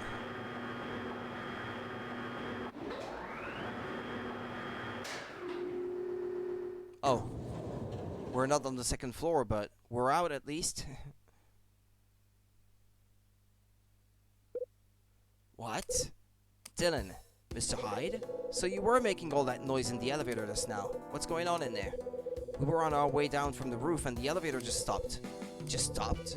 Yeah, no warning or anything, hence the panic. After we banged on the door and shouted, it just started moving again. That'd be because I pressed the button. Obviously the external buttons are working, so I'm guessing that the ones inside are the cause of the problem. Whatever you did, it got the thing moving. Can't believe this happened so soon after the maintenance, so sorry about that. I'll get the elevator people on the phone later and get them to check it again. You do that. Just one thing though, a favor? Could you avoid mentioning this to Mrs. Patrice? She gets wind of this, she's bound to kick up a fuss, you know what she's like. Sure, no problem. Okay, I'm going to contact the elevator people. Dylan marches away. Kyle, are you okay, Mila? I'm a little shaken, but I'm fine. Anyway, I really should go. Time to leave, eh? Perhaps Rachel will be with us the next time we meet. Be nice to catch up with her too.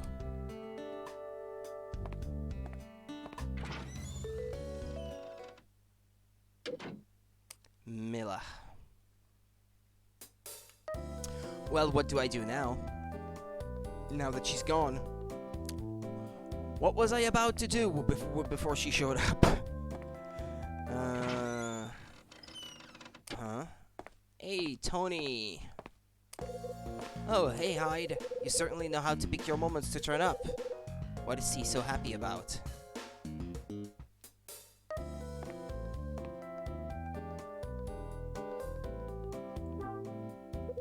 What's happening? I need your help. I need $1,000. I haven't got any cash to spare. Oh, it's not about cash, man. I was just outside when the mailman was delivering this little package. There was no one else around, so I had to sign for it. A little package? Yeah, it's addressed to Mags. Thing is, I was wondering if you'd take it to her instead of me. Sure, hand it over. That'll give me an excuse to have a little chat about the building with her. Seriously?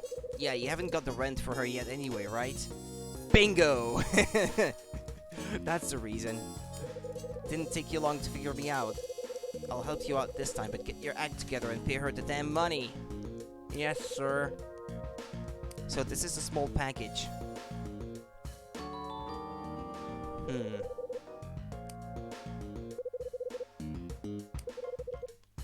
I'll make sure it gets to her. Counting on you, man. Oh, while I remember, don't tell me you want another favor. No, just wondered what you're doing this evening. I had plans, but they kind of fell through. Oh, and on Christmas Eve too. How about joining me for a drink then? I'll be honest, I don't like the idea of you sponging off me to drink all night. Come on, it's Christmas Eve, I have no plans to sponge anything off you. Anyway, keep yourself free this evening, you hear? I'll give you a shout a little later. I gotta split now, hide.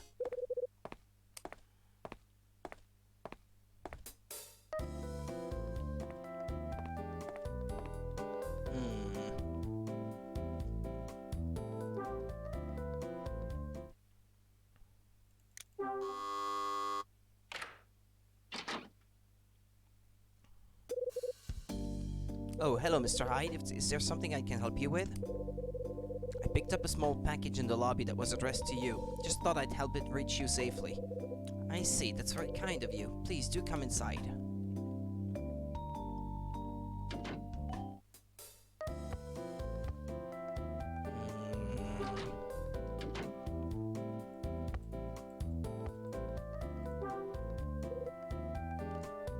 Mrs. Patrice?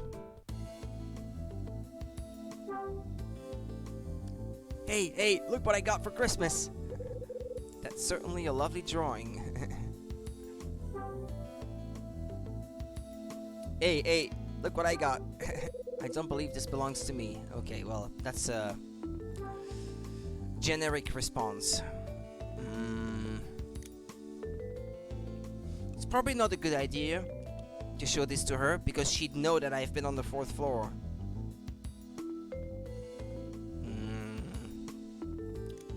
Hey, wanna play a round of Pinky Rabbit Land? I hear this game is rather popular at the moment. I hope you enjoy it.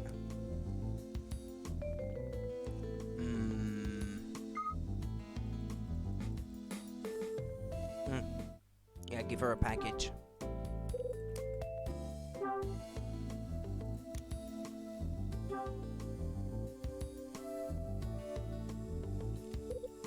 Here you go.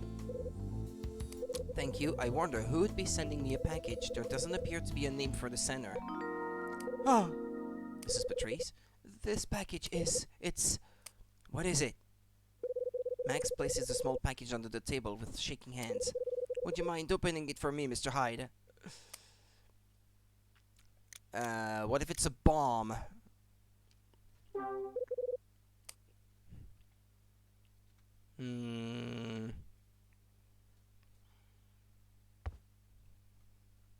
Okay, sorry.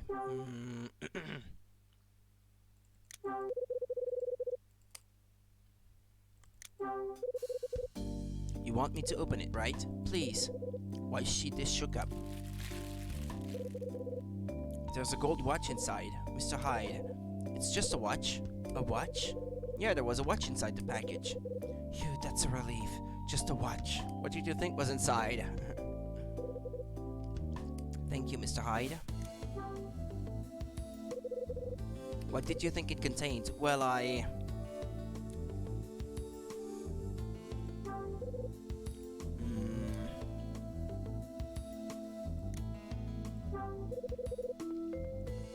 What's got you so scared? Don't jump to such conclusions. I'm not scared. Yeah, and I'm an astronaut. You're scared, alright. I'm telling you, I'm not. I apologize. I shouldn't have raised my voice like that. I'm just a little tired, that's all. Mr. Hyde, would you mind leaving me alone for a while? Sure, no problem.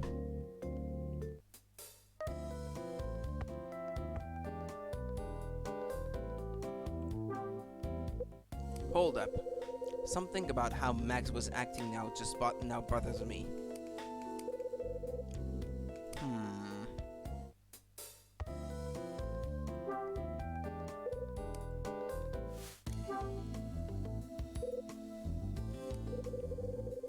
I need to react to it the right way.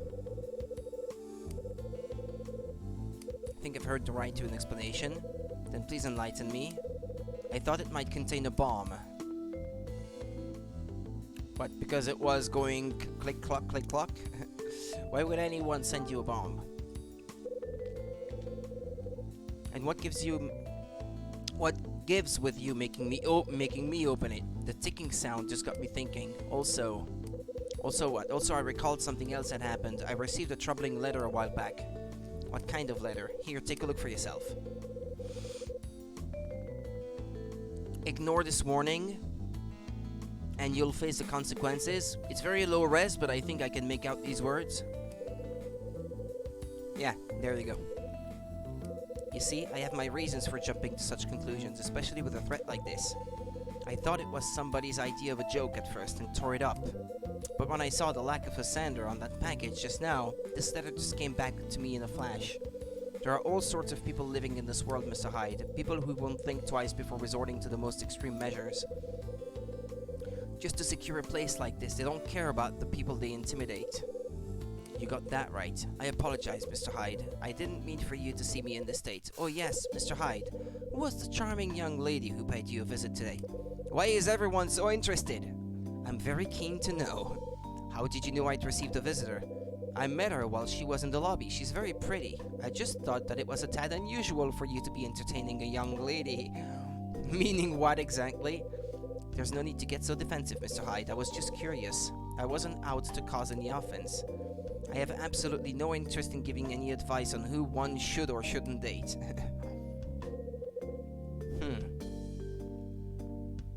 I think it's time I made a move.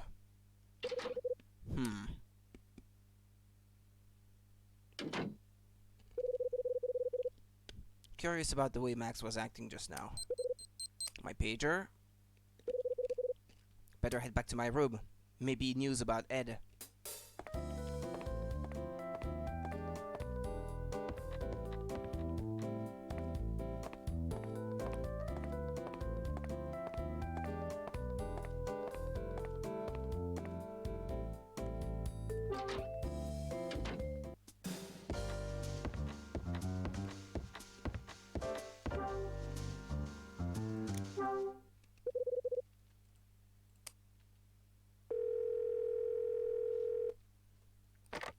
Is she at the office now? Red Crown, how may I help you? Hi Rachel, it's me. Kyle, I've got something to tell you. Don't sweat it, I already know about Ed. So I guess you met with Mila then? Yeah, that's right. I'm glad you were able to see her. How is Ed doing? Things have calmed down now. He's saying that it's just the same old problem and we're all fussing too much. The doctor thinks different though. He said this time was...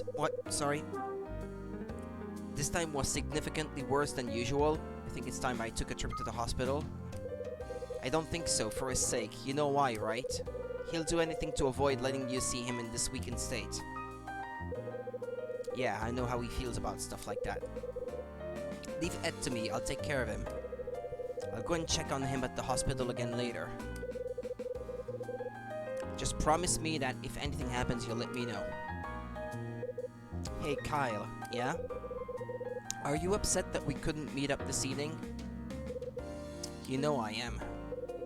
Right answer. Merry Christmas, Kyle. Merry Christmas to you too, Rachel. You should say thank you for the present. Oh.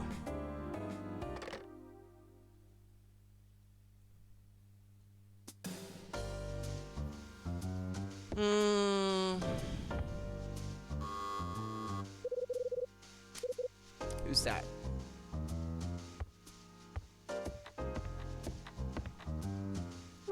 This game has a way to introduce a new, obvious, immediate objective as soon as you run out of obvious ones. Are you Kyle Hyde? Yeah, that's me. I got a small package for you. Package from Mom. Who's it from? The label says Jeannie Hyde. Must be the one Mom sent.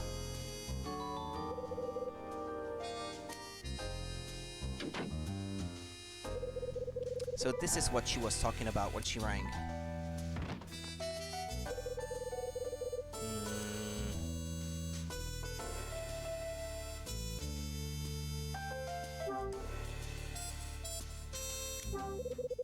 On the table is the small package that arrived from Mom.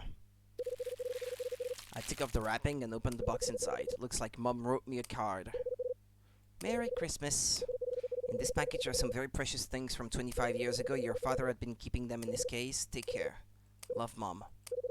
The suitcase that Dad had in his possession the night he died 25 years ago. The tatty old case that I still use today.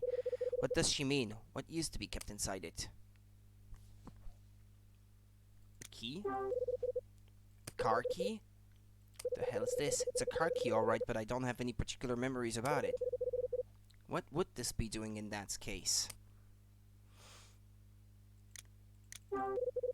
There's an old baseball. Can't believe she still held on to this old thing. This is the same ball I used to throw around when I was a kid. Now I think about it, it was the ball Dad and I used to play catch with in the park.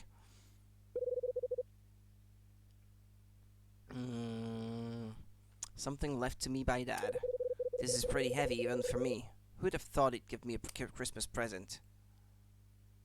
Okay. A key? And a baseball. Oh yeah, I have to meet Tony. Who's that? Probably Tony.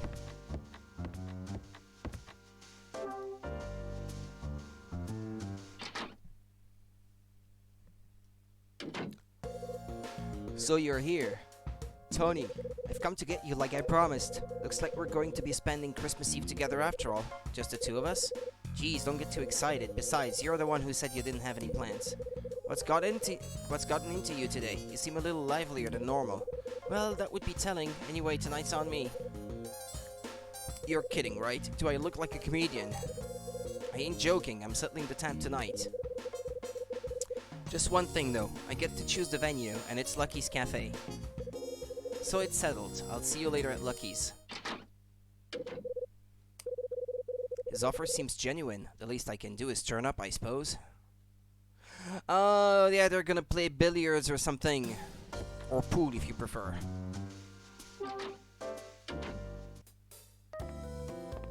Yeah, and I remember not being able to beat the girl at it.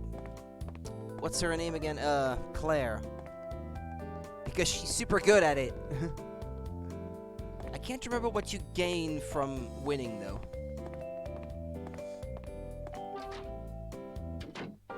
I guess on an emulator I can cheat, but I'd rather not have to. Huh.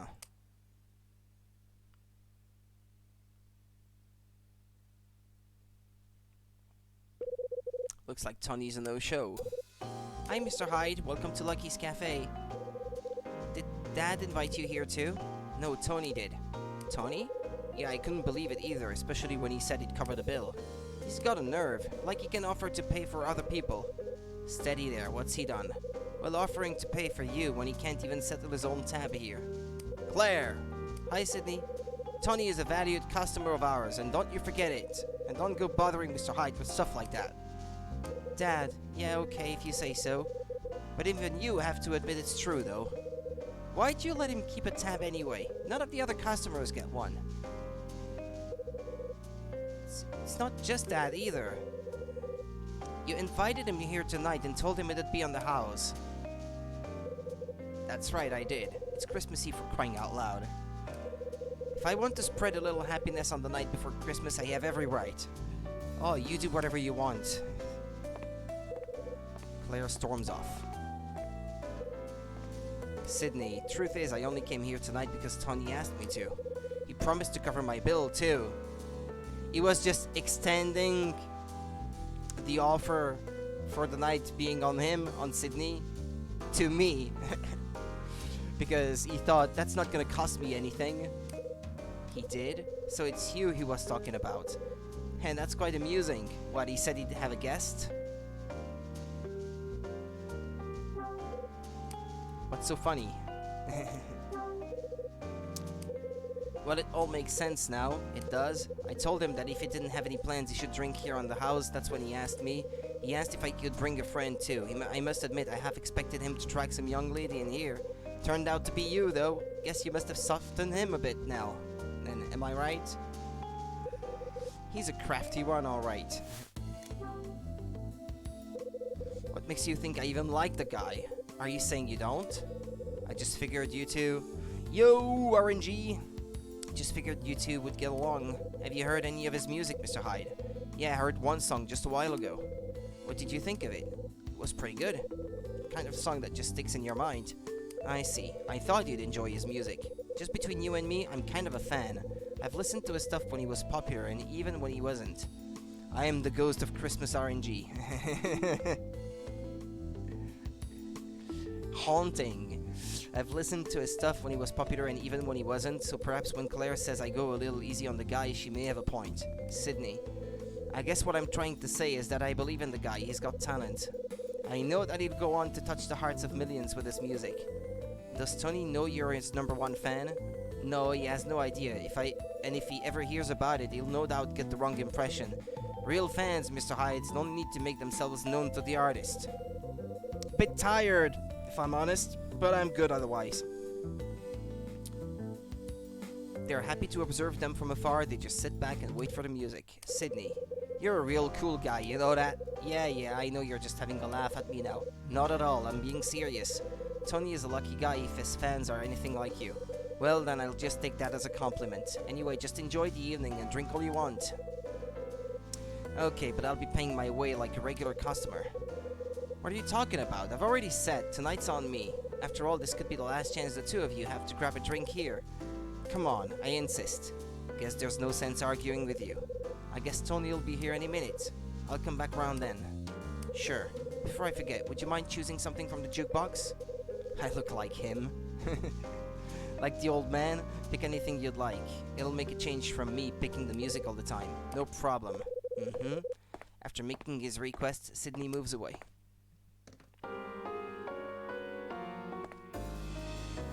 Oh, like Kyle.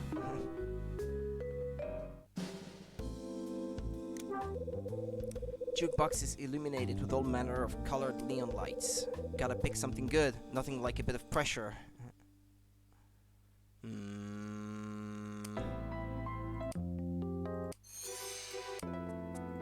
How'd you like that music to spend Christmas?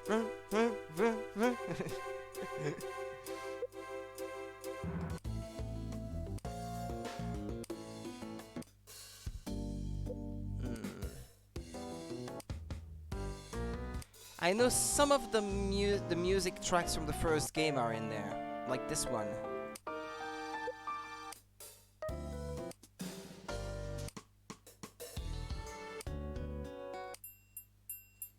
I'm looking for one in particular, but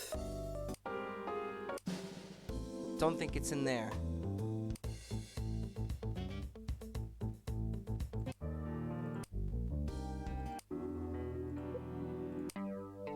Oh, why not? Tony's song. It's already in the jukebox? It only aired on the radio for the first time. Oh, this is from the first game.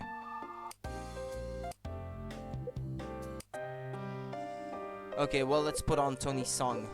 Yeah, this one. This should do the trick. And Tony should like it too. Okay.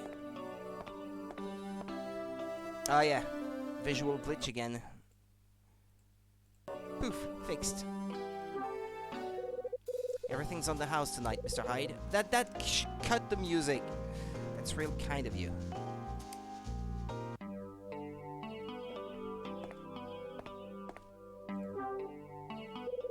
Since inviting Tony to come down here, he's been in a world of his own.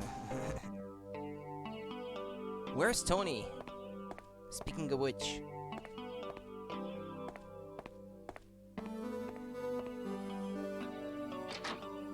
Ah, there he comes? Ah, okay. Hey, Hyde! Hi, Tony. Not even gonna react to your song being on the in the jukebox. Cool, different vibe in here than usual. Someone's picked some good music tonight. It's your own, moron. Yeah, Sydney asked me to choose something. Yeah, this one's you, through and through. I know where you were coming from when you chose this one. You got me, right down to business. This is a night for hitting the drink. What'll it be, Hyde? What are you having? Me? Well, seeing as it's Christmas Eve, I suppose the most obvious choice would be champagne. few glasses of that and something swanky to nibble on as we go. Perhaps a couple of sips of that 20-year-old brandy too. Sounds like you've planned this whole thing, pretty extravagant too. And why not? It's Christmas Eve, time to get a little wild. Sounds like you're serious. Maybe you should consider lowering the pace. You don't want to bankrupt Sydney. I hear the call of my theme song. What? I heard about how he invited you down here for drinks on the house. Damn, so you knew all along? Yeah, I have ways of making people talk. Oh man, so I've gone and embarrassed myself again in front of you. Don't take it so hard. What's a little embarrassment among friends? What? Did you just say what I think you said? Friends? Unless I'm already drunk, I thought you said something about us being friends. Yeah, it might have slipped out. What's so funny? Okay, come on, did I suddenly become a comedian or something? I'm not laughing because you said anything funny. I'm doing it because I'm happy. You said that me and you were friends. Tony. Don't know what it is, but happiness seems to be in the air today. I feel like I've been given a present from Santa.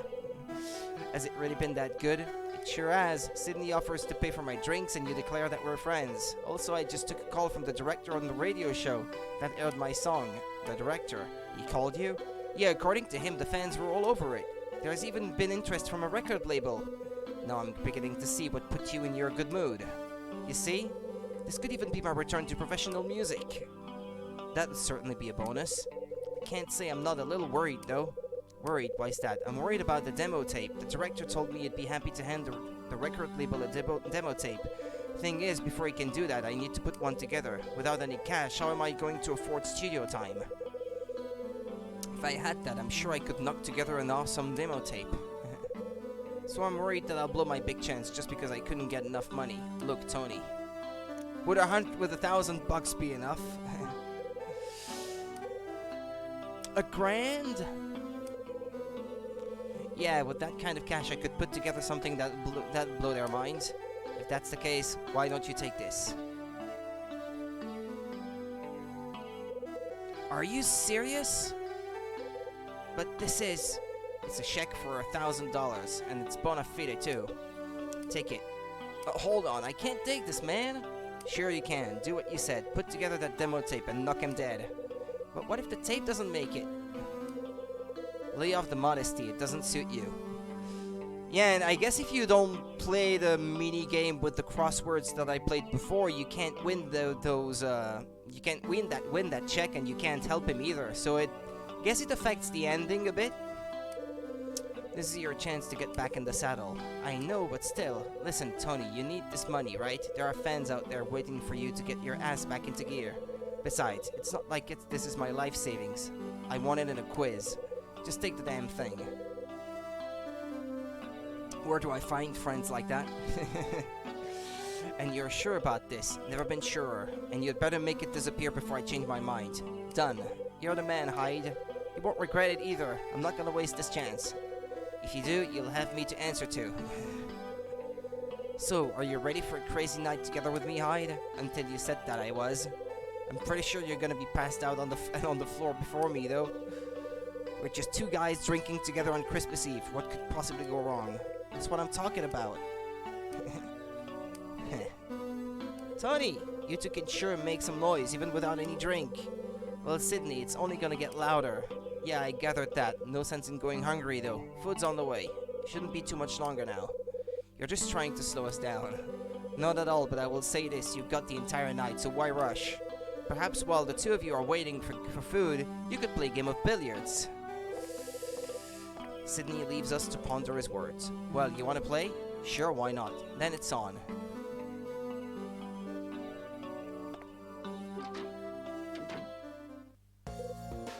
Billiards. So are you some kind of hustler or what? Back in the day maybe, but it's been a while since I played. How about you? I'm not bad, I play a bit. A bit, huh? How about we make a proper game out of this? Now you're speaking my language. How much you want to lay down? Good question. How about if I win, you sing one of your songs? Sing? Here? Yeah, make it the song I heard on the radio the other day. I'd like to hear that again. It's not like it's on the jukebox or anything. It's a deal. If you win, I'll do a live set. But if you lose, I'm gonna make you buy me a glass of this place's best beverage. Fair's fair, you're on. Now that's a deal and there's no going back on it. Looks like I'm finally gonna get a taster from Sydney's secret stash. Save that kind of talk for if you win. So how are we gonna play this? How about break shot? Break shot? Yeah, the rules are simple. Hit the cue ball into the rest and sink as many as you can. Just be careful you don't sink the cue ball, then you'll get a big fat 0. The person with the highest number of balls spotted is crowned the winner. So it's a one-shot match. Exactly. How does best of 3 sound? The first to score more than 1 wins. I got it. Are you ready? After I do a quick save, yeah? I'll go first then. Break a leg. No need for luck when you're as great as me. He's not too hard to beat, as I recall, but it's the girl, it's Claire, that's super hard to beat. You can relax, Hyde. This'll be over in a minute. Ah, barely broke the pack. I wasn't really paying attention, yeah? You're up.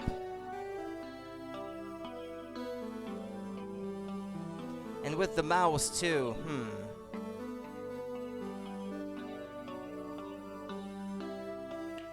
Ah! Hold on. A do-over. I don't remember how this is played.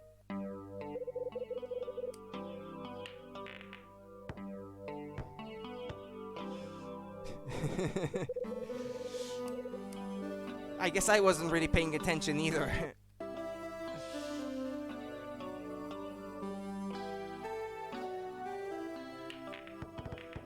I didn't sink any. Damn. Guess that makes it a draw. He got 1. 2? Was that a mega shot or was that a mega shot? Try beating that.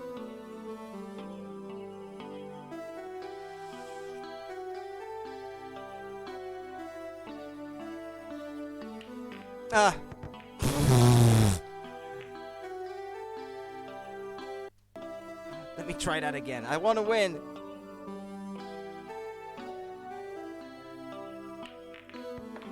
Well, I put 1 in. I got a round at least. Not bad, Hyde. Not bad at all. Guess you win this one. He hit it from the side this time. Not my greatest shot. You're up, Hyde.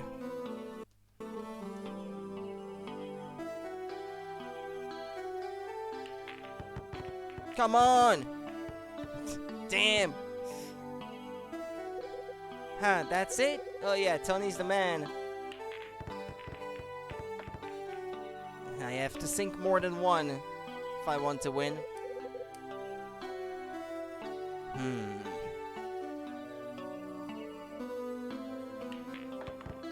1, 2, okay, got it, 3 I think. Good. 2-1 to you.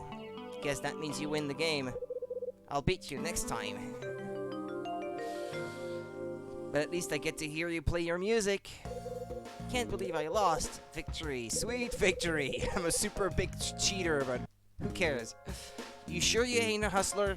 Where'd you learn those moves? Manhattan. Me and a friend I knew back then used to spend a lot of our time at the pool hall. You must have spent some serious time playing there.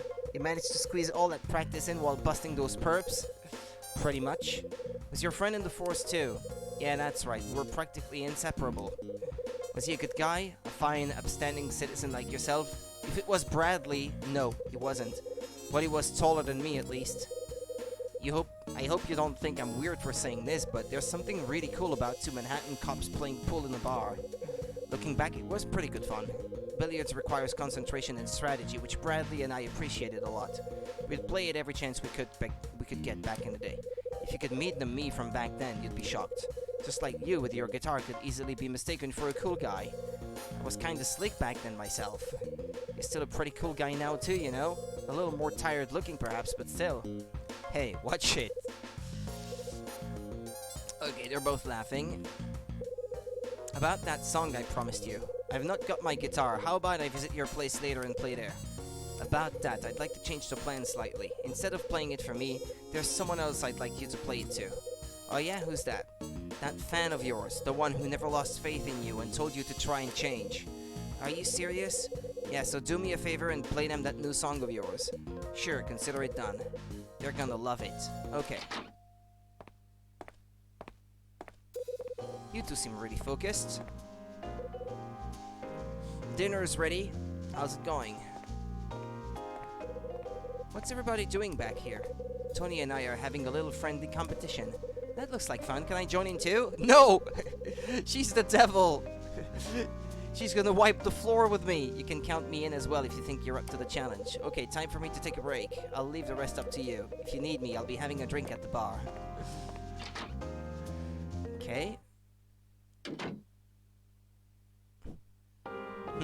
What? Do I have to pick my opponent?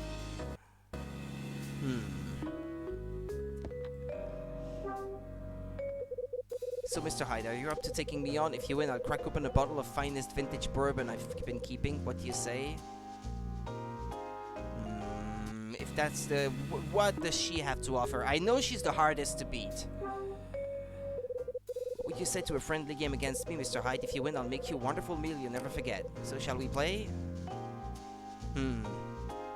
I know at least that I remember her being harder to beat. Let's try. Prepared to lose? Great, hope you don't mind being beaten by a girl. Do your worst. Just so you know, I'm not going to go easy on you. Yeah, I know that. I'll start us off, okay? Boom, 1, 2, 3, 4, 5. Ooh, that was a good one. Your turn, Mr. Hyde. I'm in trouble.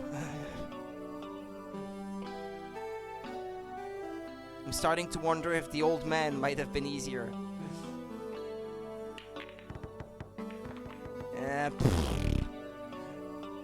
That wasn't too bad, but...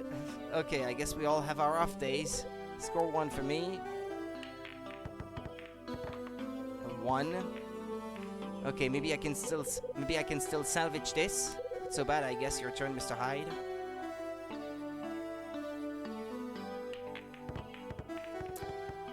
Ah, I couldn't even sink 1.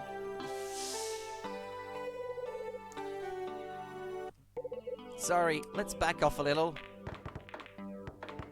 I know I can't change the outcome of the first one, but...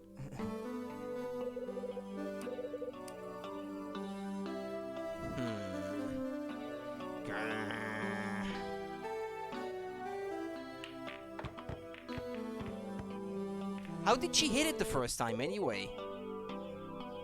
What angle did she use? Okay.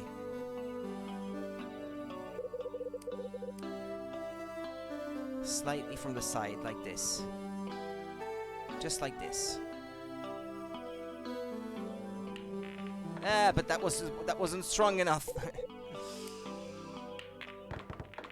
It's hard to keep the angle and input the right strength. Let's try it again.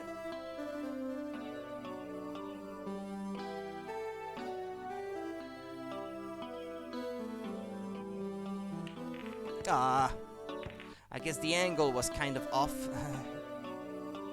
I don't think I can beat her on the first one, but... Damn.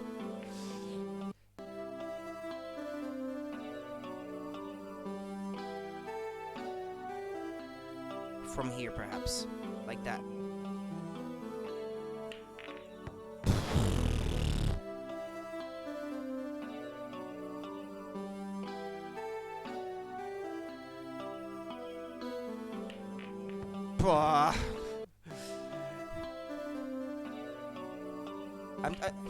Oh, what have I done?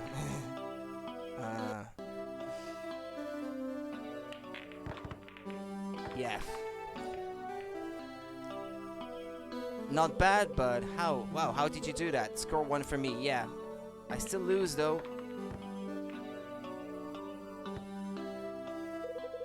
Not so bad, I guess. Yeah. Well, I couldn't beat her on the first round anyway. Actually, it might be predetermined. Maybe you can only... Yeah, a little, but not much. Like, maybe once or twice in my life. So, therefore, I'm not very good at it.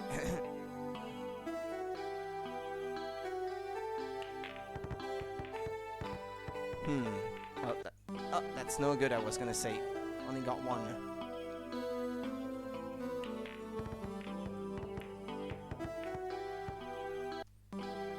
And we have different kinds of billiards over here as well. In fact, there are a ton of different kinds over here. Oh, I got 2, I think. I think I win this one. This is getting interesting. Looks like this is your round, Mr. Hyde. Oh, there's a kind where there's only white and reds on the table. And you've got like little pegs in the middle. So you have pegs in the middle of the table and you have to put the opponent's balls in. One side is the whites and one side is the reds. And you have to do so while rebounding you absolutely have to do it while rebounding your own ball on one of the bands on the side or something like that. There's a kind where it's only 2 balls, and there's also something about rebounding it on the sides. There's French billiards, there's Belgian billiards, British, there's a German, it's like each country has its own like slight different variant. It was more popular in the past, though. I don't think it's that popular these days. Alright, come on, Claire, focus. Your turn, Mr. Hyde.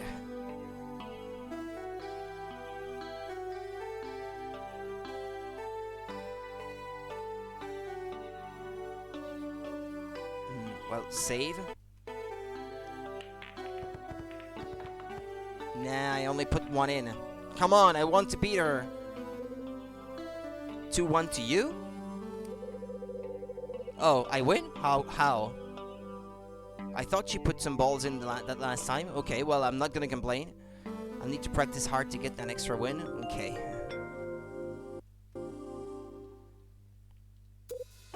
I lost? To be honest, you didn't stand a chance. I would have never guessed you were this good a player, Mr. Hyde. Well, I cheated.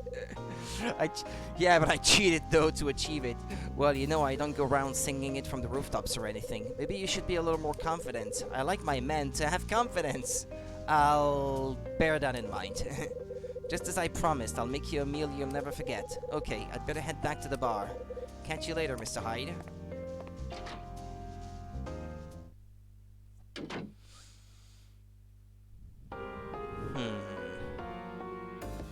Oh, can you play against him as well? Oh, okay. I thought you had to pick between the two. Okay. Prepare to lose. Ah, the overconfidence of youth. I'll go first. In my memory, the girl is better, but we'll see. Watch and learn. Well, at least he doesn't make the first round super hard or anything. Well, that could have been better. Your turn, Mr. Hyde.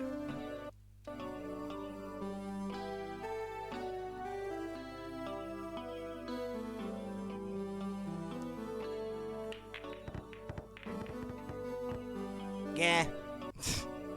Nope. Ah. What have I done?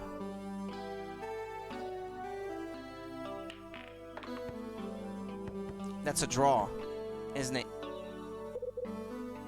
I can't settle for a draw.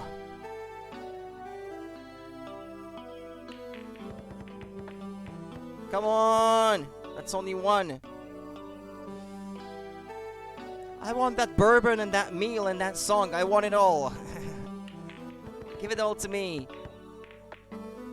Only 1 again?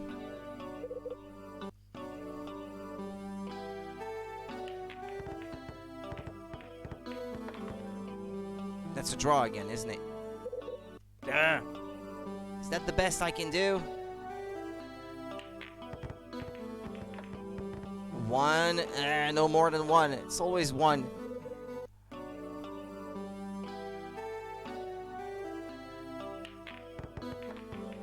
Okay, that's 2.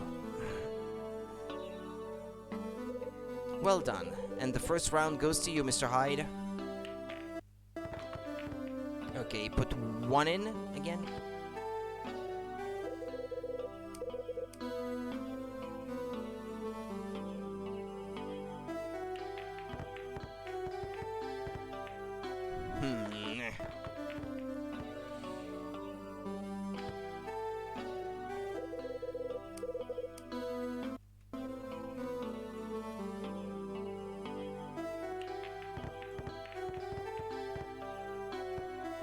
chance.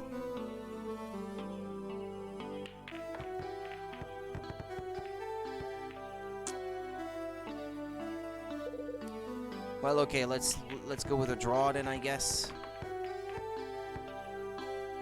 Yeah, the girl's a lot better. That's what I remembered.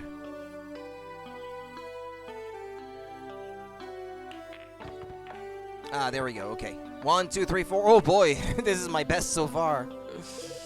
2 wins, 1 draw. You beat me and no mistake. Still, it was close at parts.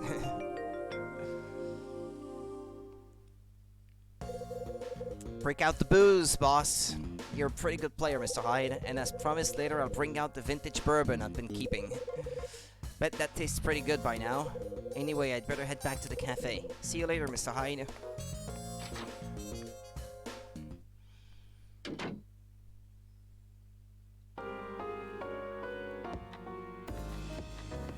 Can we have a look around? There's a television sitting on the high shelf. It's not turned on. I guess this room is more about the billiards. There are 2 whiskey bottles sitting on the counter. It looks like they're empty bottles, but that have been left on display. Some whiskey bottles are sat on the counter. Someone's a big whiskey drinker. Ah. Okay. Glitches again. Check. Okay. It's back on.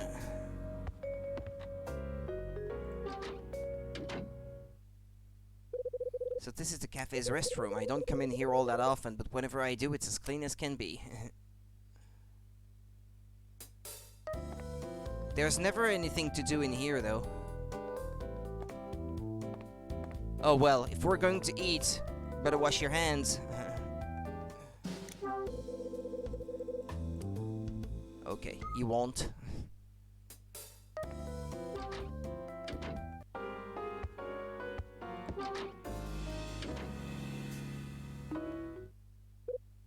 Huh? Oh, Mr. White. It's Will White. I think this is the first time I've ever seen him in here. Huh. Is he looking at me? As I briefly make eye contact with Will, he reaches out to the glass on the counter and drinks the contents down in one. After that, he steals another glance at me. Well, hello there, Mr. Hyde. Are you by yourself?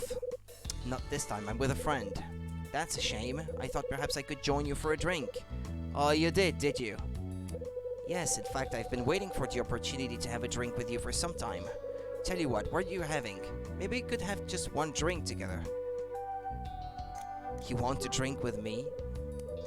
I certainly do. I have a feeling we've got a lot in common, you and I. What makes you think that? Well, for one thing, I heard from Dylan that you're a salesman. Beginning to catch my drift? Just because we share things in common doesn't mean we'll get along, though. Something funny? Not really, it's just that reaction was precisely the sort of thing I expected. You got me all figured out, huh? I do believe I have, Mr. Hyde. You're stubborn and selfish and like everything to go your way. You have your distinct inability to read the emotions of others and are outspoken. And you have no qualms about ordering other people around, but you're keen not to let others learn of this trait as word travels fast. In short, you have a very tiresome personality.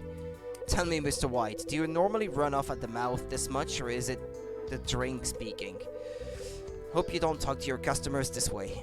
I'll let you guess, shall I? To be honest, I couldn't care less. Oh? You see, it doesn't matter to me which it is. I've already decided that I've got far better things to do with my time than talk to you. Okay? Especially seeing as this is Christmas Eve and I'm trying to enjoy myself. I'm sorry you feel like that, Mr. Hyde. I was hoping we could spend a while delving into some philosophical conversation. I'm willing to bet you'll come to regret refusing my offer to talk. It's not like I was given a choice. I never really said no, but it just had to be an ass. Let's put it that way. Anyway, I must be on my way.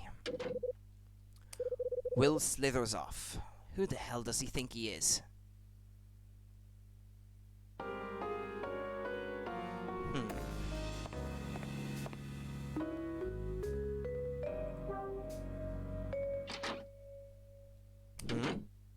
Betty!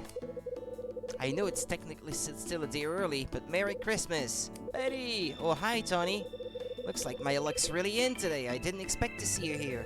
I thought you said you had plans this evening. Yeah, I did. I had lots of them, but they kind of disappeared. Is that so? While you're here, though, about that present I promised you before, it's okay, Tony. Besides, I'm more interested in having a few drinks. How would you like to join me? It'll be my treat. Would I ever? Typical first sign of some skirt and he's off like a flash. I'm sorry, Hyde, but you know how it is. Lousy traitor. Don't mess this one up. Okay. Don't mess this one up. You got it. Did I miss something? Do you already have plans? Me plans? Not a thing, baby. Okay, that's good. You had me worried for a second there. Anyway, do you know any good places? Sure do. Leave that to me. You sure you're okay? Just give me a moment, will you? Hey, Hyde, can I ask you something? What is it? Seriously, are you okay? So where are you taking her? I give the impression I knew plenty of decent places, but the truth is I can't think of one. You gotta help me out, man. Do you know anywhere decent? That's a tough one. How about taking her to the place we went to before? The atmosphere was pretty good and you could play her your song. True, plus I've got a tab running there too. Thanks, Hyde. I'm gonna take your advice and head there. This is your moment, Tony. Don't mess it up. You might not get another one. I hear you loud and clear. Okay, let's do this thing. Tony leaves the cafe together with Betty. Here's hoping. That Tony's got a nerve. I was going to let him spend the evening here on the house. Guess that just leaves me and you to enjoy the evening. And maybe I can have that talk with you that I promised your daughter I would have. About, do you have a woman in your life? Guess so. Time for some drinks. Oh, Mr. Hyde. Claire, your food's ready. But where's Tony got to? He's got a better offer from Betty, I'm afraid. What? You left without even tasting my delicious food? Forget about him. He's not worth it. I'll give you this. That food sure does look good. So good, in fact, that I think I'll take care of Tony's portion, too. You will? Better than wasting it. Thanks, Mr. Hyde. I hope you're ready to enjoy our special Christmas Eve banquet. I'll bring it over to your usual seat. Thanks. That sure smells good and I'm starving. Sorry for the wait. Here you go. It's roast chicken with a glass of that special vintage bourbon. The bourbon's from Kentucky, aged 20 years. And the roast chicken has been roasted to perfection with crispy skin and juicy stuffing. And it's maybe from Kentucky as well? Sounds delicious. Well, I sure hope it is. Enjoy. Claire leaves the food and drink on my table and moves away. There's a delicious looking roast chicken and vintage bourbon laid out before me. That smell sure is fantastic.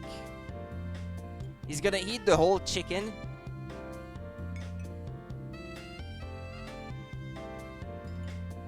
Damn! That was a hungry man.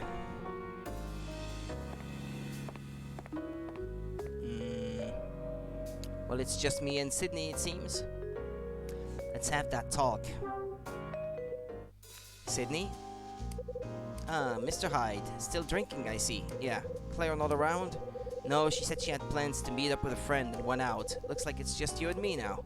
So what do you say? Shall we have something to drink? Sounds like a plan to me. Sydney dims the cafe lights a little, but leaves the counter well lit. He takes what appears to be some sort of special bottle from one of the shelves. It's a bottle of extra old brandy, the kind of stuff I've only drunk occasionally. It's got a smooth taste with a fruity aroma and real impact. Sure, it'll get you drunk alright, but at least you'll be a sophisticated drunk. Sydney and I raise a toast and drink our fill of the exquisite brandy. It really is fantastic. You really know a good drink when you have one, Mr. Hyde. You're just like my ex-wife in that respect. Is that so? When we used to run this place together, we used to have a quiet drink, just the two of us after closing time. Why did the two of you separate? It wasn't her fault, it was mine. I was way too stubborn. I can see it so clearly now, but it's far too late to do anything about it now. Looks like I'm getting lost in my thoughts a little here. By the way, have you ever heard of a song called Promise? Can't say I have. I think this might be the perfect night to play it. The perfect night? Can't think of any better time than when you're alone on Christmas Eve. If you've never heard it before, you'll really get the most out of it tonight. Sydney places a single record on the counter.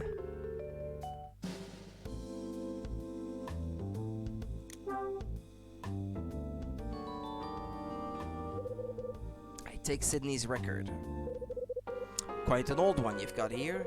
Yeah, it's old alright, just brimming over with melodies. There was only one copy of it at the shop I went to and I was keen to buy it. Thing is, Claire's mom had gone there for the exact same reason. Let me guess, that's when you fell in love, right? Absolutely, it was love at first sight. What kind of woman was she? She was the best, at least the best for me. Do you still feel that way even though you're separated? Of course. What am I saying? You're pretty good at making me say the most embarrassing things, Mr. Hyde. Believe me, I'm not trying to. Another drink? I think I've reached my limit. Then it's probably time for me to shut this place up for the night. Thanks again, Sydney. I had a great time. Me too, Mr. Hyde. Me too.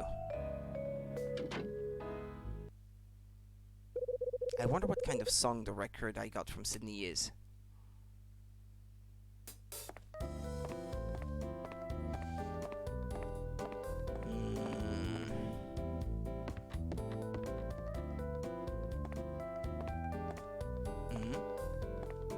Ah yeah, you can see it's nighttime through the windows there as well. Okay, except the light are just painted on the windows. It's just a flat texture, there's no depth to it.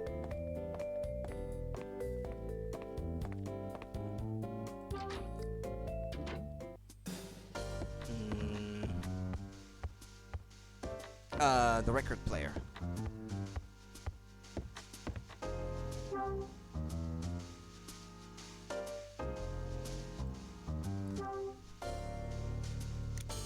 Put it on the turntable.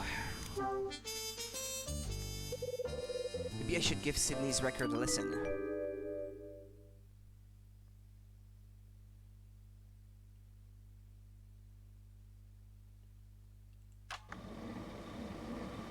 Oh, it's not automatic.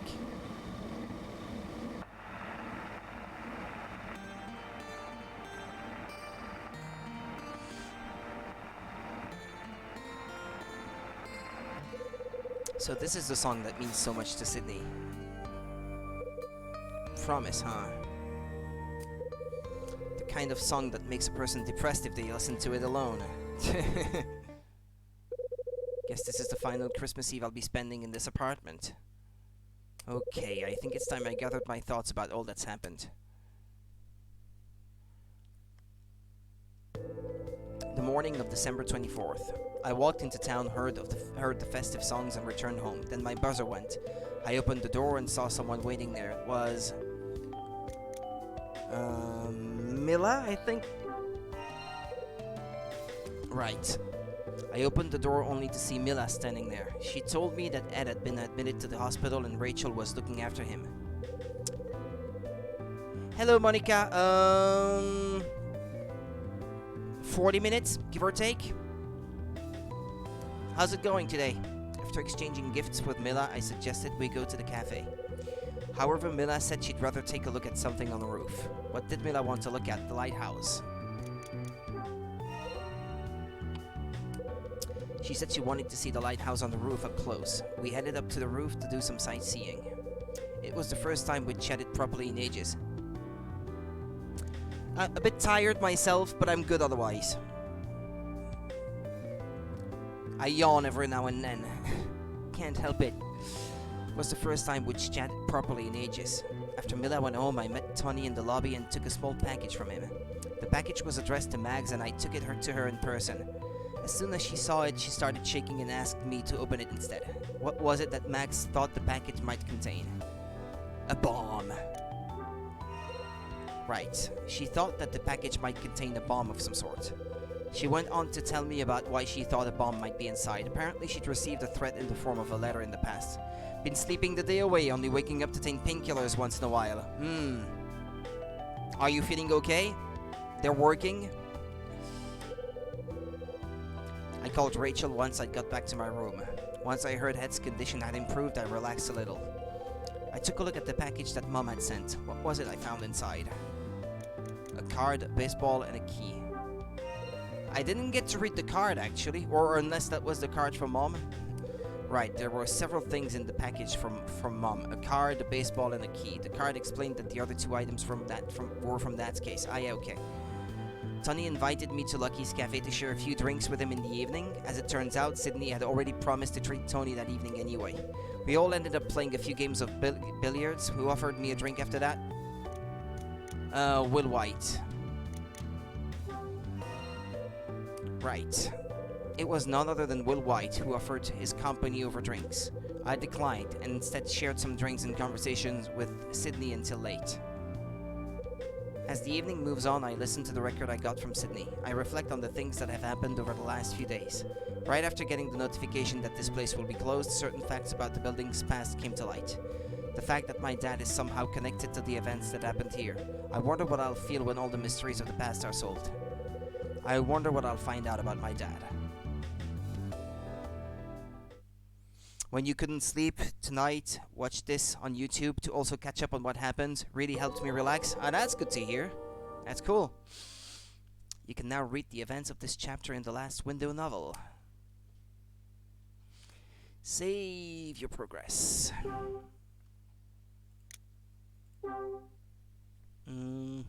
Override it.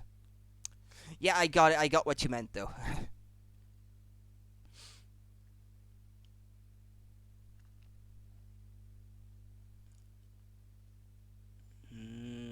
Okay, progress saved.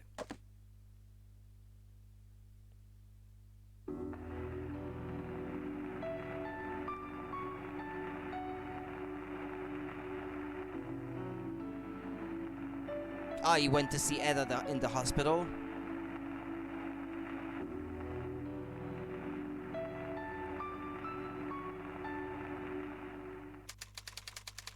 Chapter 8.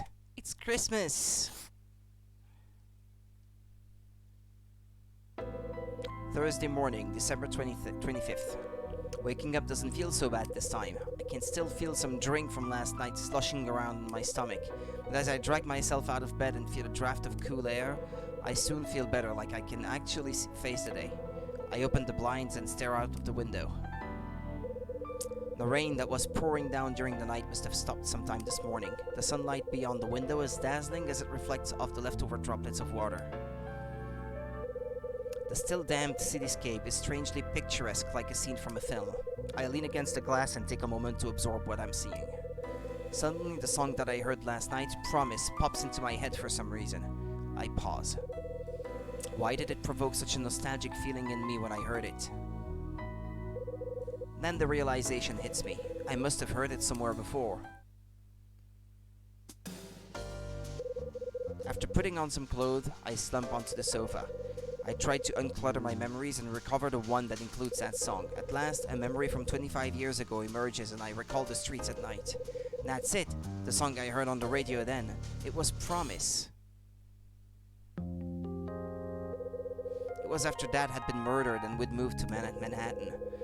I awoke suddenly at night only to hear the sound made by the falling rain. I left my bed and slipped behind the curtain. If I stood on the tips of my toes, I could just about see through the window. The glass was slightly foggy, so I had to use the sleeve of my pajamas to wipe it. My sleeve was wet through, but I could finally see outside. What I saw was the purple-lit glow of the Manhattan night. I'd vowed that I wouldn't ever enjoy living there. I didn't know anyone, it was too cold. But for the first time, I found something I appreciated about the place. I wanted my mom to see that view. I cautiously opened the door to the neighboring room. To my surprise, my mom was still awake and standing beside the window. Realization came to me in an instant. Mom had been staring at the same view as I had. I remember telling her that I thought it looked beautiful. That's also on YouTube, yeah. I can post the link to the playlist I made with this after I'm done streaming this. There was a faint sound coming from the small radio Mom kept beside my bed. While holding me, my mom told me something. She said that my dad loved this song. As I looked up, my eyes met those of Mom. Then, for the first time since we arrived in that town, Mom looked different. Her eyes were brimming with tears. So that was how I knew that song. It was the song playing on the radio in our apartment.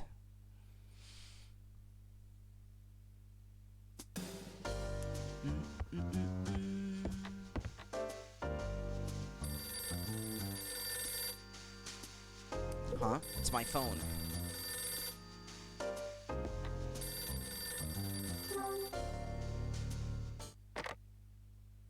Hello? Mom. I see you're at home. Yeah, no change there. What's on your mind? Nothing really. I just thought you'd be out. Sorry to disappoint. Don't take everything as a joke, Kyle. I just felt like I should call you, that's all. I didn't really have anything to say, though. I'd be watching it out of order, but still I'm gonna watch it that way. Well, if you already started watching here, then yeah. But it's just as cool, though, so no problem with that. And if anything, you don't really have to have seen one to understand the other. In that sense, they're pretty well, like, standalone stories, both of them. Some events from the first are referenced in the second, but they're not necessary to understand the big picture. That's what I wanted to say to her, but decided to keep it to myself instead. I got your package, by the way. That baseball. It was the one Dad bought me all those years ago, wasn't it? So you remembered. Vaguely. I remember Dad and I used to play catch with it. That ball was very precious to your father. I think the reason was that you told him you wanted to be a baseball player. I remember saying something like that when I was a kid. Your father kept that ball so that each time you looked at it, you could see your smiling face telling him you wanted to be a pro one day. Kids say the craziest things. I don't remember that key though. Was that the key Dad used for the car? No, it wasn't. Then what is it? When the case came back from the police, it was inside. It was there together with the baseball. I haven't got a clue what it's for, but I have the feeling it represents something that he wanted you to have. Mom, there's something I've been meaning to ask for a while now, and I think now's the time. What is it? What do you want to ask me? Why did you ever get with a guy like Dad? What? He was in a less than respectable career, so why did you agree to marry him? Well, I fell in love, that's why. I fell in love with him and never wanted to be apart. The first time I met him was at the hospital where I worked. I was the one in charge of tending to the wounds he came in with. So it was a classic case of patient and nurse falling in love? Yes, I suppose it was. When I met him, he was a total stranger. But I did know one thing. I knew that he was bearing a secret of some kind, and that if it ever came out, I wouldn't be able to stay with him. That's why I was prepared to be content without knowing. When did you find out what the secret was? Yeah, you're welcome. About 2 years after you'd been born, he came clean about precisely what he did for a living. You mean he told you about the safe cracking? Yes.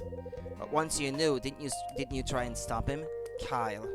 Maybe if he had, we wouldn't have had to live off the money he earned by ripping people off.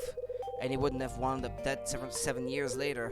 It's not like that, Kyle. Then what is it like? After you were born, your father, he wanted to make a clean break and give up that line of work. But his associates weren't happy with his decision, and so he just kept on cracking safes. How can you just forgive him like that? Kyle. After hearing me shout down the phone at her, Mom drifts into a strange silence. Maybe it's because this was the first time we've ever discussed that so openly. I'm starting to regret bringing the subject up in the first place. Let's stop talking about this. Yeah, maybe you're right. Kyle, when you're ready to forgive your father and me, perhaps then we can continue this conversation. Merry Christmas, Kyle. Mom.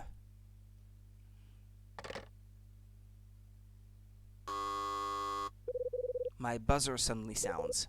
Who's there?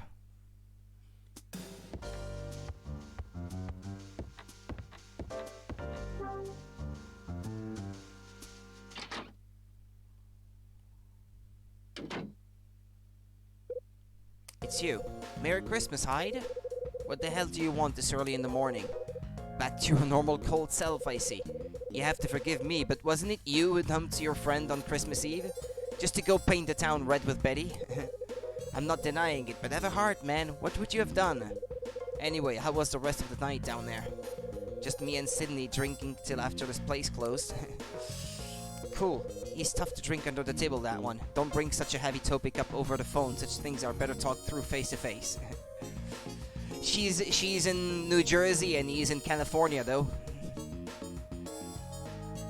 And besides, the case of his father being murdered is kind of brought up into the story at this point, so He stuffed a drink under the table, that one. Can't remember a single time I didn't pass out while he's still solid as a rock. So how was your night? Mine? How did it go with Betty? That's what you've come here to tell me about anyway, right? You really can't see right through me, man. No, it's just that you're so easy to read. That's more like it. So what happened?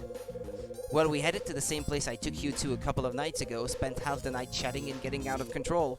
Sounds like it went pretty well. Yeah, I thought so too, but now I'm not so sure. What do you mean? I'd actually kind of given up on Betty, but then she went and said some pretty confusing things. IRL, it's best to talk face to face about such things. Yeah. Indeed. Then she told me to give something to you, something pretty weird.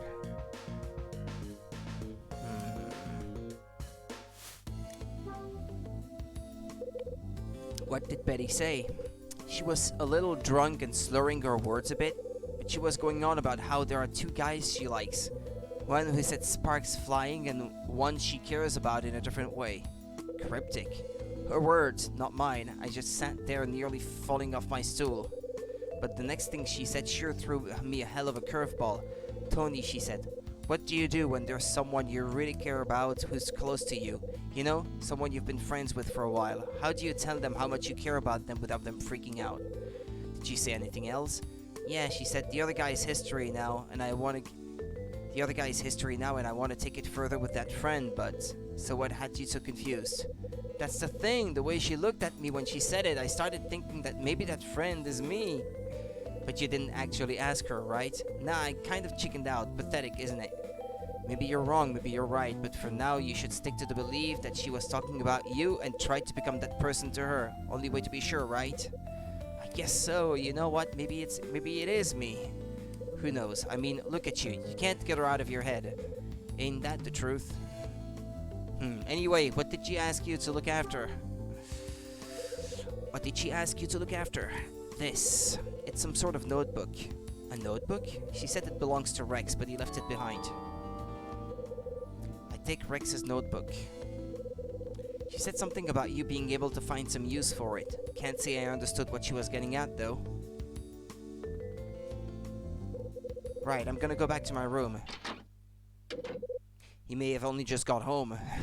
Tony leaves my room. What's Rex keeping written down in his notebook? I think it's time I found out. Oh yeah. Look through it.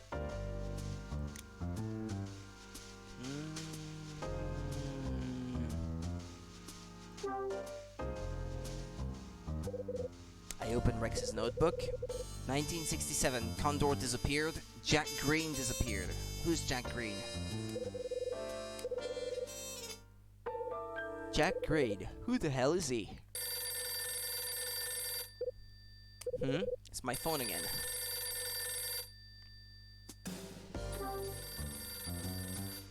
It's Rachel. Hello? From the other end of the line, I hear a very familiar voice. Rachel? Merry Christmas, sweetie. We've got some good news for you. Ed's made a dramatic recovery and will be out of the hospital by the weekend. That's good to hear. Yeah, it's pretty comforting, but the doctor laid down the law. He said Ed really can't afford to push himself anymore. He has to avoid any unnecessary stress that could put strain on his heart.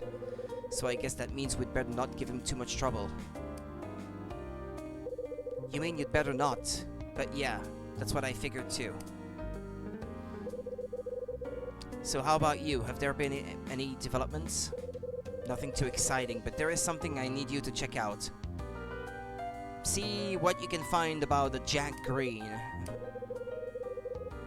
I need you to check out someone connected to Rex Foster, going by the name of Jack Green, who was under investigation by Rex. He may have disappeared off the grid after 1967. Jack Green, 1967. Got it. I'll see what I can dig up. Expect a call when I find something. Thanks.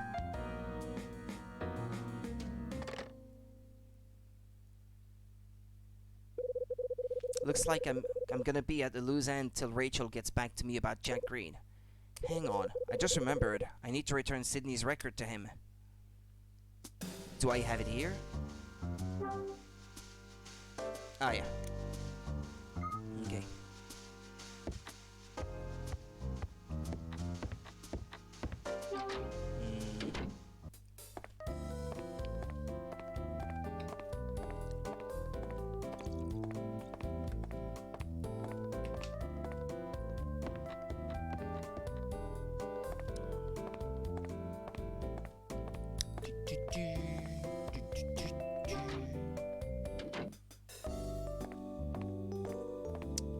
I still haven't been able to tell Claire that I had a talk with her father, like she wanted me to. Maybe she's in here. No? Cleaning the restroom, maybe?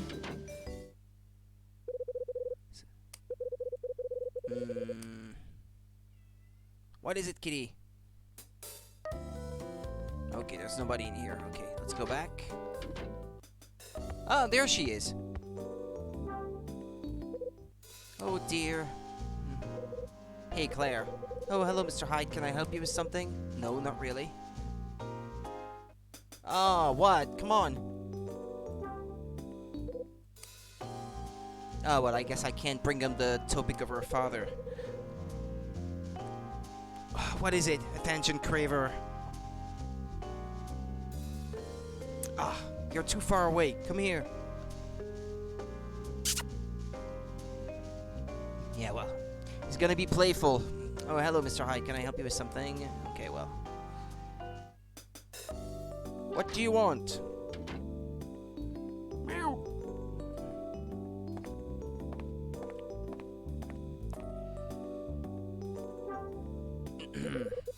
Sydney, Merry Christmas. Merry Christmas, Mr. Hyde. Thanks again for last night. It was a refreshing change of pace. I enjoyed myself too. I think last night is going to be a Christmas Eve I'll be sure to remember. Yeah, you and me both. Would you care for anything to eat? No, I'm good. I just came to return that record you loaned me.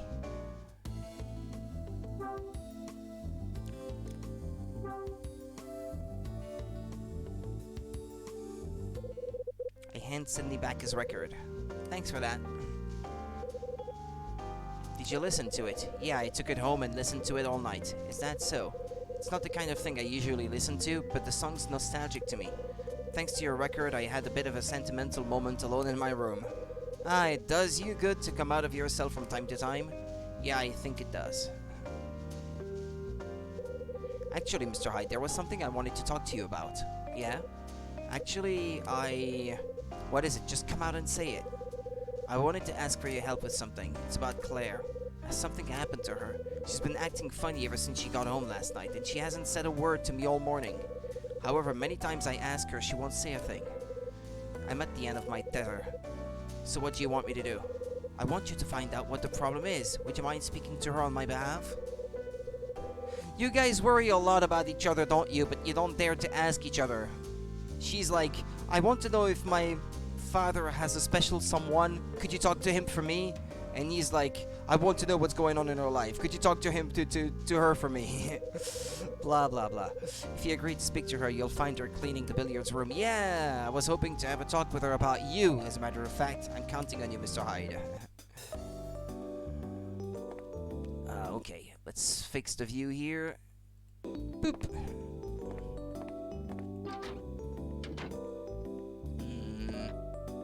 Okay, there she is. Claire? I'm sorry, but I'm busy with the cleaning at the moment. Oh dear. Claire, your dad's worried about you. Actually, isn't it that she wasn't going out to meet friends the night before? She was meeting her mom, actually. Your dad's worried about you. Are you still worried about your dad? Yes, I am. You remember what we talked about the day before Christmas Eve? Did you get around to asking him about it? Did you find out if there's someone special in his life? Well, he said he still loved your mom. I never got to asking him outright, but I kind of got an impression from the way he was acting. So what you're trying to tell me is that you didn't ask, right? I'm not interested in maybes. I need to know for sure. Claire, after all, this could be the last chance. I knew it. I just knew it. I had a feeling all along that he wouldn't keep his promise.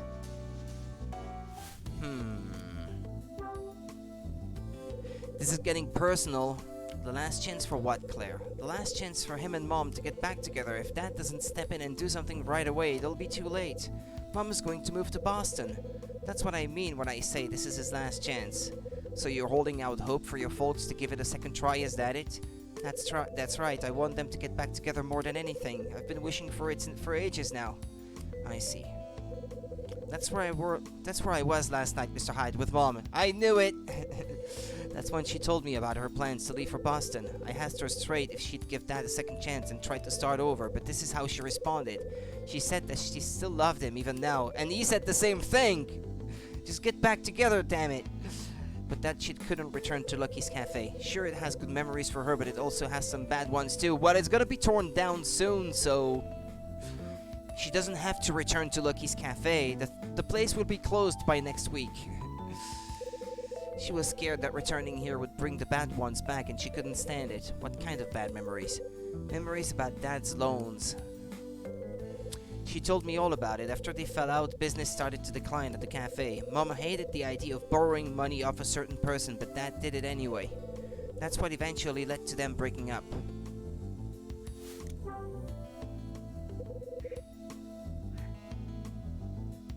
Okay. Hey, wait, what's wrong? Oh, okay, yeah, okay, gotcha, okay. Stupid cat. He was fighting with his tail, because apparently he had like a knot of hair in his tail, and his claws were caught in it or something, and he couldn't get his paw away from his tail. But I guess it's free now. He's hiding under the bed though. Silly. Claire, what promise was that? It was one Dad made after Mom left. What did he promise? He promised something on the first Christmas without Mom. It was a sad Christmas for me. Dad was busy at the cafe and I was all alone. I waited up until he'd finished work and returned home. He was a little drunk when he got here though. Still, when he saw me, he pulled me into a hug and said that we would find happiness. Just the two of us. He promised that we'd be happier than we'd ever been before. Yeah, but he seems to be free now. But maybe he hurt himself, actually. Ah, well. I'll feed you in 20 minutes or so. He forced himself into a smile at the time, but I knew the truth. I could see past the smile and to the tears that fell from his eyes. I knew that Mom leaving was the hardest thing he'd ever had to deal with in his life. That's why I promised him something too that night. I promised that I'd also look for a way for us to be happy.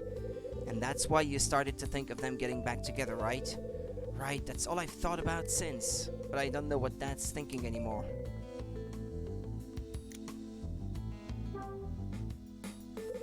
Who was the person he borrowed from? It was Mrs. Patrice. Mags? That's what I heard. He got the money he needed from her. Mom's never been able to forgive him for that. And you knew about this? No, I had no idea. I'd never heard about it until last night. This is the last thing Mom told me last night. She said Dad still hadn't repaid all the money he'd borrowed. Who was I trying to kid? Dreaming that Mom and Dad would get back together and we'd all live happily ever after. I certainly let my imagination get the better of me, didn't I?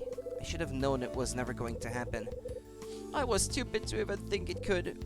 Claire, as we get older, we learn to become more accepting of each other's shortcomings. I'm sure your folks are no different either. So if they really still love each other enough to put that whole ordeal in the past, who's to say that your dream won't come true after all? My dream? It's all down to how much affection they still have for each other. I'll tell you what your dad told me last night. I'll tell you just how much your dad still loves your mom. Mr. Hyde! You take everything too much to heart, Claire, but sooner or later both of them are going to sit up and notice how you're feeling. When that happens, they'll finally be able to answer each other's questions. That's why the best thing you can do is keep that smile on your face and stop sighing. You're right, Mr. Hyde. I need to look on the bright side. I'm still curious, though. What's happening about Sydney's debt?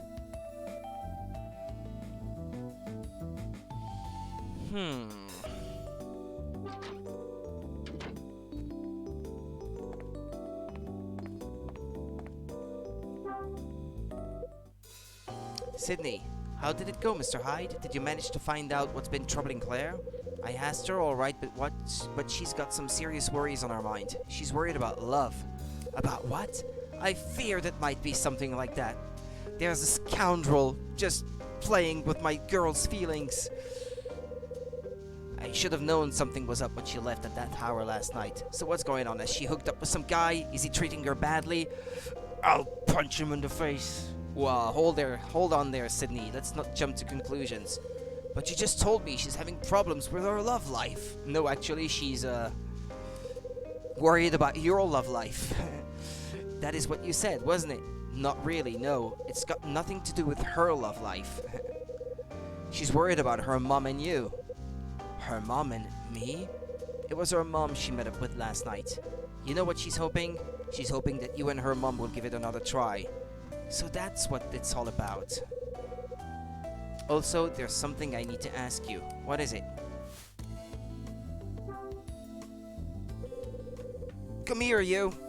Come show your face.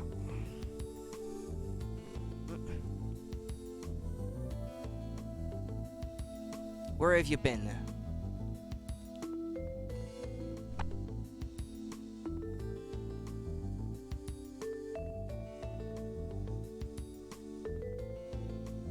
Lay down on my lap. Come on. Alright. What's happening with the loan from Mags? How on earth did you find out about that, Mr. Hyde? Claire let me in on it, and it was her mom who told her. I see. Well, it all goes back to when we needed money to get this place up and running. Mrs. Patrice was kind enough to give us what we needed. It all stems from me knowing her late husband. I've been paying in installments each month. In half a year, my debt will be settled. Yeah, he's purring now, so I guess he's okay. How did you even do that, stupid? Getting tangled in your own tail. Never seen a cat do that. She said she has too many bad memories to do with money troubles. For her, it's a very real reason not to give you a second chance to get back together. So that's the root of it. She still doubts me.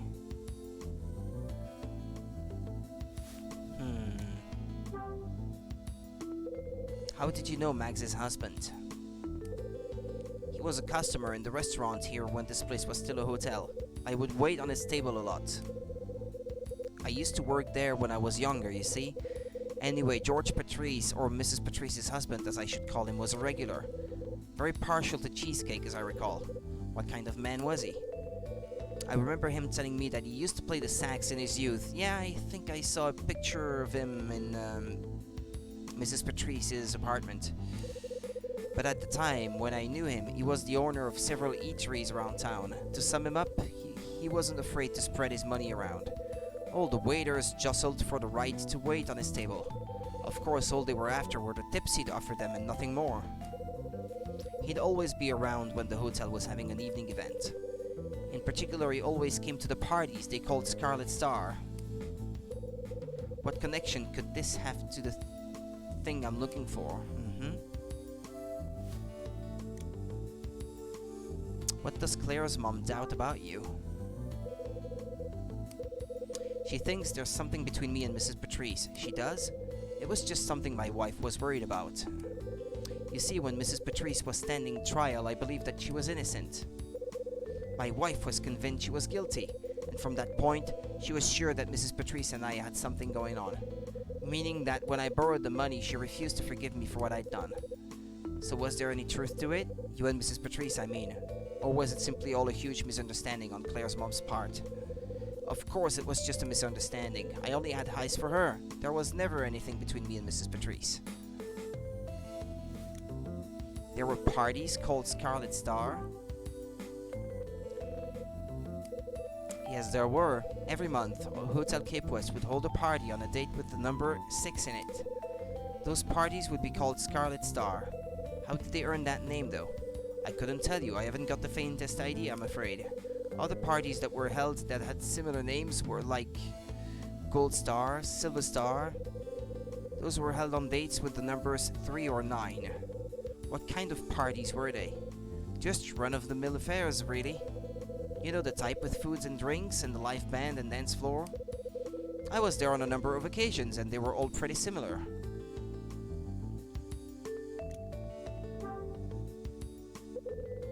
Sydney, when did Max stand trial?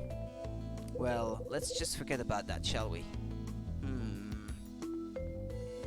Should we, though? Sydney. So you can't tell me, huh?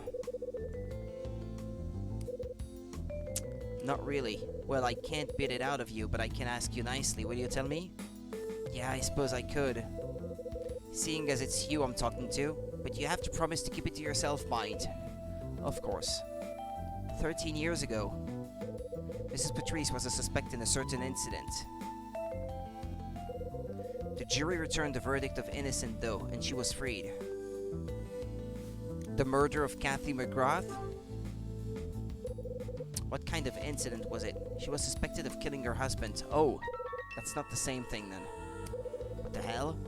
She was a suspect in a murder case? She was indeed. Sydney, why was her husband... Mr. Hyde, I've got nothing more to say on the matter. Can we leave it there, please? The verdict was innocent, and that's all that counts. I really don't want to talk about it anymore. I understand. I just need to make sure, but you will keep this discussion between us, won't you? I really don't want anything I've said about Mrs. Patrice to get out. I only told you because I trust you. Yeah, I hear you loud and clear. Then we understand each other. The last thing I want is to cause any trouble for Mrs. Patrice. Now, was that everything you wanted to ask me about, Mr. Hyde? I do have a cafe to run, you know. Actually, there is something else. What do you want to know? Do you still love your wife? Do I what? I want to hear about how you really feel about her. Well, I love her, and there's no denying it. I just haven't got the confidence to tell her. To tell her you love her? Not exactly, to tell her that I want us to give it another try. You understand what I'm saying, don't you, Mr. Hyde? Even when two people really love each other, it doesn't guarantee they'll work out. The real reason we separated was to do with me. When I think about how it happened now, I can see exactly why she walked out. If only I could have seen things the way I see them now. I tried to console myself by making her the villain and branding her as heartless. But the truth is, I was a fool. The worst thing is that it took losing my wife for me to notice how she was feeling. That's why I'm afraid. I'm afraid that if we did get back together, I'd do the same thing over again. I'm sure she's thinking along the exact same lines though. You may feel unsettled, but you clearly want to have another shot at happiness. Mr. Hyde, Claire told me about the promise you made her. She did? She told me about the first Christmas you spent without your wife, and when you told her that you'd find happiness again together. She's been thinking about that ever since. Well, her idea of happiness is having your family back and all living together. Mr. Hyde, it's not my place to dictate to you how your family should be, but I'll tell you this for free. There aren't many families that can't get back together. Most of them who've tried fail. Ain't that a fact? A sad but true one. Okay, I need to be somewhere. 3 p.m. on Christmas Day.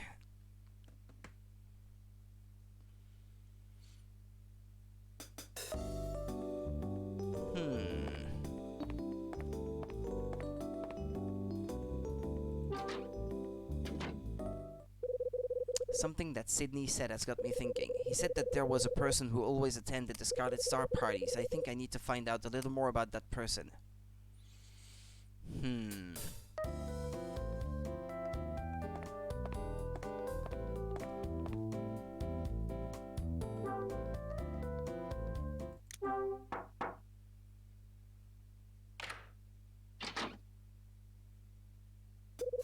Hello there, Mr. Hyde. Mrs. Patrice, you wouldn't by any chance have any free time at the moment, would you? As a matter of fact, I would. There's something I'd like to ask you, and what might that be? I'd like to hear about your court case. I'd like to hear about your husband. Yeah, it's probably less direct. Why would you want to know about him? When we last spoke, you told me a little about your late husband. You said he enjoyed jazz music and even used to play the saxophone. That's right. I must confess I'm into jazz music too. I often listen to it in my room. Real smooth, Kyle Hyde. Like, trying to start a conversation on that topic only to bring it back on track towards what you really want to ask about. But you want to go? Okay, hold on. Right. Don't unplug my headset. Okie dokie. The best kind of jazz always features a saxophone, don't you think? What if you say so? So once I heard that your late husband played it, I instantly became interested. Would you be so kind as to tell me a bit more about him? Why, certainly, since you ask so nicely. Please come inside.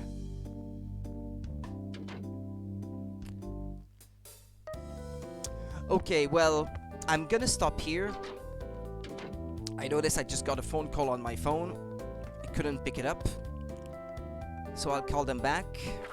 I'd like to feed the cats as well. And also I'll post on Discord the link to the playlist for the first game. I will add these streams to the same playlist actually. I need to update it so that the whole series is in one place. Okay, well, take care of yourselves, guys. You have a good evening. Actually, let me have a quick look at YouTube right now.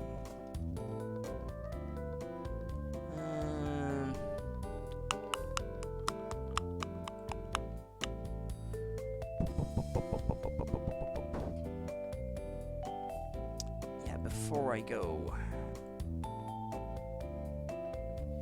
Playlists.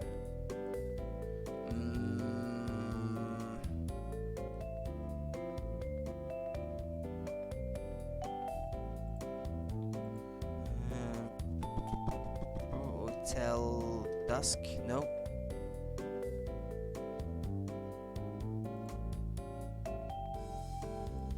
Ah, there we go. Okay, got it. There's the playlist. Okay, we'll post it on Discord now.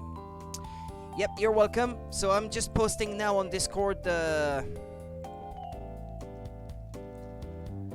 playlist.